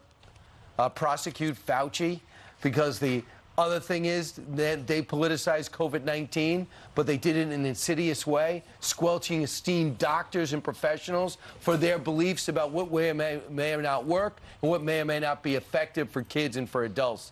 Unbelievable what has taken place. Also, 2 years ago, we were telling you about that statue, the Christopher Columbus statue in Philadelphia, that the mayor, the woke mayor, did not like it. He wanted it taken down. And so they covered it up. You can see there it's covered up with the green and white and red Italian flag over it. They covered it with this plywood box. It's a plywood box. Exactly. But there's a judge that ruled on Friday, Judge Mary Hannah Levitt. She said the city has a duty now to take down that plywood box. It needs to be removed, and the statue can stay. Well, just remember, it was the summer of 2020 when suddenly all across the country people were saying, hey, we got to take down the statue, we got to remove it, and stuff during like that. All those protests. You're right. That is in Marconi Park in central Philadelphia. That's Christopher Columbus. Last year... First, a warning, anybody who's woke, you're going to be triggered if you look at this. So we ask you, like it's an eclipse, cover your eyes, all right? Or get special glasses. Listen, obviously the judges were not triggered because it was a year ago where a judge reversed the city because the city said, this has got to go. And then they put a restraining order and they said, you know what, until we take it down, let's cover it with a box. Well, last year, a judge reversed the city and said that the city failed to provide enough evidence that removal was necessary to protect the public. And then over the weekend, Judge Mary Hannah Levitt had a ruling, and she looked at, you know, when we get stuff as a city, we've got to protect it. And she wrote, more to the point, the city of Philadelphia accepted the donation of the Columbus statue back in 1876. It has a fiduciary duty to preserve that statue, which is designated an historic object back in 2017. The Columbus statue is not city property, as is, for example, a city snowblower. So the statute stands, the box is coming off, and we'll find out just exactly how many other towns across the country how many other towns are now going to say, you know what, we can put the statue back. We took it down. He said, if you have a problem with it, put something on a plaque underneath it. This guy, Mayor Jim Kinney, is such an embarrassment to this country.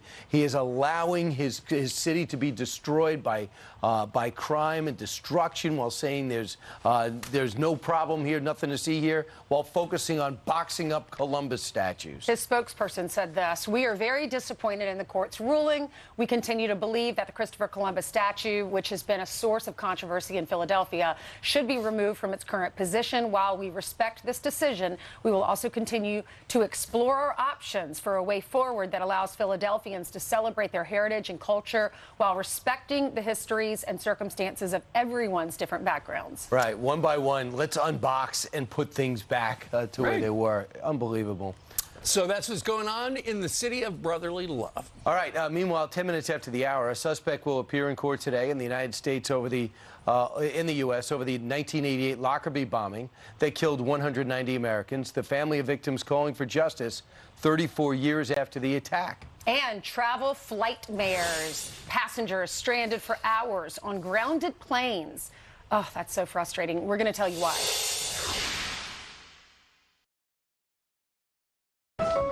Where can you holiday shop for less and experience a whole lot more?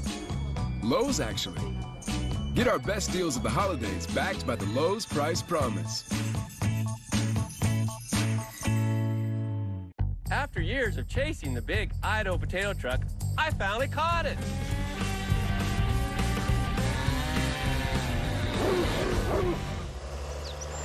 Oh man, always look for the grown in Idaho seal. Yeah.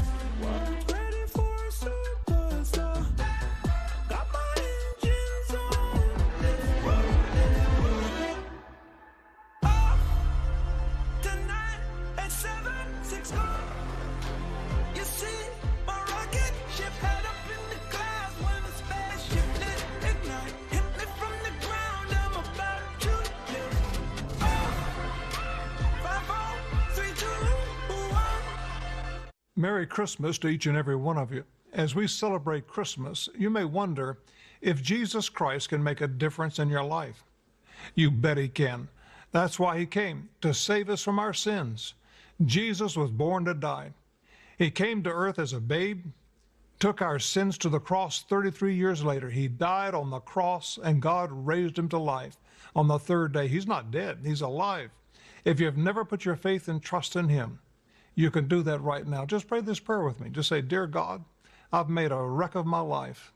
I'm sorry for my sins, and I ask you to forgive me. I believe that Jesus Christ is your Son. I want to trust him as my Savior and follow him as my Lord from this day forward. Amen." If you prayed that prayer, call that number that's on the screen. We've got someone who'd like to speak with you right now. Give them a call. God bless you, and a Merry Christmas to each and every one. First psoriasis, then psoriatic arthritis. Even walking was tough. I had to do something. I started Cosentyx. Cosentyx can help you move, look, and feel better by treating the multiple symptoms of psoriatic arthritis. Don't use if you're allergic to Cosentyx. Before starting, get checked for tuberculosis. An increased risk of infections, some serious, and the lowered ability to fight them may occur. Tell your doctor about an infection or symptoms, or if you've had a vaccine or plan to. Tell your doctor if your Crohn's disease symptoms develop or worsen. Serious allergic reactions may occur. Watch me. Ask your rheumatologist about Cosentyx. Tucker Carlson tonight. It'll be a different day, but our position on the world will remain unchanged. Don't miss a minute. Weeknights on Fox News Channel. Want a flatter, tighter tummy? Then check out new Ab EX from Sono Bello. After my pregnancies, my body just never bounced back. I had this stomach overhang that made me self-conscious. Emotionally, it was really sad. Feeling good up here, but you look down and you don't. After having my babies, it went a different direction. From here, it went to here, and I just couldn't get rid of that. Introducing Ab EX from Sono Bello. Remove fat and lose excess skin permanently in just one visit. I got the tummy tuck results without the tummy tuck downtime. And I finally got the flat stomach I wanted. I'm able to get back in my size 8 jeans. I feel sexy, I feel confident. It feels good to feel good and look good. The mommy belly is gone. Schedule your free, no obligation consultation and find out how you can get $250 off instantly. Call 1-800-893-5269 or go to sonobello.com. Allergens, viruses, bacteria. Dangers to your breathing. Get My Pure Mist Ultra Pure Steam Inhaler. Boom, it's on. Germs destroyed, droplets and allergens terminated in their tracks. Pure effective steam making your sinuses happy. Whoa, breathing again. More than 1,000 5 stars on Amazon, so approved by you. My Pure Mist, the best thing to happen to breathing, period. And yeah, all the best retailers have it. Do it. 6:15 now here in New York City. We're learning more about the man accused of making the bomb that destroyed Pan Am Flight 103 back in 1988, which killed 270 people. He is appearing in court later today to face justice in the United States for the first time. The man allegedly behind the terror attack is a former Libyan intel operative who was also an expert at making explosive devices. And Todd Perino joins us with more. Todd? Steve, Ainsley, and Brian, good morning. It has been nearly 34 years since Pan Am Flight 103 exploded over Lockerbie, Scotland. Now, Abu Aguila Mohammed Massoud will face justice after he was accused of building the bomb that killed 270 people, including 190 Americans. The suspect now in U.S. custody after 2 years of negotiations. He was previously in prison in Libya on separate charges. Massoud will be the only one of 3 people charged in connection to the attack to take the stand in an American courtroom. Family of those victims reacting to the news. Brother of a victim says while he is grateful, he is looking for answers to Iran's potential involvement. Listen. It's more than just Libya. There is no question, Eric, in my mind, that Iran was involved. And if we had used intelligence information all along, we would have come to this conclusion years ago. The Justice Department has confirmed that Massoud will make his first appearance in court on U.S. soil later today in Washington. Back to you. Finally, some justice for those families. Thank you very much, Todd. Yeah, he already admitted to building the bomb. He was in Libyan custody since 2020. We named him. Bill Barr signed off on it, on his extradition. And I guess Libya is divided into 2 governments now because we did such a great job in that 2011 operation. So they're divided in 2, and one of them just said, okay, you could have him if you want. We want good cooperation with America. Well, I don't know if that's exactly what happened because, while the U.S. media today is saying it's unclear how the U.S. negotiated his extradition, in the Washington Post, a story just crossed 55 minutes ago that said that U.S. officials would not say how we came into the custody of this guy. However, last month, Libyan local media reported that this guy had been kidnapped from his house. And next thing you know, he is in Washington, D.C., so you can connect the dots yourself at home. Yeah, he was in Libyan custody at the time when we charged him back in 2020. Not sure why it took so long to charge him, but nevertheless, he is one of 3 Libyan intelligence officials that are charged in this attack here in the United States, and he's going to be the first to appear in an American courtroom. There were citizens from 21 different countries on that plane that died. And, one of the terrible stories, and we all remember it, it was close to 34 years ago. It was Christmas week in 1988. And then suddenly a news flash on television about how this jet had fallen out of the sky over Lockerbie, Scotland. And it wasn't until later we realized it was a bomb. But nonetheless, there were a couple of dozen students from Syracuse University who had spent the fall studying abroad and were coming home for Christmas. And they all perished along with everybody else. And 11 people on the ground there in Lockerbie, Scotland. You can see that big hole in the ground where the jet came down. Well, we have the sister of someone who died on the plane. Richard Manetti was the one who was killed, and his sister will be coming up on the show in about an hour. Absolutely. All right, 6:18 now. Time for some news from our southern border. That's right. Good morning, Steve, Ainsley, Brian. Starting at the southern border, a shocking new video of the border showing long lines of migrants waiting to be taken into custody by Border Patrol after entering the United States illegally. More than 1,000 migrants are believed to have crossed in that group alone, making it one of the largest mass crossings this year. It comes as lawmakers say the border crisis has now turned into a catastrophe. With a record number of crossings so far this year, we've seen nearly 2.4 million encounters at our southern border. And And in Boston, passengers are stranded on grounded planes as bad weather causes major flight delays. Travelers on multiple Delta flights at Boston Logan International Airport say they've been held on planes for hours before takeoff. Reports claim at least 36 flights have been canceled this morning as some passengers camp out at the airport, claiming there's no available hotel reservations nearby. It's the worst situation there. Delta has not yet commented on the unfolding incident. A new report is warning Americans are warning Americans to brace for millions of job losses in the new year. The 2023 Outlook report from Citi Global Wealth Investments predicts the unemployment rate to climb to 5.2%, resulting in a loss of 2 million jobs. Economists are predicting the Federal Reserve will help trigger a recession by further raising interest rates in an attempt to fight inflation.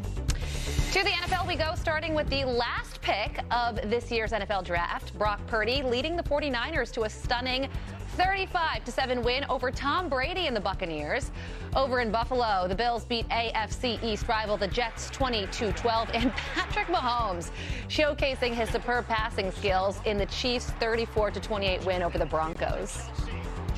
Mahomes, he'll just chuck it ahead, and it's caught. McKinnon has that next gear. Touchdown on a full sprint to the end zone. He wasn't even looking when he threw the ball, and the guy ended up catching it. The Ravens edging out the Steelers 16-14 to stay on top of the AFC North, and Jalen Hurts continues to make his case for MVP as the Eagles beat the Giants 48-22. Those are your headlines, guys. Over to you. That did not go well for the Giants. Did not. That was not. I was thinking of Jillian. I bet Jillian was so excited. They look unbelievable, the Eagles. It went great for my Chiefs, just saying. Yep. They look fantastic. Congratulations. Thank you very much, Carly. All right, coming up on this Monday, frustration and anxiety felt on the University of Idaho campus, why investigators are still urging the public to stay vigilant nearly a month since 4 students were murdered. That's coming up. This question is brought to you by Christian Healthcare Ministries. What does a health cost-sharing program from Christian Healthcare Ministries offer? Is it A, options for pre-existing conditions, B, freedom to choose healthcare providers, C, affordable programs for various needs and lifestyles, D, all of the above? The answer after this commercial message. What if there was a community of like-minded people ready to support you when you need it most? Christian Healthcare Ministries is an organization with over 40 years of trusted care who understands the importance of family. A group that sees you for who you are, regardless of your health history, offering values-based, affordable healthcare cost solutions. Learn more today at yourchm.org about healthcare that puts you in control. What does a health cost-sharing program from Christian Healthcare Ministries offer? The answer is D, all of the above. Go to yourchm.org to learn more today about healthcare that puts you in control. This program is brought to you by Christian Healthcare Ministries. Learn more about healthcare that puts you in control. Hello, I'm Mike Lindell, and I'm excited to bring you my Giza Dream bed sheets for the best offer ever. We're all experiencing rising prices, but I was able to secure a limited amount of Giza cotton for a great price, and I'm passing those savings directly on to you. You can get my Giza Dream bed sheets for as low as $29.98 with your promo code. They're the most luxurious sheets ever, made with the world's best cotton. It's grown only in a region between the Sahara Desert, the Mediterranean Sea, and the Nile River. I know my sheets are perfect for you, and I'm extending my 60-day money-back guarantee for Christmas until March 1st, 2023, making them the perfect gifts for your friends, your family, and everyone you know. So go to mypillow.com or call the number on your screen. Use your promo code to save 50% on my Giza Dream bed sheets. That's as low as $29.98. Quantities are extremely limited at these amazing prices, so please order now. Men over 45, do you have a frequent urgent need to urinate day and night? I have good news. Presenting the UroLift system, an outpatient treatment that simply reopens the channel to increase flow with no cutting. Yes. Most side effects are mild to moderate. Serious bleeding and infection events are rare. Visit urolift.com. Ask your urologist about UroLift or call 800-752-1100 today. As we get older, our body starts to deteriorate. The only way you can keep it fresh is to rejuvenate it, but you can't eat enough fruits and vegetables. I believe Balance in Nature works because I've seen it work. There has been a change in my workouts, and you want to keep going, take Balance in Nature, because that's what I'm going to do. I'll take it forever. As a special holiday offer, get $25 off plus a free fiber and spice with your first preferred order. Use discount code Fox News. When you get a chip in your windshield, trust Safelite. This couple was headed to the farmer's market. When they got a chip, they drove to Safelite for a same-day repair. And with their insurance, it was no cost to them. That's service the way you need it. Safelite Repair, Safelite Replace.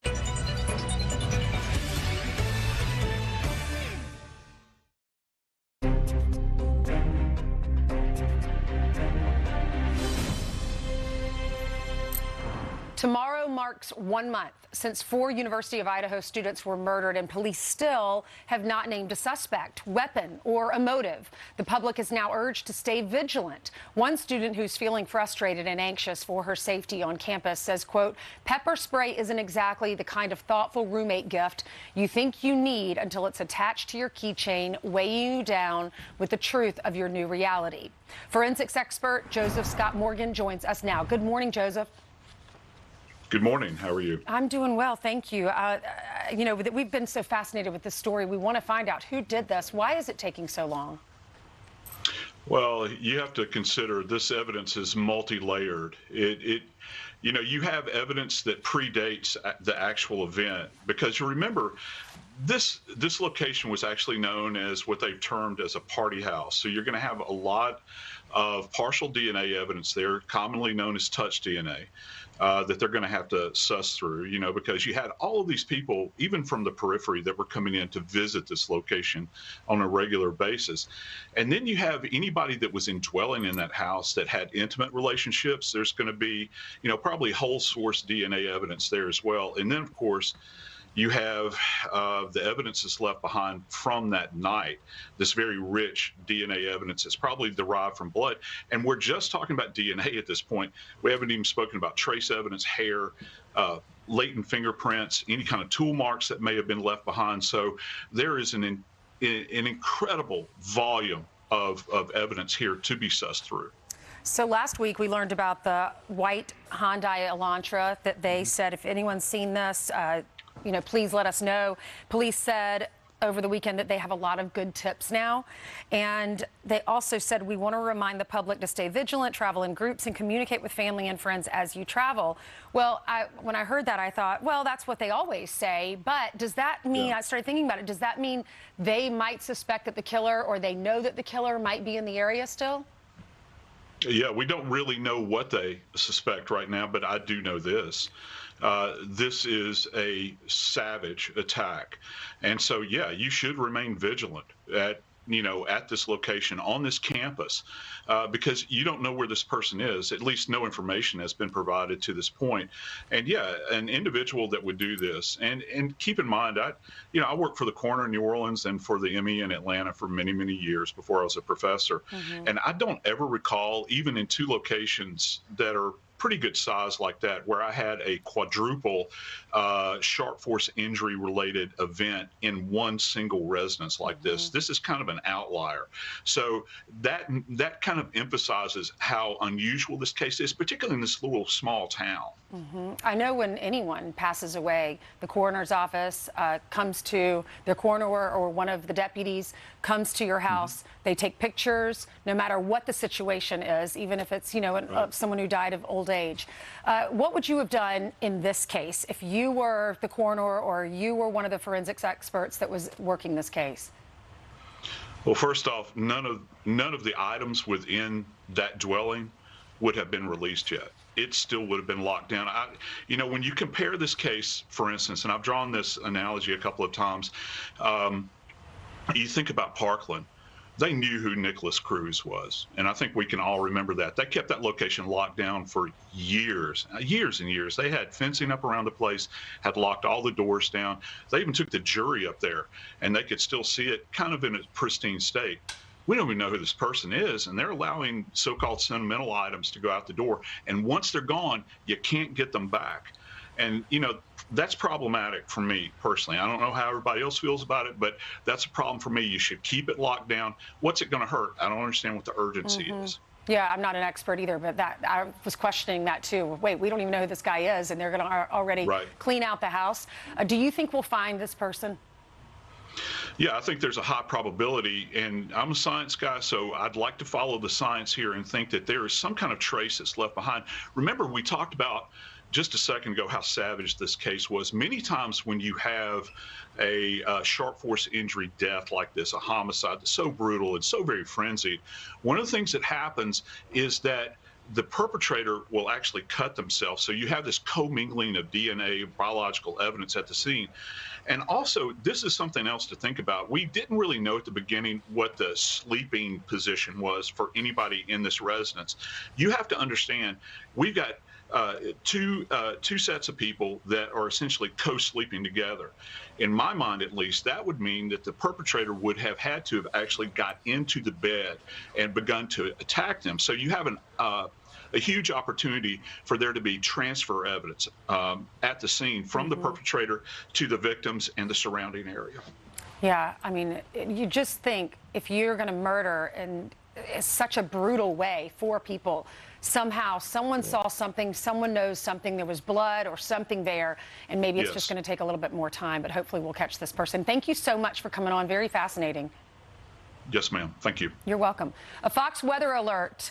A coast-to-coast storm impacting millions of people. We are tracking the incredible snow totals. The rain is moving east. And attention, all Twitter bots. Elon Musk has a warning for you, Stuart Varney, on the major changes to the platform. Coming on in. Hey, Stuart. So no one else can see. Secret, I've got a secret. My true identity.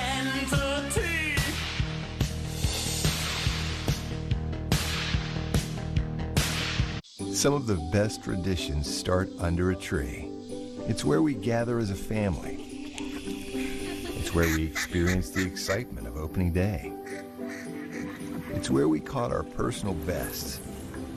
And this tree is where it all began.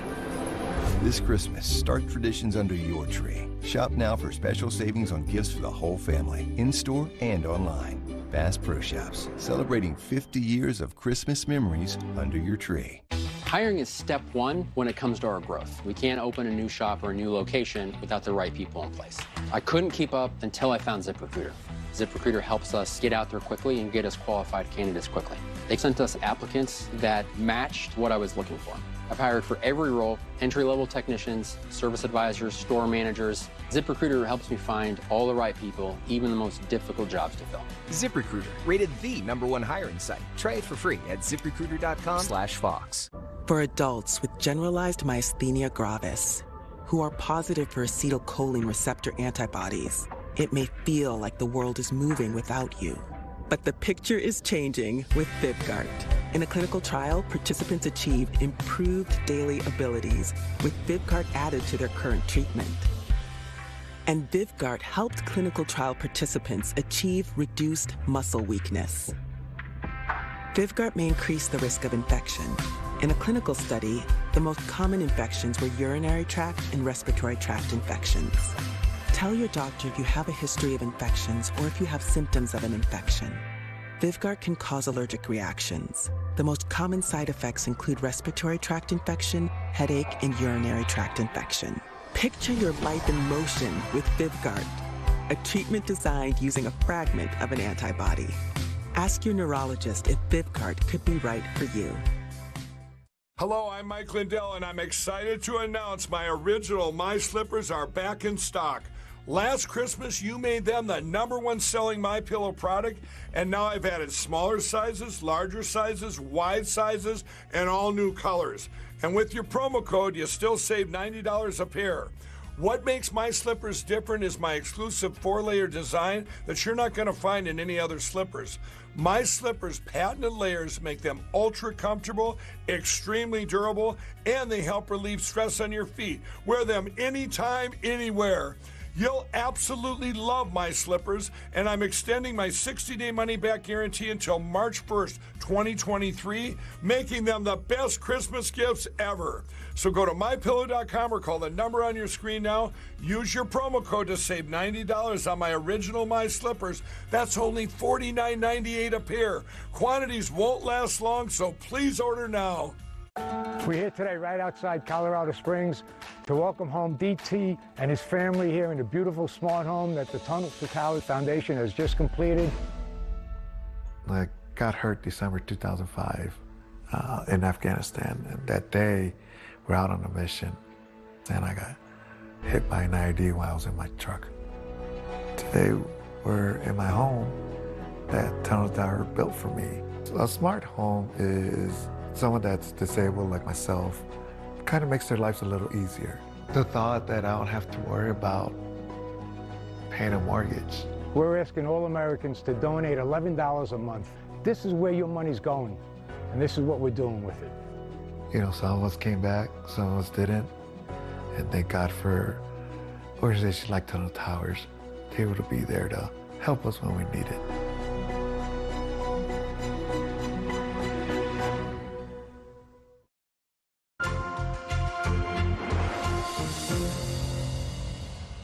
Here's a quote, calling all bots and trolls. Elon Musk challenging fake Twitter accounts, promising to shut down scammers ahead of relaunch of Twitter Blue today. Users can subscribe for a blue check mark for either $8 on the web or $11 on iOS. Musk also confirming to increase the maximum tweet length limit from 280 to 4,000 characters. I mean, it's good. Yeah, that's a totally different website. Yeah. Here to react, the host of Varney & Company, American Built, on Fox Business. More on that later. Stuart Varney. Stuart, first off, we're going to have to shell out some money if we want our blue check marks. Yes, $8 a month. I mean, if you're using an iPhone, I think it's $11 a month. If you do a business show, if you're commenting on business news, you cannot ignore Elon Musk. He makes headlines every single day. He loves to be the center of attention. He's a major leagues disruptor. He's got 3 headlines today. First of all, as you suggested, he's going to reform or revamp Twitter Blue. It launches today. $8 a month, $11 if you've got an iPhone. 280 characters? No, 4,000 characters. So that's the revamp of Twitter Blue. Okay, fair enough. That's just a technical thing. The second headline is Musk says he wants his personal pronouns, he's stated his pronouns, prosecute Fauci. Yeah. And he promises more to come from the COVID files. That could be a blockbuster. That's a huge headline. But the biggest of all, in my opinion, is he says that these Twitter files show that Michelle Obama had a hand in getting Trump dumped from Twitter. Can you believe that? January 6th, he made sure that you have to ban him right away. Well, I thought she was not involved in politics. I thought she was like above it. She was just in a garden. She doesn't want to be a... What is she putting her hand on the scale for? But these files reveal conversations between Twitter executives and government officials. As if in some way the government is weekly meetings. They're saying, hey, how about this? How about that? Why you do this, do that? That's collusion of the highest order. Some would say conspiracy to defraud voters of the information they need right before an election. And I imagine some of these doctors, the Stanford doctors and others that have been banned and been suspended, they're filing lawsuits. They want to get to the bottom of this anyway, regardless whether Elon Musk bought it or not. I'd like to see what happens when Facebook comes clean, if they ever do come clean about what's been manipulated there. But what you've got here is big government, big media, and Twitter executives all getting together to conspire to deprive voters of political information right before an election. That is a blockbuster. Right. And Musk is right in the middle of this thing. Now, look, some people say he's distracted by what's going on at Twitter and that he's not taking care of Tesla. I think the man should be given a medal. Case closed. Right. He wants to put your chips in brains. He also wants to get you to space, and he also wants you to drive an electric car.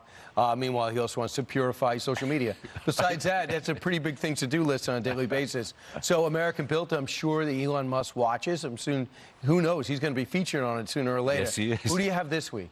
Bay Area Rapid Transit, 9 o'clock tonight. BART, the San Francisco Bay Area Rapid Transit System. How they built an extensive system in earthquake country. Yeah, by the way, we can't play the clip. I have to pay you $8 to pay this clip, or is it still free for today? It's free for today. All right, so let's watch.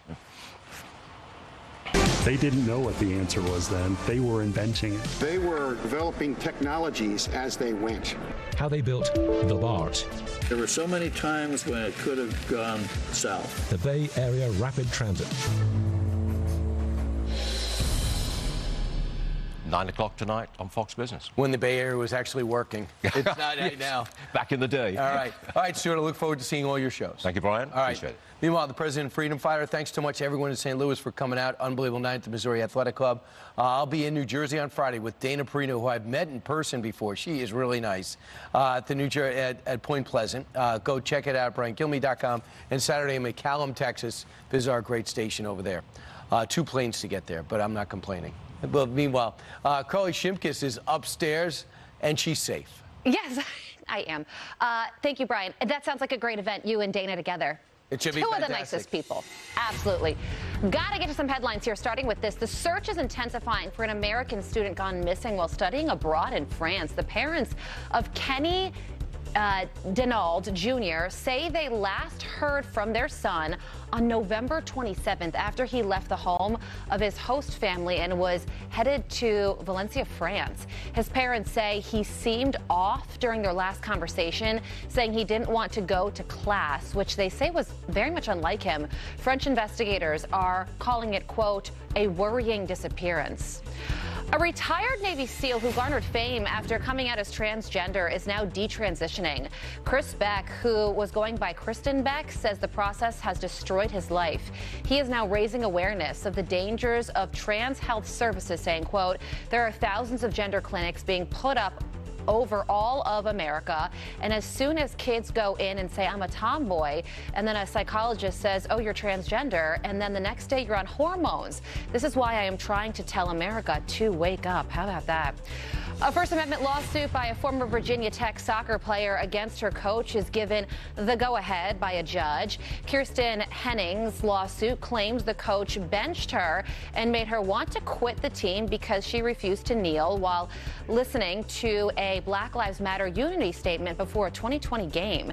Henning also accused the coach of berating her at halftime at the game. She quit the team a little more than a week after that incident. Morocco fans are celebrating a big World Cup win this weekend. It's a history-making victory, becoming the first African team to reach the semifinals. Morocco's coach comparing his players to one of the greatest underdog stories ever. You watch Rocky, you want to support Rocky Balboa because of his heart and commitment, and I think we're the Rocky of this World Cup.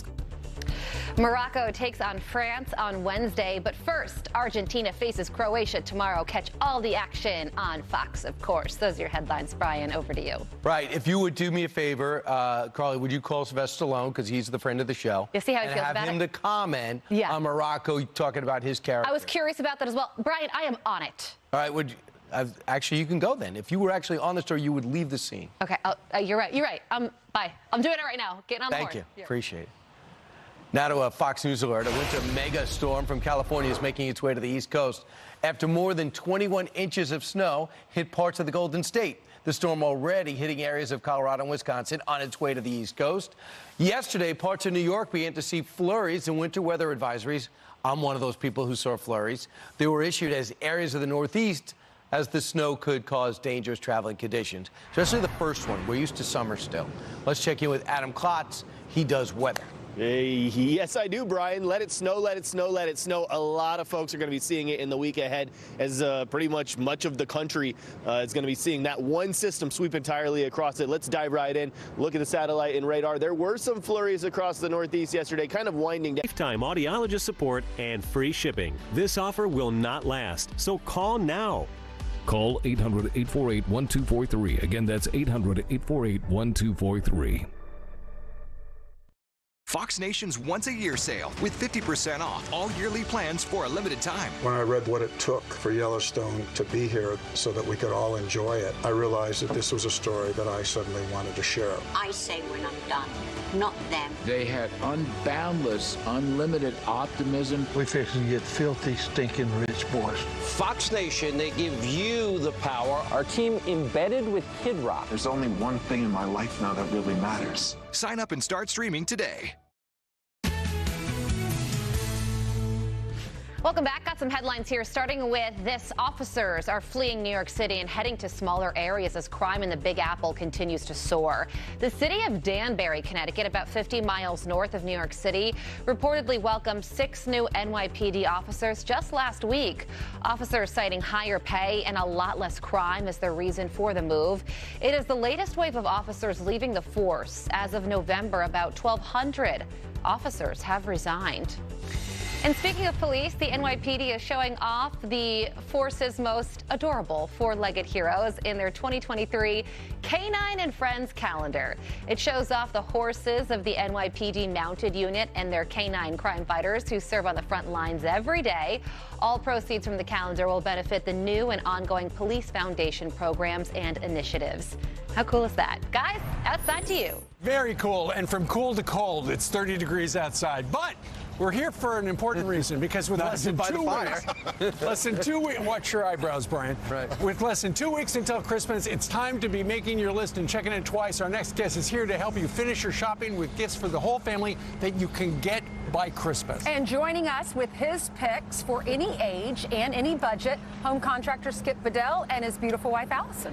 In her dress that you bought her. Got That's right. That's right. Look at this Christmas dress. That's right. So this is all Walmart stuff over here, and that dress actually came from Walmart. So look how great it looks. He surprised me on Saturday night. He came home. Really cute. He came home with the dress. But she can make a paper bag look good, though, Ainsley. I mean, and the thing about Walmart is America's biggest store, and that so it's subsequently America's biggest toy store. It really is. It really is. Their prices are the best. They have the best prices on everything. Everything's less than 50% off other retailers with these toys. Everything here is less than $50. This is from the list from the kids for the kids. They make the list of the toys that they want the most. Right. You can get everything here. You can walk into the store. You can order it online, have it delivered to you at the curb, have it delivered to your house in 2 hours, have it to you in 1 day, 2 days. There's so many options. You can get everything that you need in time for Christmas. They still have an easy bake oven? Yeah. Yes. They got the Barbie tie-dye set, the Huffy bicycle. That bicycle, by the way, requires no tools to put together. It just snaps together. We put it together amazing. in 5 minutes. If you have a little girl, Gabby's dollhouse, that's huge. Gabby's dollhouse is amazing. And these magic Mixies?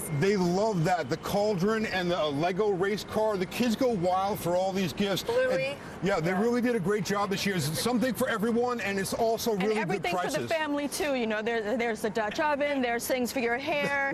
and something for your dog. Charcuterie. Yeah, it's a charcuterie bar for your car. And for these your are, dog. and these are silk scrunchies. For your dog. How cute is that? The silk scrunchies are great because they don't damage your hair, which brings me on to the next products that we're going to have from Fisher's Finery. These are silk.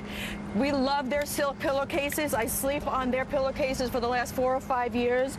They have everything in a beautiful box, already wrapped up for you. The best thing that I love about the silk pillowcase is that it doesn't damage your hair when you go to sleep. You wake up looking just like this. Right, and I also heard it's good to prevent wrinkles. Yeah, it's great to prevent wrinkles and to prevent the bedhead. It's I needed those 30 years ago. I know. It's great for the guys who don't know what to get for their wives. Believe it or not, this is a really great gift it for really the is. ladies. It's great. This is the ones that I use. They got pajamas and the boxers for the men. They have something for everybody on that website. Fisher's Finery. Okay. All right. Ladies, what do you got? What do you have over here? I got some cool stuff, man. Listen, for the adventurers, the campers, the preppers, the survivors, right? We got 4 Patriots, and I love all the stuff they have. Everything I'm going to show you here is solar powered. So this is our solar powered sidekick. As you see, it's very, very lightweight. This is basically a solar generator. So you can run your refrigerator, your lights. It has USB ports, but the best part is this cool little pack opens up into a solar panel, and it recharges the generator by solar. So you can run it right in your house. This runs a few $100s on their website. I have links to everything. Yeah, you can keep it right in the house because there's no fuel, no fumes, no exhaust. So this will power up your place in the case of an emergency, and it packs up into a really nice kit. This makes a fantastic gift. Solar lantern. This runs for 12 hours. I love it. It's very, very bright. It has a couple of settings. It even has dance mode, right? So, it has SOS mode, which is fantastic. This is a great work light. They're flashlights, so this is one of my favorites. Solid aluminum tactical flashlight. It's waterproof. It has a hammer. It has a glass breaker if you keep it in your glove box in a car. A seatbelt cutter. Very powerful flashlight. And if you notice, again, solar panels built into the flashlight. Totally waterproof, and even a compass on the end. So this is a great stocking stuffer. And finally, from Fort Patriots, this is their solar power cell. So basically, this you keep on the dashboard of your car. My wife's got one of those. It's fantastic, Steve. I love this. So what does it do? You just keep it on the dash. It stays charged all the time. Then you can put it in your pocket and say you go into a stadium or a movie. Right. It gives you a full charge on your phone, your laptop. You plug it into the USB port and you have a full charge for whatever you got. Wow, so just fantastic. What's on fire over there? This is, oh guys, Solo stove. Yeah, you've seen me talk about Solo Stove. It's the world's best fire pit. They're smokeless. So this is their brand new line. This is the Mesa. They're actually portable personal fire pits. So it comes in a little carry case, just the way you see it. They're lightweight, and what's nice about it, you load it up. Some heat too. It really does, right? You load it up with this little container. You put wood pellets in it. Or you can put regular wood inside of there as well. Twigs, anything. And now you can put this on top of your picnic table. You can take it with you to your tailgate. It's a personal portable fire pit. And it's got the same 360 airflow that all their big fire pits have, so it's got the best, most efficient use of the heat. I like the little fingers of flame. Isn't it cool? Yeah, so what that is, Steve, the good point. So you see the holes all the way around the inside and the bottom. It has a double wall construction. It pulls the air up. We're in the lightning round, 30 seconds. All right, so let's roll through the last thing. We love carved. Carved. We have on their bracelets. He has on their new bracelet. Let me show you my EDC, my everyday carry. This is their phone case. This is made from burled wood and epoxy resin that they put together. Show them this bracelet. Matching knife set that goes with the phone case. They have the Mount Everest bracelet this year. This is a full topography of Mount Everest. It's black American walnut. Yeah, really, really nice stuff. If you look at these This is their Roots collection, where they have the all wood this year and all different types of wood, and also a clear resin with the wood on their phone cases and the chargers. That's and they fantastic. have the gift set. Is this all on skippadell.com? It's all, and it's 20% off. I have special 20% off. Fox is the promo code. Okay, so go to skippadell.com, and you're coming back a little later on. Absolutely, yeah. Okay. You're allowed to warm up in between. Meanwhile, coming up on this Monday, we're going to tell you how to protect your packages from real-life Grinches this year. The steps you can take right now to prevent porch pirates. You're a bad banana with a... Just 3 words tell you everything you need to know. Not everyone can say them, but we can. Made in America. Real steel. Find yours. Your heart is the beat of life. If you have heart failure, entrust your heart to Entresto. Entresto helps improve your heart's ability to pump blood to the body. Don't take Entresto if pregnant. It can cause harm or death to an unborn baby. And don't take Entresto with an ACE inhibitor or aliskiren, or if you've had angioedema with an ACE or ARB. The most serious side effects are angioedema, low blood pressure, kidney problems, or high blood potassium. Ask your doctor about Entresto. Hello, I'm Mike Lindell, and I'm excited to bring you my biggest bedding sale ever, just in time for Christmas. Get my Giza Dream bed sheets for as low as $29.98. A set of pillowcases, only $9.98. Rejuvenate your bed with a MyPillow mattress topper for as low as $99.99. We also have blankets in a variety of sizes, colors, and styles. We even have blankets for your pets. Get duvets, quilts, down comforters, body pillows, bolster pillows, and so much more, all at the biggest discounts ever. I know my bedding products are perfect for you, and I'm extending my money-back guarantee for Christmas until March 1st, 2023, making them the perfect gifts for your friends, your family, and everyone you know. So go to MyPillow.com or call the number on your screen. Use your promo code, and you'll get huge discounts on all MyPillow bedding products, including my Giza Dream bed sheets, for as low as $29.98.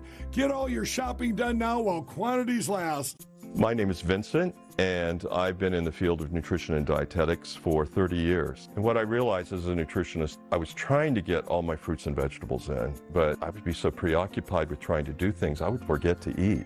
So all of a sudden, it's the end of the day, and I haven't had my fruits and vegetables. I think a lot of people are in that situation. I found Balance of Nature, and I looked at the ingredients, and I thought, this is exactly what I need. And so after trying it for about a week, I'm not a morning person, but I started getting up early. And I started feeling better because I had more energy. I think, of course, as a nutritionist, it's best to get all you can from your diet. But it wasn't until I started taking Balance of Nature that I started noticing a difference. So that's when I thought, okay, there's something about Balance of Nature that I need to tell the world about. So here I am. As a special holiday offer, get $25 off plus a free fiber and spice with your first preferred order. Use discount code Fox News. Wealth-changing question. Has your advisor created a portfolio based only on your age and risk tolerance? That's simply not good enough. Your money deserves better, and so do you.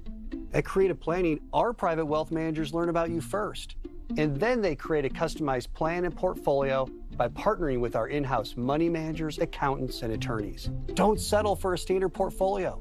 Book your free meeting today at creativeplanning.com. Creative Planning, a richer way to wealth. Remember. Honor. Teach. Sponsor a wreath today for placement on National Wreaths Across America Day, Saturday, December 17th. Visit wreathsacrossamerica.org. The Twitter files revealing meetings between the tech giant, the FBI, DHS, and the Director of National Intelligence, forcing top Biden administration officials into damage control mode. We aren't directing social media companies on how to manage their content. The man accused of making the bomb that killed 270 people over Lockerbie, Scotland, set to appear in court. Pan Am Flight 103 blew up back in 1988, killing all on board. Libya has turned this person over. We should get as much information from him as possible. The border crisis completely out of control. More than 1,500 migrants crossing into El Paso, Texas last night. Title 42 set to expire in just 11 days. Border states are bracing for massive numbers. Winter weather on both coasts. Very heavy snow in California. This is going to be one that's going to sweep the entire country. A major snowstorm over the next couple of days. To the opposite side. Mahomes, he'll just chuck it ahead, and it's caught. McKinnon has the next year touchdown.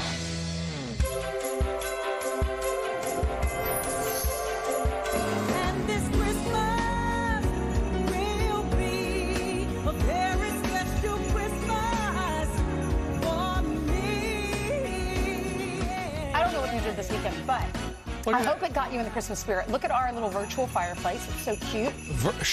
Oh, it's real. Virtual. It's a real fireplace. Real fireplace down there in Studio M, right? That's Brian's office right there.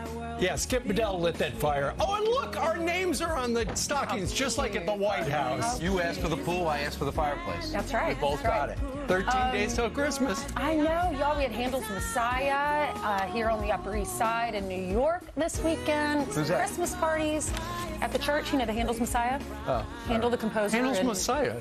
You've never been to it? No. You should. Christmas classic. Look how decked out our studio is. Hats off so to the stage pretty. crew. Beautiful. Put you in the... Look at this. Red and green everywhere. And they had to get here early to rehearse, too, right? I am in the spirit. Are y'all in the spirit? Absolutely. I'm ready. Christmas cards are out. Check that box. All the shopping. Mine is not complete. I'm going to check that box this week. Well, I'll be heading out on Christmas Eve, as I always do. That's all you need. You can go to the jewelry store. Pep Boys is open late. We could not get the whole family to sit down for a Christmas picture, so we hired models. And we they don't even look like us. And so if you get a Christmas tree, that's really funny. Yeah, we hired other people. Actually, Brian, you're making a joke, but 1 year we took our photo to the local Walgreens, and the top picture, it said "Merry Christmas from the Duceys." And the top picture was a different family. The rest of them were all the Ducey family, but they had one where they had the image from the previous family said, Did you have Merry enough Christmas. time to redo the card? It was just one. One out of 100. Oh. And so that is the one we kept. Put it on the refrigerator. Well, some people are thinking about December 25th. Other people are thinking about December 12th. What's December 12th? Goodbye Title 42, which means pandemic over, no emergency measures needed. come one, come all to our border. Let's just make more and more tents, have more and more border agents just get steamrolled. That's exactly what's happening. The fear was when Title 42 goes away, we're going to get 18,000 at the border. We're already up to 8. And what Bill Maloogian was reporting over the weekend makes you think it could even be worse than expected. He's issued a series of tweets, and the first one we're going to show you is breaking. An enormous mass of hundreds of migrants have just crossed illegally into El Paso, Texas. There is now a massive line of migrants waiting to be taken into custody by Border Patrol, and more are coming. El Paso sector has had over 2,600 crossings in 24 hours, Friday through Saturday. Also, Bill detailed the fact that there were 20 buses full of migrants traveled to Ciudad Juarez, which is the Mexican city just across the river from El Paso. And then all the people from those 20 buses got out in Mexico and went to NGOs, non-governmental offices. And then they walked from the NGOs to the river and they crossed illegally. So in other words, he also detailed the fact that there were apparently a Mexican police escort the entire time. So the Mexican government is A-OK. In fact, they're facilitating, making this go smoother so that the thousands of people can get to the United States faster. Thanks, Mexico. They said it's one of the largest mass crossings ever in that region. More than 1,500 migrants wading across the Rio Grande from Juarez into El Paso on Sunday night. And there was a young man in the middle of the group in the river that said, "Welcome to the United States," when they made it halfway through. He said, "You made it." Those 20 buses, they took them originally to shelters, then they start crossing the Rio Grande. Just keep it. The Rio Grande River. Go ahead, sorry. Just a couple of things. Kristen Sinema said over the weekend, what do you think about the border policy of this administration? Because they don't take it seriously. What does the administration ask for? We need $3 billion. Really? You need $3 billion to handle the big influx. They have no plan to replace Title 42. The Venezuelans last month were told, if you're from Venezuela, you got to remain in Mexico and don't come. Do you know it dropped 90% of Venezuelans coming to our border? It dropped 90% because the same Remain in Mexico policy that Donald Trump put into play was actually effective.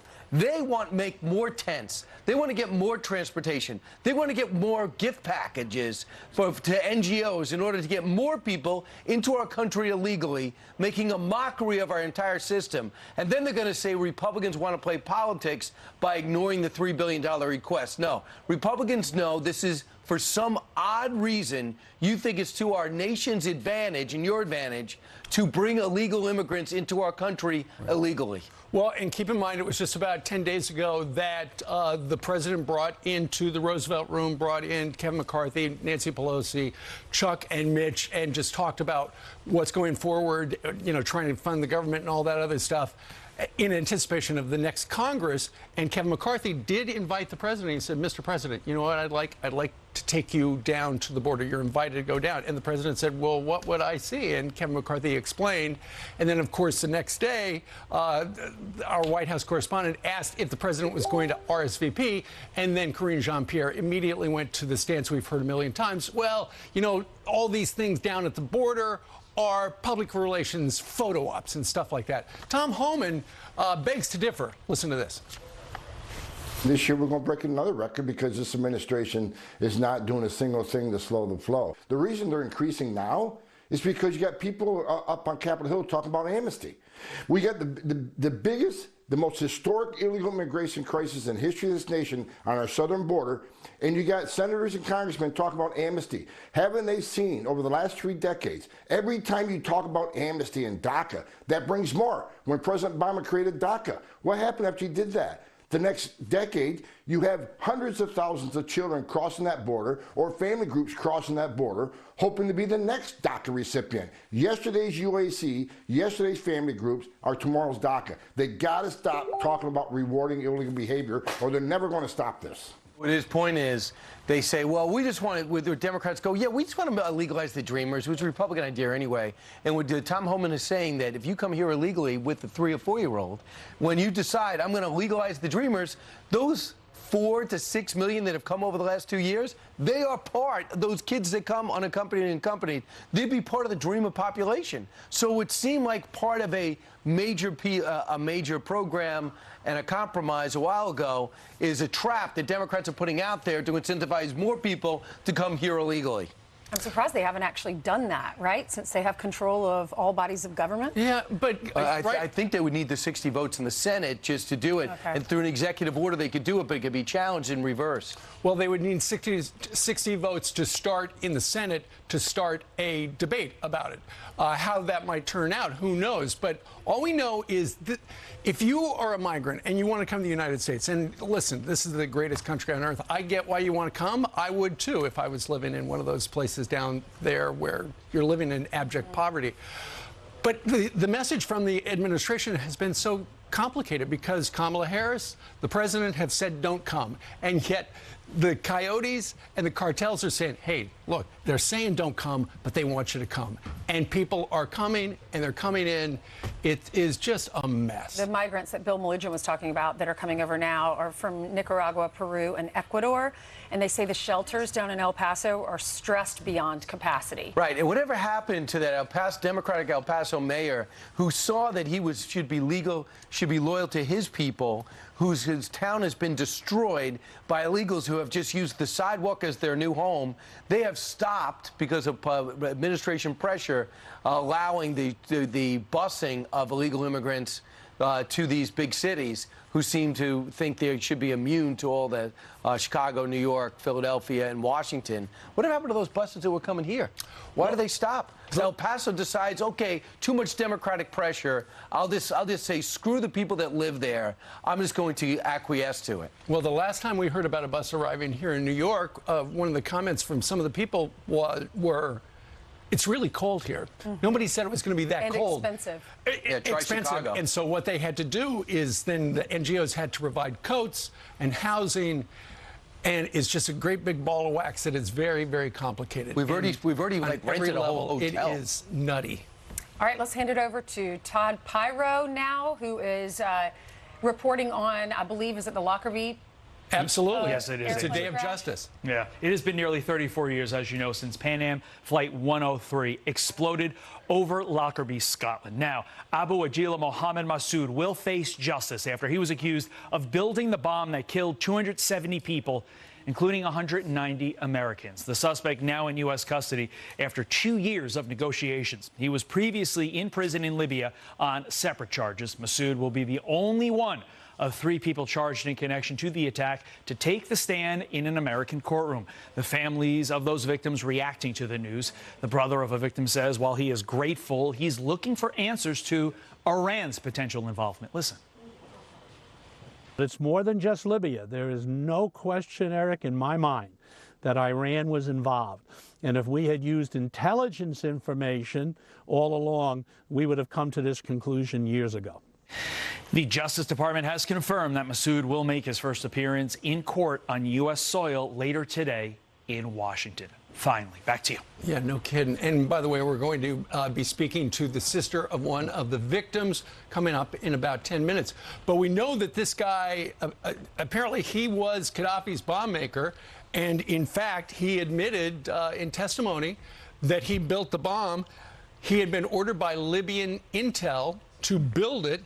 And after the airplane blew up, Muammar Gaddafi thanked him personally. So that's a Syrian indictment. And of course, we'll hear more throughout the morning here on Fox because he's showing up in court. Finally.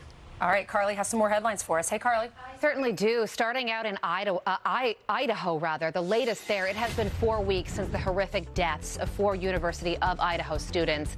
Another student from the school described life after the attack, saying, quote, "I am frustrated, anxious for my safety, saddened, and heartbroken for these families." Over the weekend, the school held their winter commencement ceremony. Moscow police encouraged people to travel in groups and stay vigilant as the killer is still on the loose. Police in Oregon are worried the state's new gun law may extend to police officers. Authorities say they don't know if they'll be able to purchase new weapons while off duty if the state moves forward with its new restrictions on guns and magazines. The law would limit the possession of magazines in excess of 10 rounds, which all officers' weapons currently contain. Police say this could affect how officers can protect themselves. Elon Musk sending out some new tweets this morning, including a follow-up on his prosecute Fauci pronoun jab, saying truth resonates. He also confirmed that all this will be explained in a new release of Twitter files, which could come as soon as today. The tweets come after Musk invited blacklisted Stanford professor Jay Bhattacharya to Twitter's headquarters. Here's what the doctor had to say after learning about his censorship over lockdown criticism. There's no doubt in my mind that there was a significant government effort to suppress discussion about COVID policy that contradicted government policy, and it would not surprise me at all to learn that the Twitter's blacklisting of me was in response to something the government was telling Twitter to do. We have already seen 4 volumes of Twitter files released detailing years of politically motivated censorship. And in the UK, Charles and Camilla releasing their first Christmas card as King and Queen consort. It features a photo of the royals from September and includes well wishes in the holiday season. Meanwhile, a pub in London is going after Prince Harry, releasing a new brand of beer called Harry's Bitter. A Twitter user says the beer only contains 3.9% alcohol. The new beer was in reference to Harry and Meghan's recent Netflix documentary. Part 2 of that documentary will be released this week. A lot of reaction to that documentary. Yeah, no kidding. Not a lot of it good. We got to get the label to see. Is Harry on the Harry's Bitter label? I'm not sure. That's a good question. But the name of the beer speaks for itself. No kidding. I can't believe I'm saying this, but I actually want to watch it. I know. I heard you saying that before. That's interesting. And? I did. The first one, I liked them both. And then as it progressed, it got more and more political. Right. So I heard they look so self-obsessed. Yeah. And yet they want to be out of the spotlight. That's why they're like royalty. You kind of understand you like them in the first episode, but as it gets more and more political, you're like... I saw the Oprah interview. I've seen enough. Yeah. Just saying. I'm so glad I was not born into royalty. Carly, but I'm so glad you were born. Yes, thank you. And again, by the way, great book. Congratulations on all this success. Let's see you full screen. What's coming up, Brian? Oh, funny you bring that up. My name's on this. Coming up, Senator Sinema may not find support from fellow independent Bernie Sanders because Speaker of the House Newt Gingrich saw Bernie interviewed yesterday. He wants to talk about it.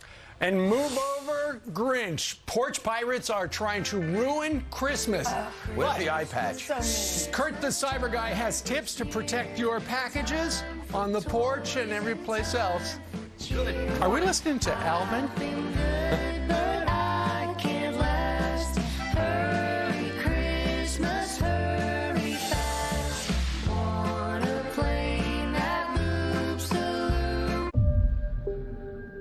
This is a glimpse into the not-too-distant future of Lincoln.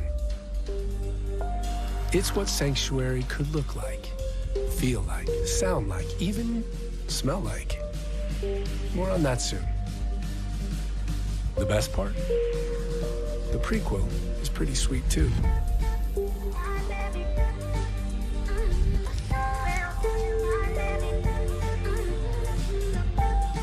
As we get older, our body starts to deteriorate. The only way you can keep it fresh is to rejuvenate it, but you can't eat enough fruits and vegetables.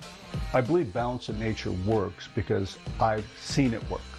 There has been a change in my workouts, and you want to keep going, take balance in nature, because that's what I'm going to do.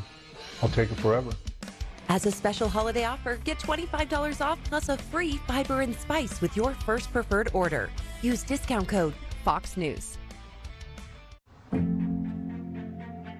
For the visionaries. For the trailblazers. For the last to leave. And the first to think ahead. There's Grainger. Supplies and solutions for every industry. With access to trained experts and 24/7 support. Call, click Grainger.com, or just stop by. Grainger. For the ones who get it done. What if there was a community of like-minded people ready to support you when you need it most? Christian Healthcare Ministries is an organization with over 40 years of trusted care who understands the importance of family. A group that sees you for who you are, regardless of your health history, offering values-based, affordable healthcare cost solutions. Learn more today at yourchm.org about healthcare that puts you in control. Mass General Brigham. When you need some of the brightest minds in medicine, this is a leading healthcare system with 5 nationally ranked hospitals, including 2 world-renowned academic medical centers. In Boston, where biotech innovates daily, and our doctors teach at Harvard Medical School, and the physicians doing the world-changing research are the ones providing care. There's only one Mass General Brigham. Tucker Carlson tonight. It'll be a different day, but our position on the world will remain unchanged. Don't miss a minute. Weeknights on Fox News Channel. Allergens, viruses, bacteria. Dangers to your breathing. Get My Pure Mist Ultra Pure Steam Inhaler. Boom, it's on. Germs destroyed, droplets and allergens terminated in their tracks. Pure effective steam making your sinuses happy. Whoa, breathing again. More than 1,000 5 stars on Amazon, so approved by you. My Pure Mist, the best thing to happen to breathing, period. And yeah, all the best retailers have it. Do it. Attention, all women diagnosed with ovarian cancer. If you or someone you love was diagnosed with ovarian cancer after using baby powder or talcum powder products in the years prior to your diagnosis, you may qualify for financial compensation. Call Liberty Legal to determine your eligibility now. A major manufacturer of baby and talcum powder products has been found liable for $4.7 billion in damages because they knowingly sold products containing cancer-causing asbestos. At trial, internal company documents showed the manufacturer kept the knowledge of those tainted carcinogenic products secret from regulators and the public. If you or a loved one developed ovarian cancer after using baby powder or talcum powder products, call now to see if you qualify for financial compensation. There may be time deadlines, so don't wait. It costs you nothing if you don't win. Call 800-558-5914. That's 800-558-5914.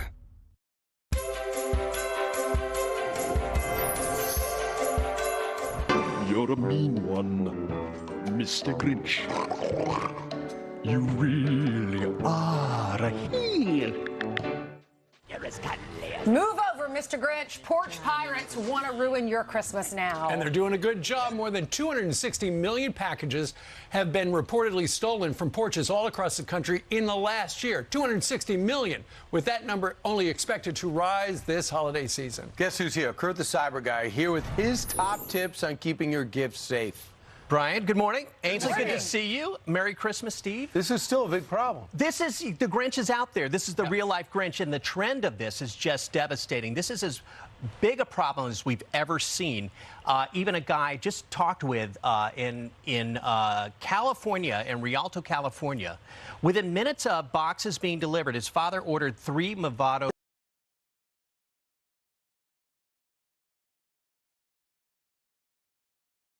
They watch this guy come up, drive away. There it is. There's a guy. That is Al Diaz's porch. Wrong. And out he goes. And so some tips here. How do you keep that from happening? Yes. Which is what I want to know. So, you know, and the thing is, Kurt, the reason the Amazon guy does not stay and knock on the door is because they've got so many places to deliver. They just, if you're lucky, they'll ring the bell. especially Otherwise, this they time just of year. drop it. It's this time of year. They're in a hurry. They're like, boop, see ya.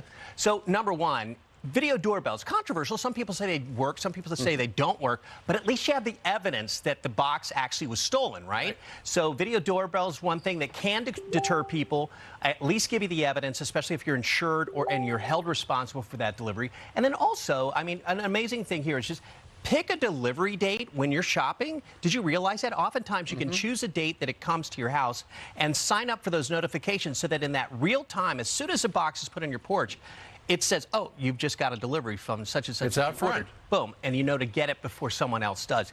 Right. Third thing here is, you know, just get off of technology for a second and say hello to your delivery drivers. Sure. Most of them are the same. Of course, they're add-on people during the holidays. But having that relationship, tells them that you live there, you're human, and they start looking out for you. It's paid off for me. I mean, honestly, it's worth doing that. And of course, this time of year, we do like an Amazon card for $25 or whatever. To the Amazon guy? Not Amazon guy, but, you know, UPS, FedEx, Gotcha. the people that are normally coming by. The Amazon people change all the time. I have no idea who they are. And then, right, I wish I did. And then, you know, something that I think you do, so you can use Amazon lockers. That's a way to, when you're checking out on Amazon, you could go to, choose a location that's near you that then is secures your stuff. Then you go to that location. Like a 7-Eleven. 7-Eleven or a Whole Foods, or they're all over the place. And then you go in. And then there's this other thing, which is cool. And you got to be brave to this. I'm not willing to do this. So it's called Amazon Key. You allow them the access to your garage. Right, exactly. And they put the packages inside. They shut the garage, hopefully. Right. You do it. Have they ever not shut the garage? No, never. Because apparently on their app, they have one button that will open the garage door one time. And then as soon as they're out, they push it again and it closes. And we've never had any problems. And rather than get stolen, it's in the garage. All right, that's brave. I'm not yet there. I don't want someone in my house I just don't want these strangers in my garage. There's so much crap in the garage. Anytime you see a guy running from a porch with a box, tackle him.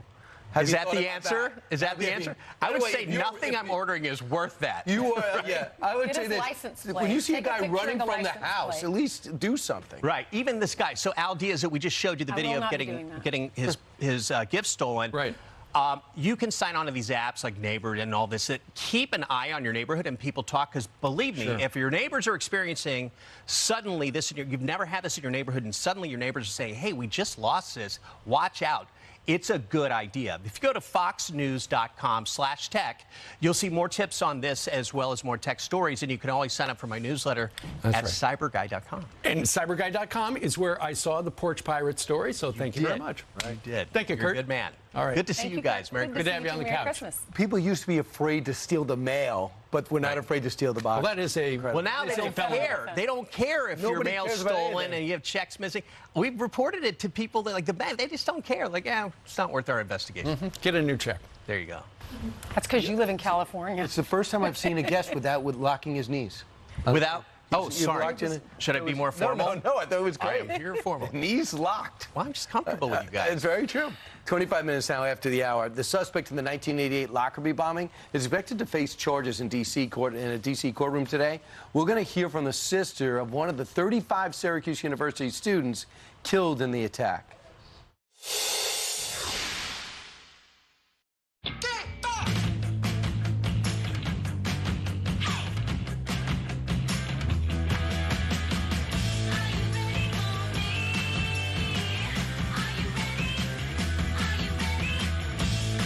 Hi, I'm Susan. I've lost 84 pounds on Golo, and I've kept it off for a year. I'd spent so much money on other products, and when I saw the commercial for Golo, the price was so much cheaper, and I thought, boy, this might not work, but why not try it? It is amazing, and it works really well. When your cat's hungry, you definitely know. When he wants your attention, he makes it clear. When he wants to be left alone, he makes it obvious. But if your cat has OA pain, also known as osteoarthritis pain, he may be saying ow in different ways. It's a long-lasting condition that makes it painful for your cat to move like they once did, like when walking or climbing. Red flags are everywhere, but cats are really good at hiding their pain, so you just need to know what to look for. Visit catredflags.com to learn about the signs of OA pain and how your vet can help. Oh no, you hate coming home to a dark house, and you're uptight about noises outside in the night. Outdoor lighting systems cost a fortune, and leaving lights on all night drives utility bills out of sight. You need the Bell & Howell Bionic Spotlight, the outdoor motion sensor light that is motion activated, so it automatically turns on the instant motion is detected and turns off when the motion stops. Bionic Spotlight is solar powered, so there's no expensive wiring or batteries to change. Simply place it where the solar panel can soak up the sun, and you're done. The panel collects the sun's energy to charge all day, so it has the power to provide light when and where you need it all night. Bionic Spotlight looks just like a professional security camera that is actually a high-tech security light with smart motion sensing technology. Look, the instant the motion sensor detects movement, Bionic Spotlight triggers 8 high-intensity LED lights that shower the entire area with light, covering over 600 square feet. The light stays on for as long as the motion continues, and then shuts off 30 seconds after it stops, so there's no more arriving home to a dark house. house. Illuminate walkways and stairwells for visitors and guests. Light up your garden at night or the yard for kids and pets. Add Bionic Spotlight to your sports court and to help secure outbuildings and storage sheds. So you can spend hundreds of dollars on an outdoor lighting system, or you can save hundreds of dollars and get the motion-activated Bionic Spotlight for just $19.95 with free shipping. Bionic Spotlight is year-round outdoor durable and weather-resistant and backed by our 5-year warranty. And if it fails for any reason, return it for a full refund. But wait, if you order right now, you can double the offer and get a second Bionic Spotlight. Just pay a separate fee. You get it all. 2 Bionic Spotlights backed by our 5-year warranty for one low-value price. And the shipping is free. And when you call, ask about the contractor's discount on the complete 6-light home value set. Bionic Spotlight is all you need. It's guaranteed. Here's how to order. To order, call 1-800-921-5791. That's 1-800-921-5791. Or order online at bionicspotlight.com. I'm a mom of 2. During the pandemic and my pregnancy, technology and telemedicine were vital to keeping us connected with our doctors. And now we rely on the internet to order the things my family needs. I wish Congress would focus on bringing down the cost of gas and groceries, instead of going after the tech innovators that support our economy. Undermining American technology could hurt families like mine. Congress should fight inflation and leave our technology alone. When you can't watch, listen. Get the latest news, business, and news headlines on SiriusXM. Anytime, anywhere. Fox News Audio on SiriusXM. America is listening. Pan Am Flight 103 exploded over Lockerbie, Scotland on December 21st, 1988, and killed 270 people, including 190 Americans bound for JFK here in New York. The suspected bomb maker is expected to face charges in a Washington, D.C. area courtroom later today. One of the Pan Am 103 passengers was Rick Manetti, a Syracuse University student who was on his way home for Christmas after a semester abroad. His sister, Kara Weeps, has fought for justice for the families for years. She is the president of the victims of Pan Am Flight 103 and joins us right now from Arizona. Kara, good morning to you. Good morning, Steve. I didn't think this day was ever going to come, and I'm sure you didn't think so either. True, yes. It's been a long time coming, and it's pretty remarkable that this is where we're at today. Explain how, we knew that there were these people, and they were, for the most part, in Libya. Do we have, the Washington Post is suggesting that apparently, last month, Libya media is reporting that apparently this guy was kidnapped from his house in Libya, apparently. Next thing you know, he's here in Washington, D.C. It's good to know that the federal government never forgot about the case of all those people who died that day. The federal government has never forgotten, and they have always assured us that they have known exactly where he was and everything, and his safety, and been able to assured us that they have been able to know his whereabouts. So the fact that I can't comment, and I don't know anything about the reporting over the last month. None of it's been confirmed. So I'm one of those. I don't believe anything unless I hear it from our government, and I haven't heard it from our government. So right. I'm going to take those as unsubstantiated reports.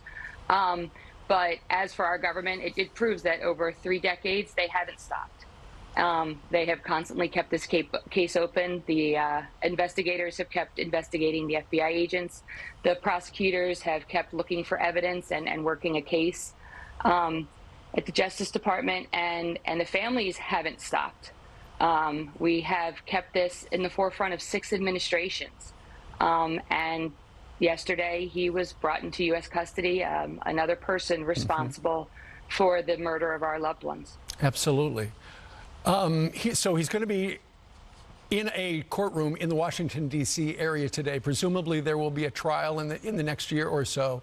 Would you or any of the other members of the families want to be in the trial? Do you want to show up every day and hear what happened? Yes. I know there will be family members there today. And yes, I know that there are family members, including myself, who plan to be there for this trial, either in person or virtually. But yes, we want to hear the evidence. I think that's paramount in this. One of the things that I think all family members can agree on and can say for without a doubt is that one of the goals that we've all had is to seek the truth and hold those who are responsible accountable. And I think this takes us a step closer to doing that. Again, this is just one more person who's responsible. Absolutely. And it looks like it led right to Muammar Gaddafi himself, the guy who ran Libya. You're finally getting justice for your brother, Rick.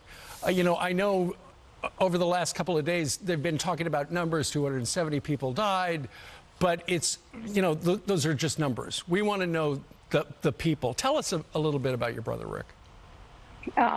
You know what? He was, you know, a normal 20-year-old college kid.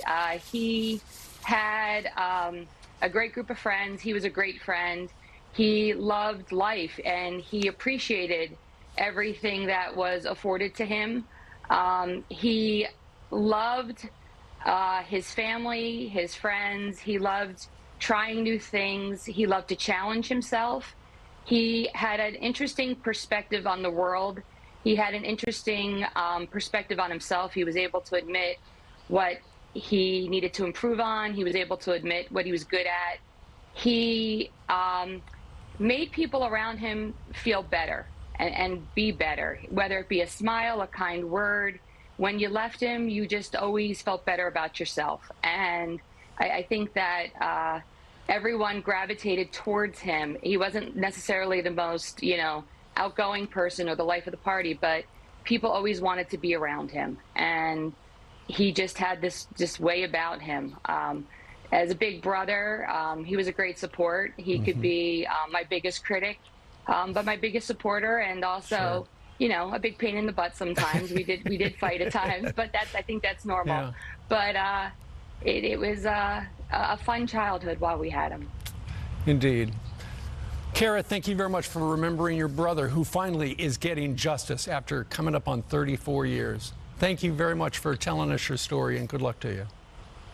Thank you. Thank you for having me this morning. Appreciate it. You bet. Thank you. All right.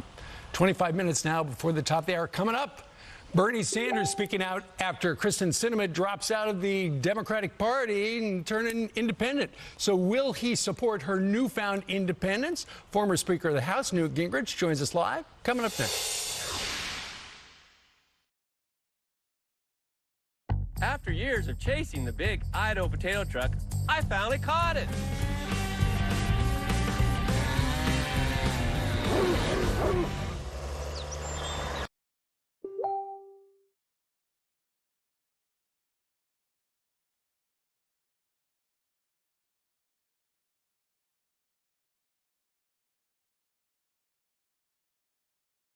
Check out the battery-powered AK homeowner system with sets starting at $199.99.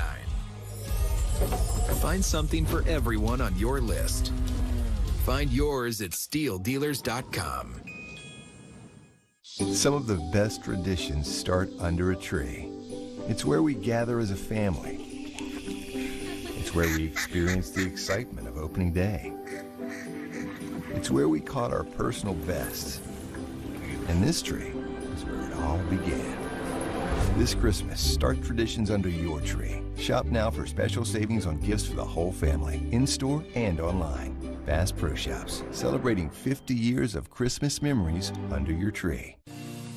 My face was like the elephant in the room. I had it for so long, makeup would never cover it up. This is melasma. I'm trying to get rid of it. I've tried everything. Stop suffering from melasma with Muesli Face RX. Prescription skincare delivered straight to your door. For me, it was my last resort. I had almost given up. I actually saw results within the week. Now that Muesli is out there, people aren't thinking about my melasma anymore. They just see a confident young woman. See for yourself at muesli.com/TV. I love the beauty pod. My skin's beautiful, my eyes are brighter, my hair's got so much thicker. I feel better. I feel a lot better. My skin looks better. My hair looks better. I just have a lot more energy. We took the 8 underconsumed minerals and vitamins and the flavonoids and sealed them into a pod. Skin beauty is improved, cognition is improved. It's like that person that says, hey, what are you doing? What have you done? You had to have something done or whatever. Yep, I just feel good. I feel good from the inside out. The whites of my eyes seem brighter, my eyes seem bluer. It just is. And that's really what the beauty pod, I think, has done for me. I try to limit myself to one, but they taste just so good. Just pop in, twist, then shake it to make it. Visit VitaPodWorld.com now to get 40% off our Universal Go Top, Pro Steel Bottle, and the Beauty Pouch, which makes 30 delicious drinks. Visit VitaPodWorld.com now to start seeing visible results. Hiring can be extremely time-consuming. I couldn't keep up until I found ZipRecruiter. 4 out of 5 employers who post on ZipRecruiter get a quality candidate in the first day. ZipRecruiter helps me keep my business running. Try it for free at ZipRecruiter.com/Fox. At AmericanEagle.com, businesses come to us with complex website and digital needs. Regardless of industry, an online presence can have a massive impact on your business's success. When a client comes to us with a complicated issue, it's a big deal to them. From reducing technical debt to being found online or navigating an ambitious website project, what matters most to them is finding a digital partner who gets it and owns it. At AmericanEagle.com, these are issues we solve for all the time. I'm Tim Elanius, Vice President of Digital Strategy at AmericanEagle.com. Whether it's building a complex website, integrating multiple systems, or improving digital marketing, our experts harness decades of experience to produce results that matter not only to our customers, but to our customers' customers. If your business is ready to transform its online presence, you need AmericanEagle.com. Let us put our proven track record to work for you. And the team at AmericanEagle.com is here for you.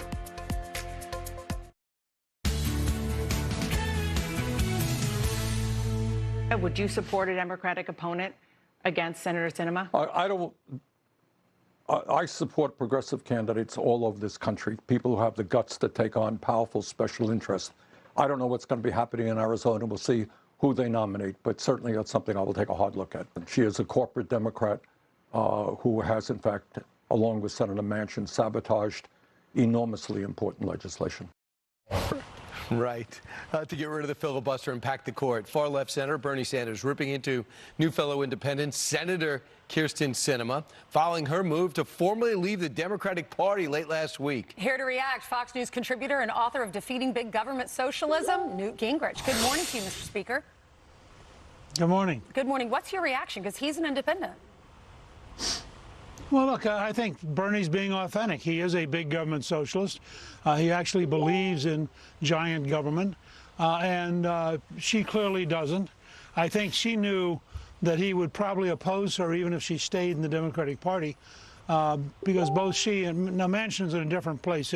West Virginia is now so Republican that you couldn't run against Manchin from the left. But Arizona has a large, vibrant left-wing community, and they have a Democratic congressman who wanted to run against her anyway.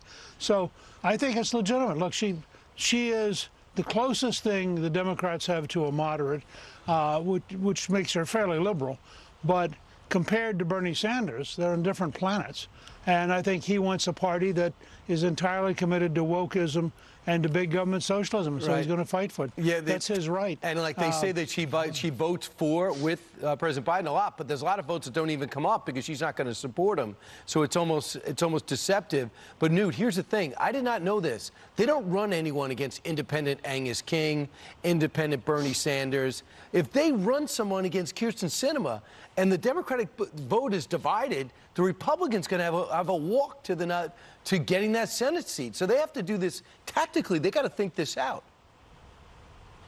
Well, and unless remember, in a three-way race, you could theoretically win with 34%.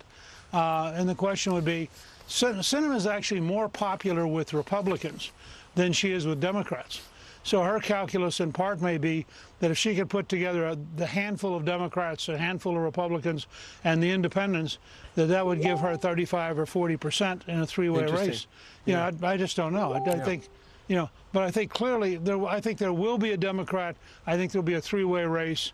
And I think you're right. If we nominate a Republican who is able to mobilize the Republican Party, probably they have a shot at winning that seat. But you know that Bernie and other Democrats are steamed that not everybody on their side was all together. You know, to them, it's a math problem. They need to have 50, now 51 votes on everything. And if somebody strays, it's like, hey, what are you doing? You're just a number, not a name. Well, but it's really hard to understand what independent means. As you pointed out, Angus King has supposedly been an independent for years, although he did start out as a Democrat. Bernie Sanders is a genuine socialist, but in the Democratic Party, he's treated as a Democrat. You know, Manchin ought to be an independent, but he stays with the Democratic Party. If she caucuses with them, I don't know what becoming an independent means. And if both she and Manchin were to decide not to side with them, they'd be in a very different situation. It'd be much harder for them to get anything done. Yeah, I mean, just because you're an independent doesn't mean that you're a socialist. You could be more of a moderate, and it appears that maybe she is. But Bernie Sanders obviously is the other extreme, and he's a socialist. You wrote the book, Defeating Big Government Socialism. How do you do that? Well, I think, frankly, what Kevin McCarthy's been doing, recruiting minorities, recruiting women, recruiting veterans, creating a commitment to America that's an alternative. You don't just beat people by being negative. You can't just be the anti-party. And if they're going to beat Biden in 2024, they're going to have a positive platform with a positive set of solutions. People are hurting. People want to know, what are you going to do to make my life better? And what are you going to do to make America safer? Don't just tell me the other guy's bad. And I think the Senate in particular has failed miserably at that, where McCarthy was gradually gaining seats in both 20 and 22. The Senate has not gained any seats in 3 consecutive elections. All right, Newt, thank you very much for joining us live on Fox and Friends. Thanks. All right, have a good week. Yeah, you too. Carly Shimkus, tell us what's happening. I certainly will. Got a wild crime story here, guys. A young Bentley driver was stabbed multiple times by a group of attempted thieves in Queens. The 20-year-old victim says he was getting out of his luxury car when 3 men walked up and began stabbing him in the upper body and arm. They tried to remove his jacket, which reportedly had, get this, $41,000 inside of it. The victim told cops the money was from a family member for his college tuition. Eventually, the suspects gave up and fled in their white Cadillac. The victim, thankfully, expected to be okay. The mayor of Los Angeles will declare a state of emergency on homelessness later this morning. Karen Bass was sworn into office yesterday, and her first action as mayor will be to officially declare a homeless crisis in L.A. Mayor Bass says there are more than 40,000 homeless residents in the city. Transportation Secretary Pete Buttigieg took 18 private flights using taxpayer money since taking office, despite his calls to curb fossil fuel emissions. Fox News Digital reports Buttigieg has privately flown to Florida, Nevada, Ohio, and New Hampshire on the taxpayer dime. And in September, he even used a private jet to fly to Montreal. No word yet on how much Buttigieg spent on those flights or how much fuel was burned. That's always the question.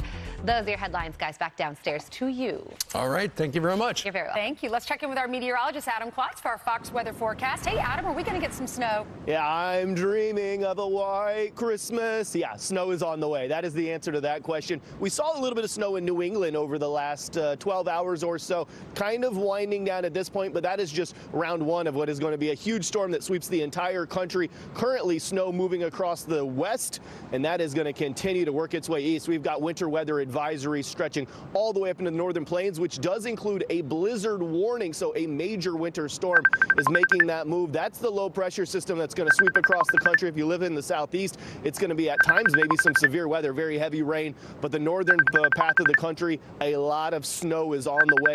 All lower 48 states are going to see some sort of rain or sleet or snow as this system moves from coast to coast over the course of the week. This is the one I want to leave you with because, boy, all of those purples, the snow will be measured in feet. feet, not inches, maybe as much as 3 or 4 feet in some of those locations. So a big winter system is on the way. Of course, we will be tracking it all week long, and you can download the Fox Weather app to follow along with it also. Those are your weather headlines for now. Tossing it back inside to you guys. All right, Adam, thank you very much. We're heading out there right now because straight ahead, gifts for the fit. Skip Bedell has top picks for fitness enthusiasts in your life. Oh, what's in that thermos? One of those and one of those. We're coming right out. Well, come on, it's Christmas. Where can you save time shopping and spend quality time at the same time? Lowe's, actually.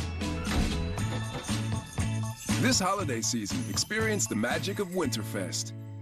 My name is Vincent, and I've been in the field of nutrition and dietetics for 30 years. And what I realized as a nutritionist, I was trying to get all my fruits and vegetables in, but I would be so preoccupied with trying to do things, I would forget to eat. So all of a sudden, it's the end of the day, and I haven't had my fruits and vegetables. I think a lot of people are in that situation. I found Balance of Nature, and I looked at the ingredients, and I thought, this is exactly what I need. And so after trying it for about a week, I'm not a morning person, but I started getting up early, and I started feeling better because I had more energy. I think, of course, as a nutritionist, it's best to get all you can from your diet, but it wasn't until I started taking Balance of Nature that I started noticing a difference. So that's when I thought, okay, there's something about Balance of Nature that I need to tell the world about. So here I am. As a special holiday offer, get $25 off plus a free fiber and spice with your first preferred order. Use discount code Fox News. Hey, it's Ryan Reynolds, owner of Mint Mobile. With a holiday offer, I think that you're going to like. When you switch to Mint now, you'll get 3 months of premium wireless free on any plan, even unlimited. Yes, you can't resist savings. That everyone? Except quirky Aunt Beatrice. Yeah, I've been thinking the Safa Classic because she's a combination sleeper. And she's hot. I mean, she sleeps hot. So a cooler mattress. The Lumen Leaf has ultra premium 5-pound memory foam and sleeps cool with no inner springs. And Safa white glove delivery means you're not wrapping it. But I'm getting good at this. Emily, Harris, and Kaylee. They're taking on the hot topics with powerful perspective and smart insight you'll only get on Outnumbered, weekdays at 12 on Fox News Channel. Do you want hearing aids from a brand you can trust that aren't too expensive? Then charge up your hearing with the MD Hearing Volt. The Volt is a doctor-designed, FDA-registered digital hearing aid that uses state-of-the-art sound technology. Now, for a limited time, you can get not one, but 2 Volt hearing aids for only $299. Try them risk-free for 45 days. The Volt comes with a money-back guarantee, free lifetime audiologist support, and free shipping. This is a medical-grade digital hearing aid, not an amplifier. The rechargeable Volt gives you crystal clear hearing at a fraction of the cost. Stop missing out on better hearing today. Call and get 2 Volt hearing aids for an amazing $299. A 45-day money-back guarantee, free lifetime audiologist support, and free shipping. This offer will not last, so call now. Call 800-848-1243. Again, that's 800-848-1243. I've always wanted to play piano. Now that I have time, I'm using the Simply Piano app. And I can play the songs I love whenever I want. Simply Piano. Find it now on the App Store and Google Play. This is Fubo TV. It's a better way to watch live news, shows, and sports without cable. Watch multiple games at once with Multiview. Try free at FuboTV.com. Fox Nation's once-a-year sale with 50% off all yearly plans for a limited time. When I read what it took for Yellowstone to be here so that we could all enjoy it, I realized that this was a story that I suddenly wanted to share. I say when I'm done, not them. They had unboundless, unlimited optimism. We fixing to get filthy, stinking rich boys. Fox Nation, they give you the power. Our team embedded with Kid Rock. There's only one thing in my life now that really matters. Sign up and start streaming today.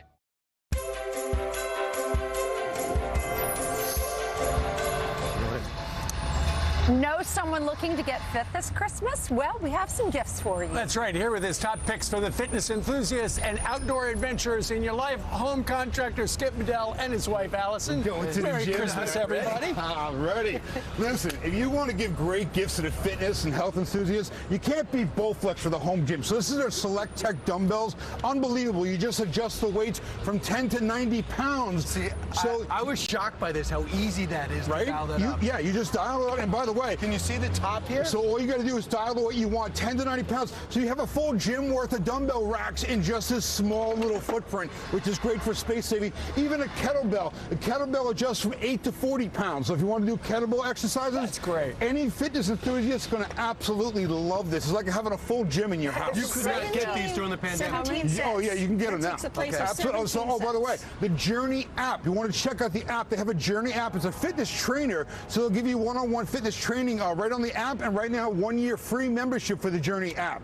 And so you hook up the Journey app with the weights. Great for New York City apartments. I love this, guys. It's such a small footprint. We have them in our house. They're fantastic, and right? They take the place of 17. It's amazing. It looks like it's a lot. Right? All right. They are unbelievable, guys. This stuff right here, I have to tell you, this has changed my life. I love Vitapod. It's so cool because they're really convenient, kind of like a Keurig coffee bag, right? K-cup. Only what this is a cold vitamin drink with all natural ingredients. So for the health fanatic person, they're going to love this. They can put it in the new shaker top bottle. You simply drop the pod in here. So you don't need the machine. You don't. So the machine's great to keep at home because it chills and it filters the water. But if you want to take a bag and keep it in the office, one in your car, wherever, you can put water in this, just simply shake it up, you drink it right through the cap. I see everybody using that now. It's unbelievable. So the energy pods are fantastic because everything is all natural. There's nothing artificial. We have this at home. We have the black machine at home. I have one of these every morning, the Beauty Pod. Oh, the Beauty Pods. It's got collagen in it, and I sincerely notice a difference in the fine lines. Really? And also the cellulite.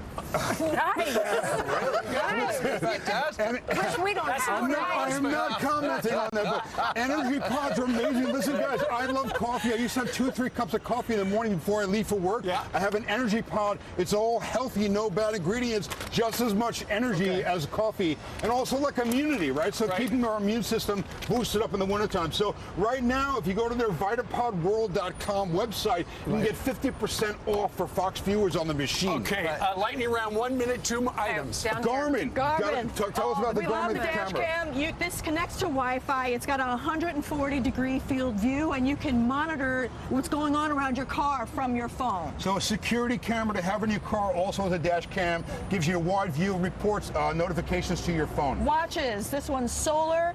These do everything that the smartwatch does. It has the programs for the health and the fitness, for the GPS. Yeah. You have an app so you can get your heart rate, your blood oxygen level. I can check my steps. And then GPS. But it's solar. That's crazy. Yeah, so solar power, so it charges by the sun. Stop talking. Yeah, how dare you? We're getting cut off. Bose Flex. The Bose Flex, it floats in water and it still works. You can drop it in the sand. It still works. This is meant for the out. Well, and you can drop it. And it's durable.